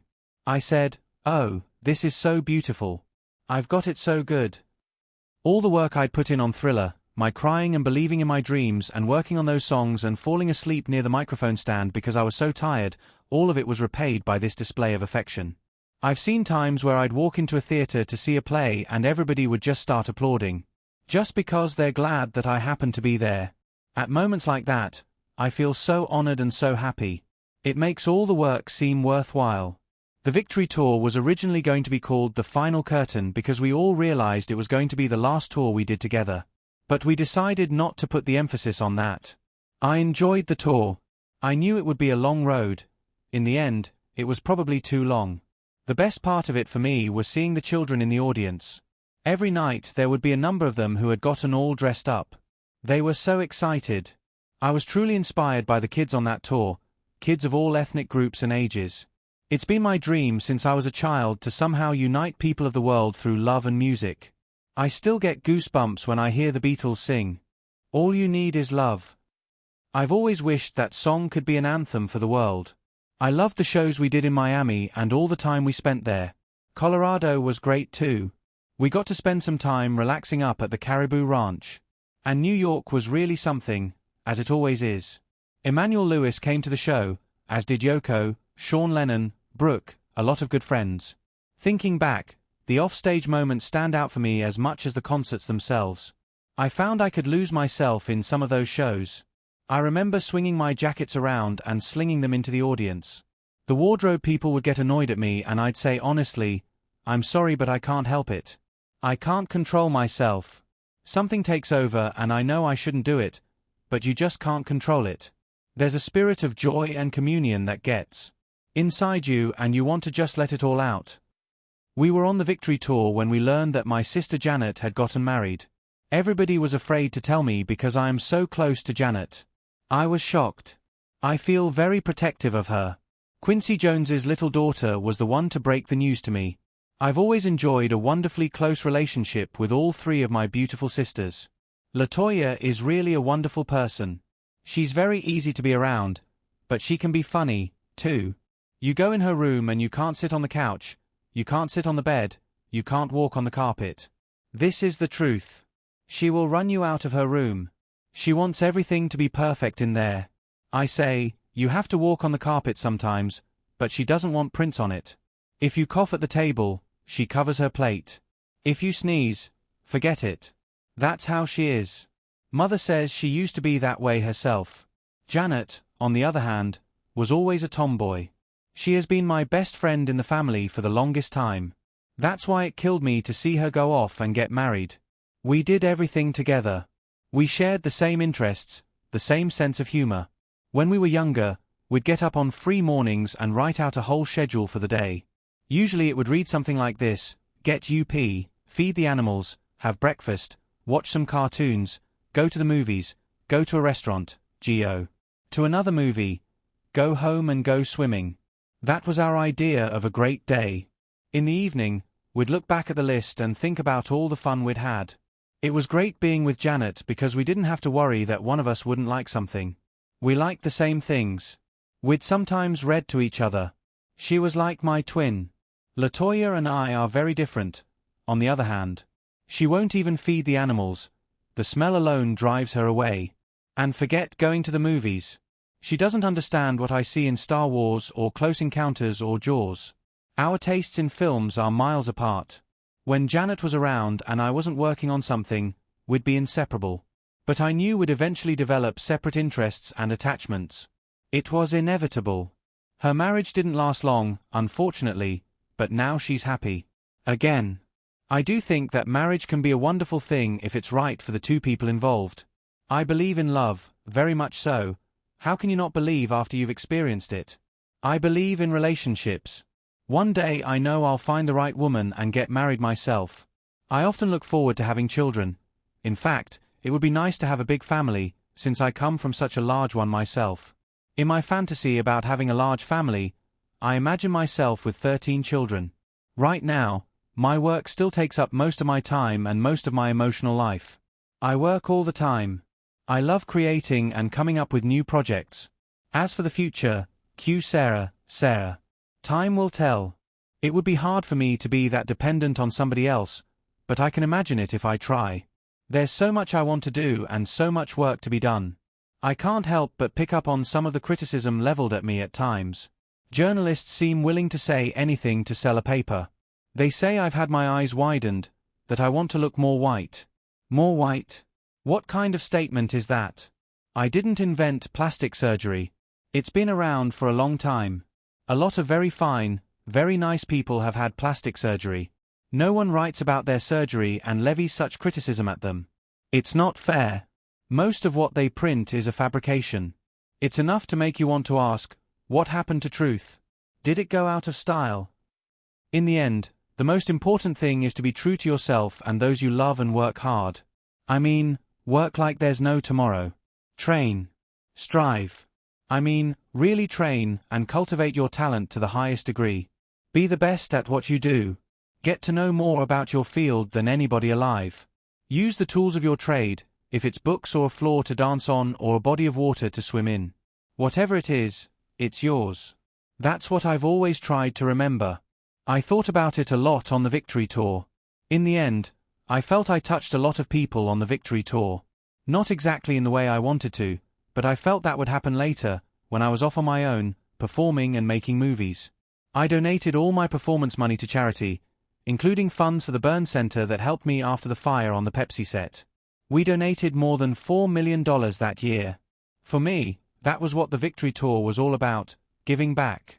After my experiences with the Victory Tour, I started making my career decisions with more care than ever. I had learned a lesson on an earlier tour, which I remembered vividly during the difficulties with Victory.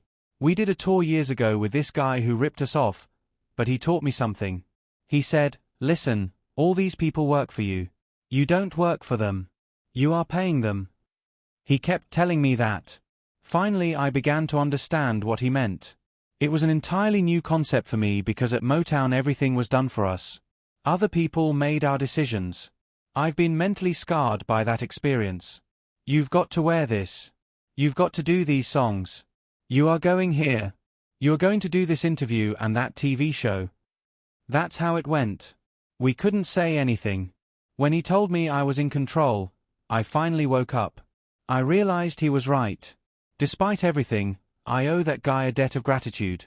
Captain EO came about because the Disney Studios wanted me to come up with a new ride for the parks. They said they didn't care what I did, as long as it was something creative. I had this big meeting with them, and during the course of the afternoon I told them that Walt Disney was a hero of mine and that I was very interested in Disney's history and philosophy. I wanted to do something with them that Mr. Disney himself would have approved. I had read a number of books about Walt Disney and his creative empire, and it was very important to me to do things as he would have. In the end, they asked me to do a movie and I agreed. I told them I would like to work with George Lucas and Steven Spielberg. It turned out Steven was busy, so George brought in Francis Ford Coppola and that was the Captain EO team. I flew up to San Francisco a couple of times to visit George at his place, Skywalker Ranch, and gradually we came up with a scenario for a short film that would incorporate every recent advance in 3D technology. Captain EO would look and feel like the audience was in a spaceship, along for the ride. Captain EO is about transformation and the way music can help to change the world. George came up with the name Captain EO. EO is Greek for dawn. The story is about a young guy who goes on a mission to this miserable planet run by an evil queen. He is entrusted with the responsibility of bringing the inhabitants light and beauty. It's a great celebration of good over evil. Working on Captain EO reinforced all the positive feelings I've had about working in film and made me realize more than ever that movies are where my future path probably lies. I love the movies and have since I was real little. For 2 hours you can be transported to another place. Films can take you anywhere. That's what I like. I can sit down and say, okay, nothing else exists right now. Take me to a place that's wonderful and make me forget about my pressures and my worries and day-to-day schedule. I also love to be in front of a 35mm camera. I used to hear my brothers say, I'll be glad when this shoot is over, and I couldn't understand why they weren't enjoying it. I would be watching, trying to learn, seeing what the director was trying to get, what the light man was doing. I wanted to know where the light was coming from and why the director was doing a scene so many times. I enjoyed hearing about the changes being made in the script. It's all part of what I consider my ongoing education in films. Pioneering new ideas is so exciting to me, and the movie industry seems to be suffering right now from a dearth of ideas. So many people are doing the same things.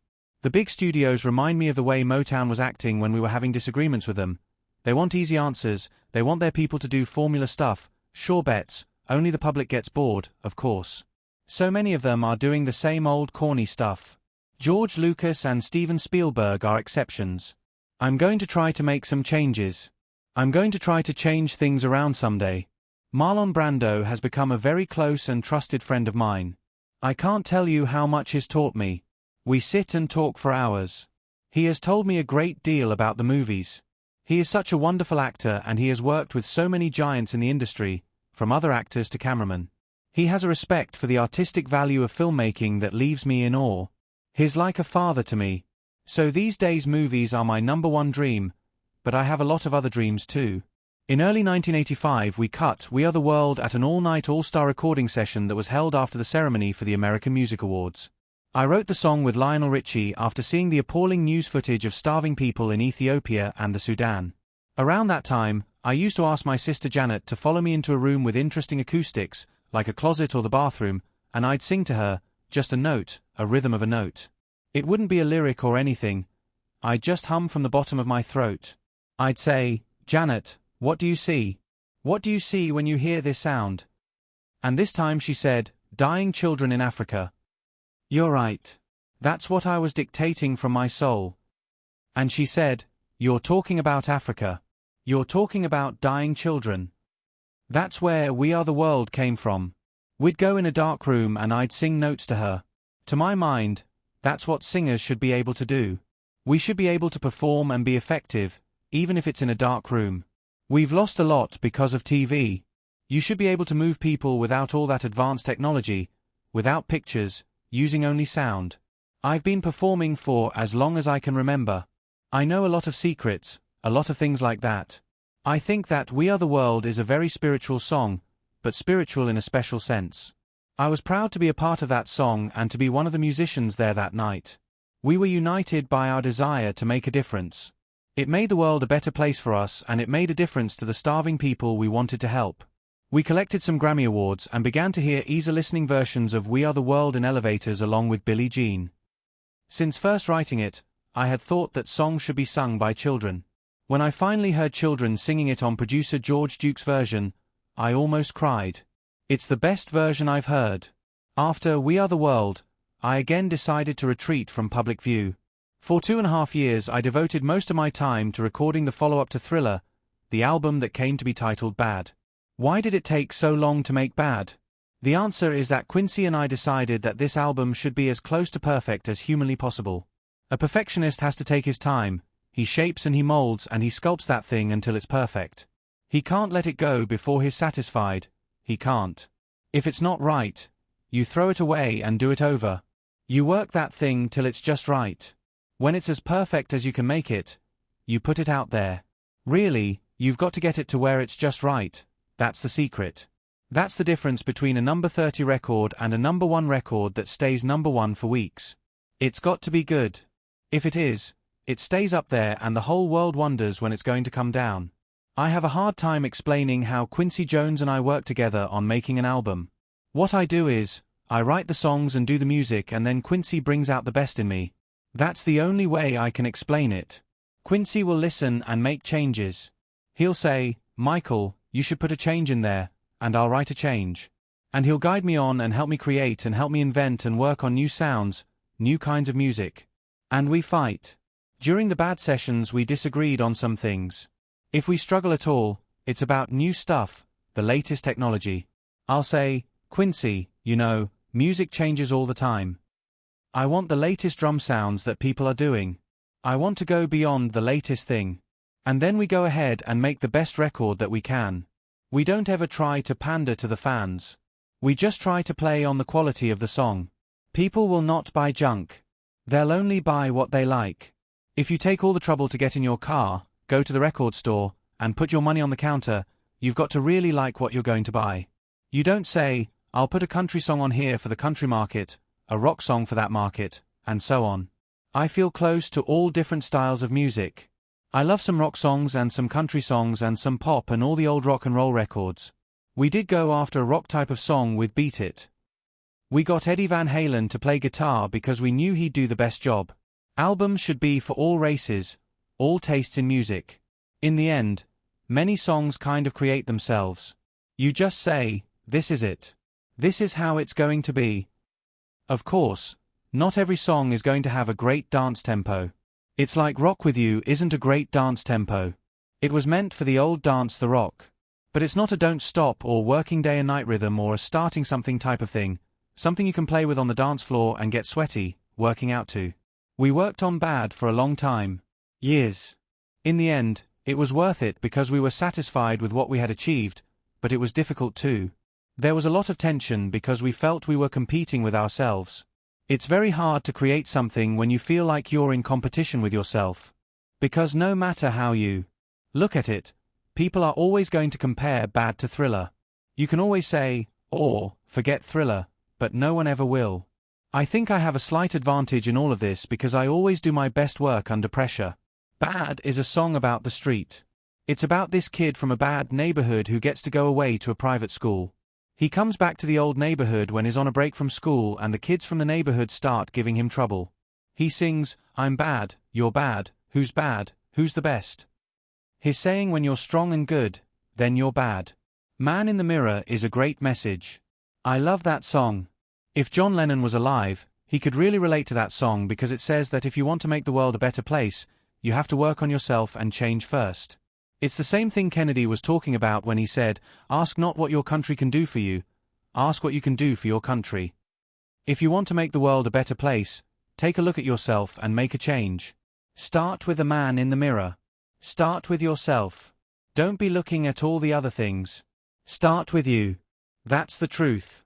That's what Martin Luther King meant and Gandhi too. That's what I believe. Several people have asked me if I had anybody in mind when I wrote Can't Stop Loving You. And I say that I didn't, really. I was thinking of somebody while I was singing it, but not while I was writing it. I wrote all the songs on Bad except for two, Man in the Mirror, which Ciada Garrett wrote with George Ballard, and Just Good Friends, which is by these two writers who wrote What's Love Got to Do With It for Tina Turner. We needed a duet for me and Stevie Wonder to sing and they had this song. I don't even think they intended for it to be a duet. They wrote it for me, but I knew it would be perfect for me and Stevie to sing together.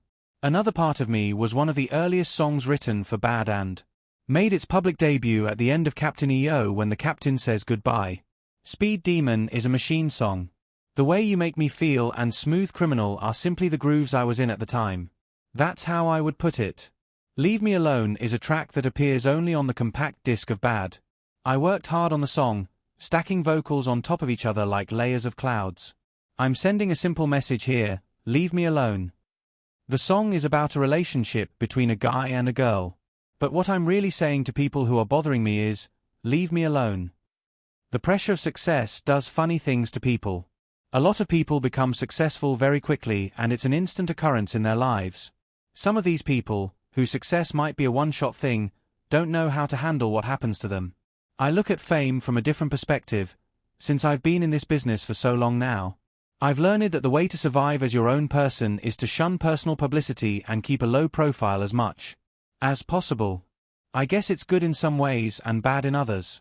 The hardest part is having no privacy. I remember when we were filming Thriller, Jackie Onassis and Shea Hart came to California to discuss this book. There were photographers in the trees, everywhere. It was not possible for us to do anything without it being noticed and reported. The price of fame can be a heavy one. Is the price you pay worth it? Consider that you really have no privacy. You can't really do anything unless special arrangements are made. The media prints whatever you say. They report whatever you do. They know what you buy, which movies you see, you name it. If I go to a public library, they print the titles of the books I check out. In Florida once, they printed my whole schedule in the paper, everything I did from 10 in the morning until 6 at night. After he did this, he did that, and after he did that, he went there, then he went door to door, and then he... I remember thinking to myself, what if I were trying to do something that I didn't happen to want reported in the paper? All of this is the price of fame. I think my image gets distorted in the public's mind. They don't get a clear or full picture of what I'm like, despite the press coverage I mentioned early. Mistruths are printed as fact, in some cases, and frequently only half of a story will be told. The part that doesn't get printed is often the part that would make the printed part less sensational by shedding light on the facts. As a result, I think some people don't think I'm a person who determines what's happening with his career. Nothing could be further from the truth. I've been accused of being obsessed with my privacy, and it's true that I am.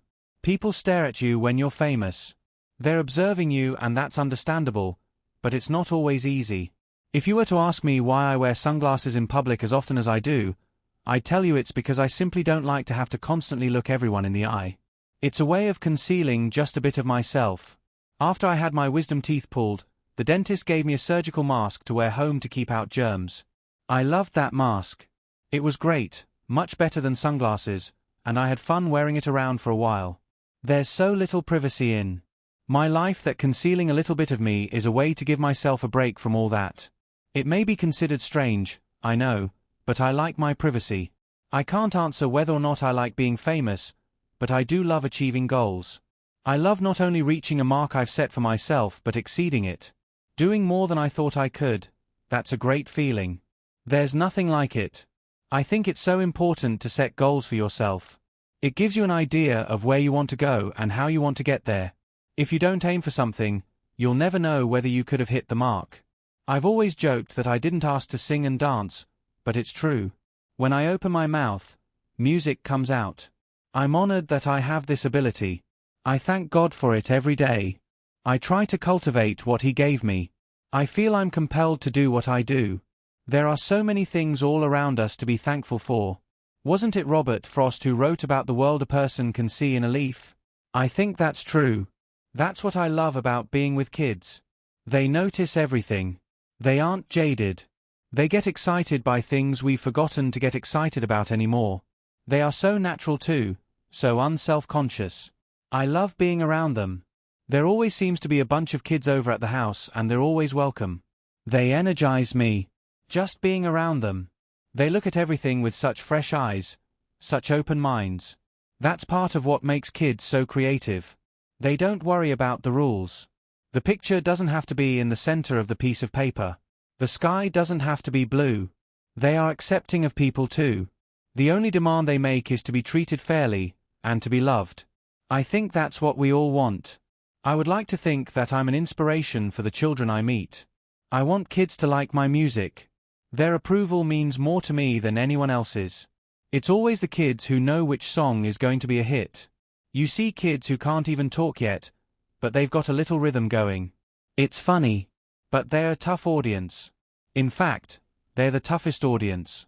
There have been so many parents who have come to me and told me that their baby knows Beat It or loves Thriller. George Lucas told me his daughter's first words were Michael Jackson. I felt on top of the world when he told me that. I spend a lot of free time, in California and when I'm traveling, visiting children's hospitals. It makes me so happy to be able to brighten those kids' day by just showing up and talking with them, listening to what they have to say and making them feel better. It's so sad for children to have to get sick. More than anyone else, kids don't deserve that. They often can't even understand what's wrong with them. It makes my heart twist. When I'm with them, I just want to hug them and make it all better for them. Sometimes sick children will visit me at home or in my hotel rooms on the road. A parent will get in touch with me and ask if their child can visit with me for a few minutes. Sometimes when I'm with them I feel like I understand better what my mother must have gone through with her polio. Life is too precious and too short not to reach out and touch the people we can. You know, when I was going through that bad period with my skin and my adolescent growth spurts, it was kids who never let me down. They were the only ones who accepted the fact that I was no longer little Michael and that I was really the same person inside, even if you didn't recognize me. I've never forgotten that. Kids are great. If I were living for no other reason than to help and please kids, that would be enough for me. They're amazing people. Amazing. I'm a person who is very much in control of his life. I have a team of exceptional people working for me and they do an excellent job of presenting me with the facts that keep me up to date on everything that's going on at MJJ Productions so that I can know the options and make the decisions. As far as my creativity is concerned, that's my domain and I enjoy that aspect of my life as much or more than any other. I think I have a goody-goody image in the press and I hate that, but it's hard to fight because I don't normally talk about myself. I am a shy person. It's true. I don't like giving interviews or appearing on talk shows. When Doubleday approached me about doing this book, I was interested in being able to talk about how I feel in a book that would be mine, my words and my voice. I hope it will help clear up some misconceptions. Everybody has many facets to them and I'm no different. When I'm in public, I often feel shy and reserved. Obviously, I feel differently away from the glare of cameras and staring people.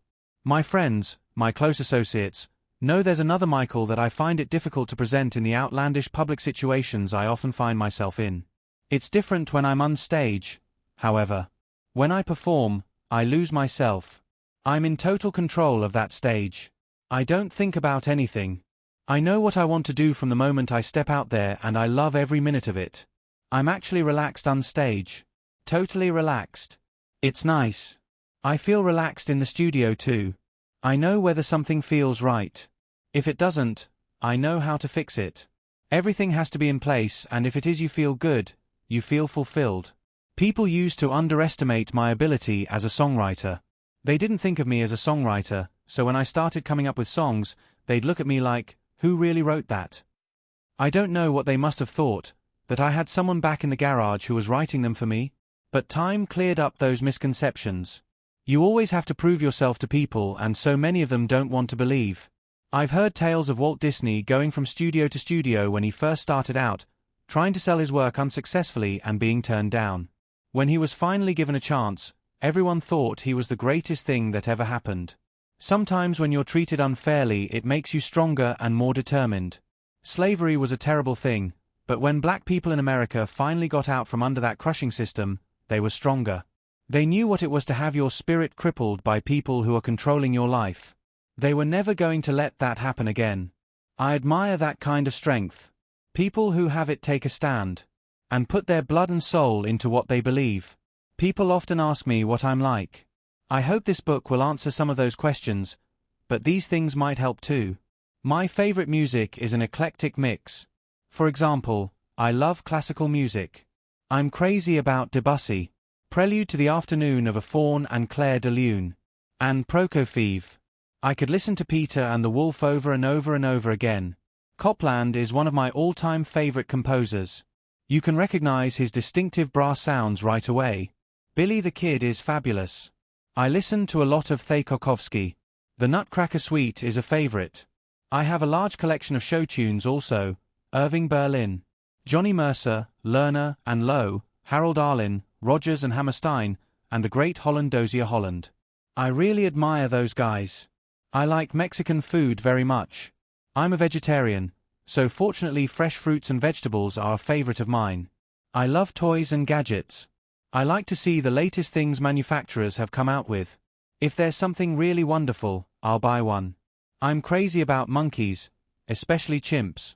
My chimp Bubbles is a constant delight. I really enjoy taking him with me on trips or excursions. He's a wonderful distraction and a great pet. I love Elizabeth Taylor. I'm inspired by her bravery. She has been through so much and she is a survivor. That lady has been through a lot and she's walked out of it on 2 feet. I identify with her very strongly because of our experiences as child stars. When we first started talking on the phone, she told me she felt as if she had known me for years. I felt the same way. Katharine Hepburn is a dear friend too. I was afraid to meet her at first. We talked for a while when I first arrived for a stay on the set of On Golden Pond, where I was Jane Fonda's guest. She invited me to have dinner with her the next night. I felt very fortunate. Since then, we have visited one another and remained close. Remember, it was Katharine Hepburn who got me to remove my sunglasses at the Grammy Awards. She's a big influence on me. She's another strong person and a private person. I believe performers should try to be strong as an example to their audiences. It's staggering what a person can do if they only try. If you're under pressure, play off that pressure and use it to advantage to make whatever you're doing better. Performers owe it to people to be strong and fair. Often in the past performers have been tragic figures. A lot of the truly great people have suffered or died because of pressure and drugs, especially liquor. It's so sad. You feel cheated as a fan that you didn't get to watch them evolve as they grew older. One can't help wondering what performances Marilyn Monroe would have put in or what Jimi Hendrix might have done in the 1980s. A lot of celebrities say they don't want their children to go into show business. I can understand their feelings, but I don't agree with them. If I had a son or daughter, I'd say, by all means, be my guest. Step right in there. If you want to do it, do it. To me, nothing is more important than making people happy, giving them a release from their problems and worries, helping to lighten their load. I want them to walk away from a performance I've done, saying, that was great. I want to go back again. I had a great time. To me, that's what it's all about. That's wonderful. That's why I don't understand when some celebrities say they don't want their kids in the business. I think they say that because they've been hurt themselves. I can understand that. I've been there too. Michael Jackson. Encino, California. 1988. What one wishes is to be touched by truth and to be able to interpret that truth so that one may use what one is feeling and experiencing, be it despair or joy, in a way that will add meaning to one's life and will hopefully touch others as well. This is art in its highest form. Those moments of enlightenment are what I continue to live for. The end.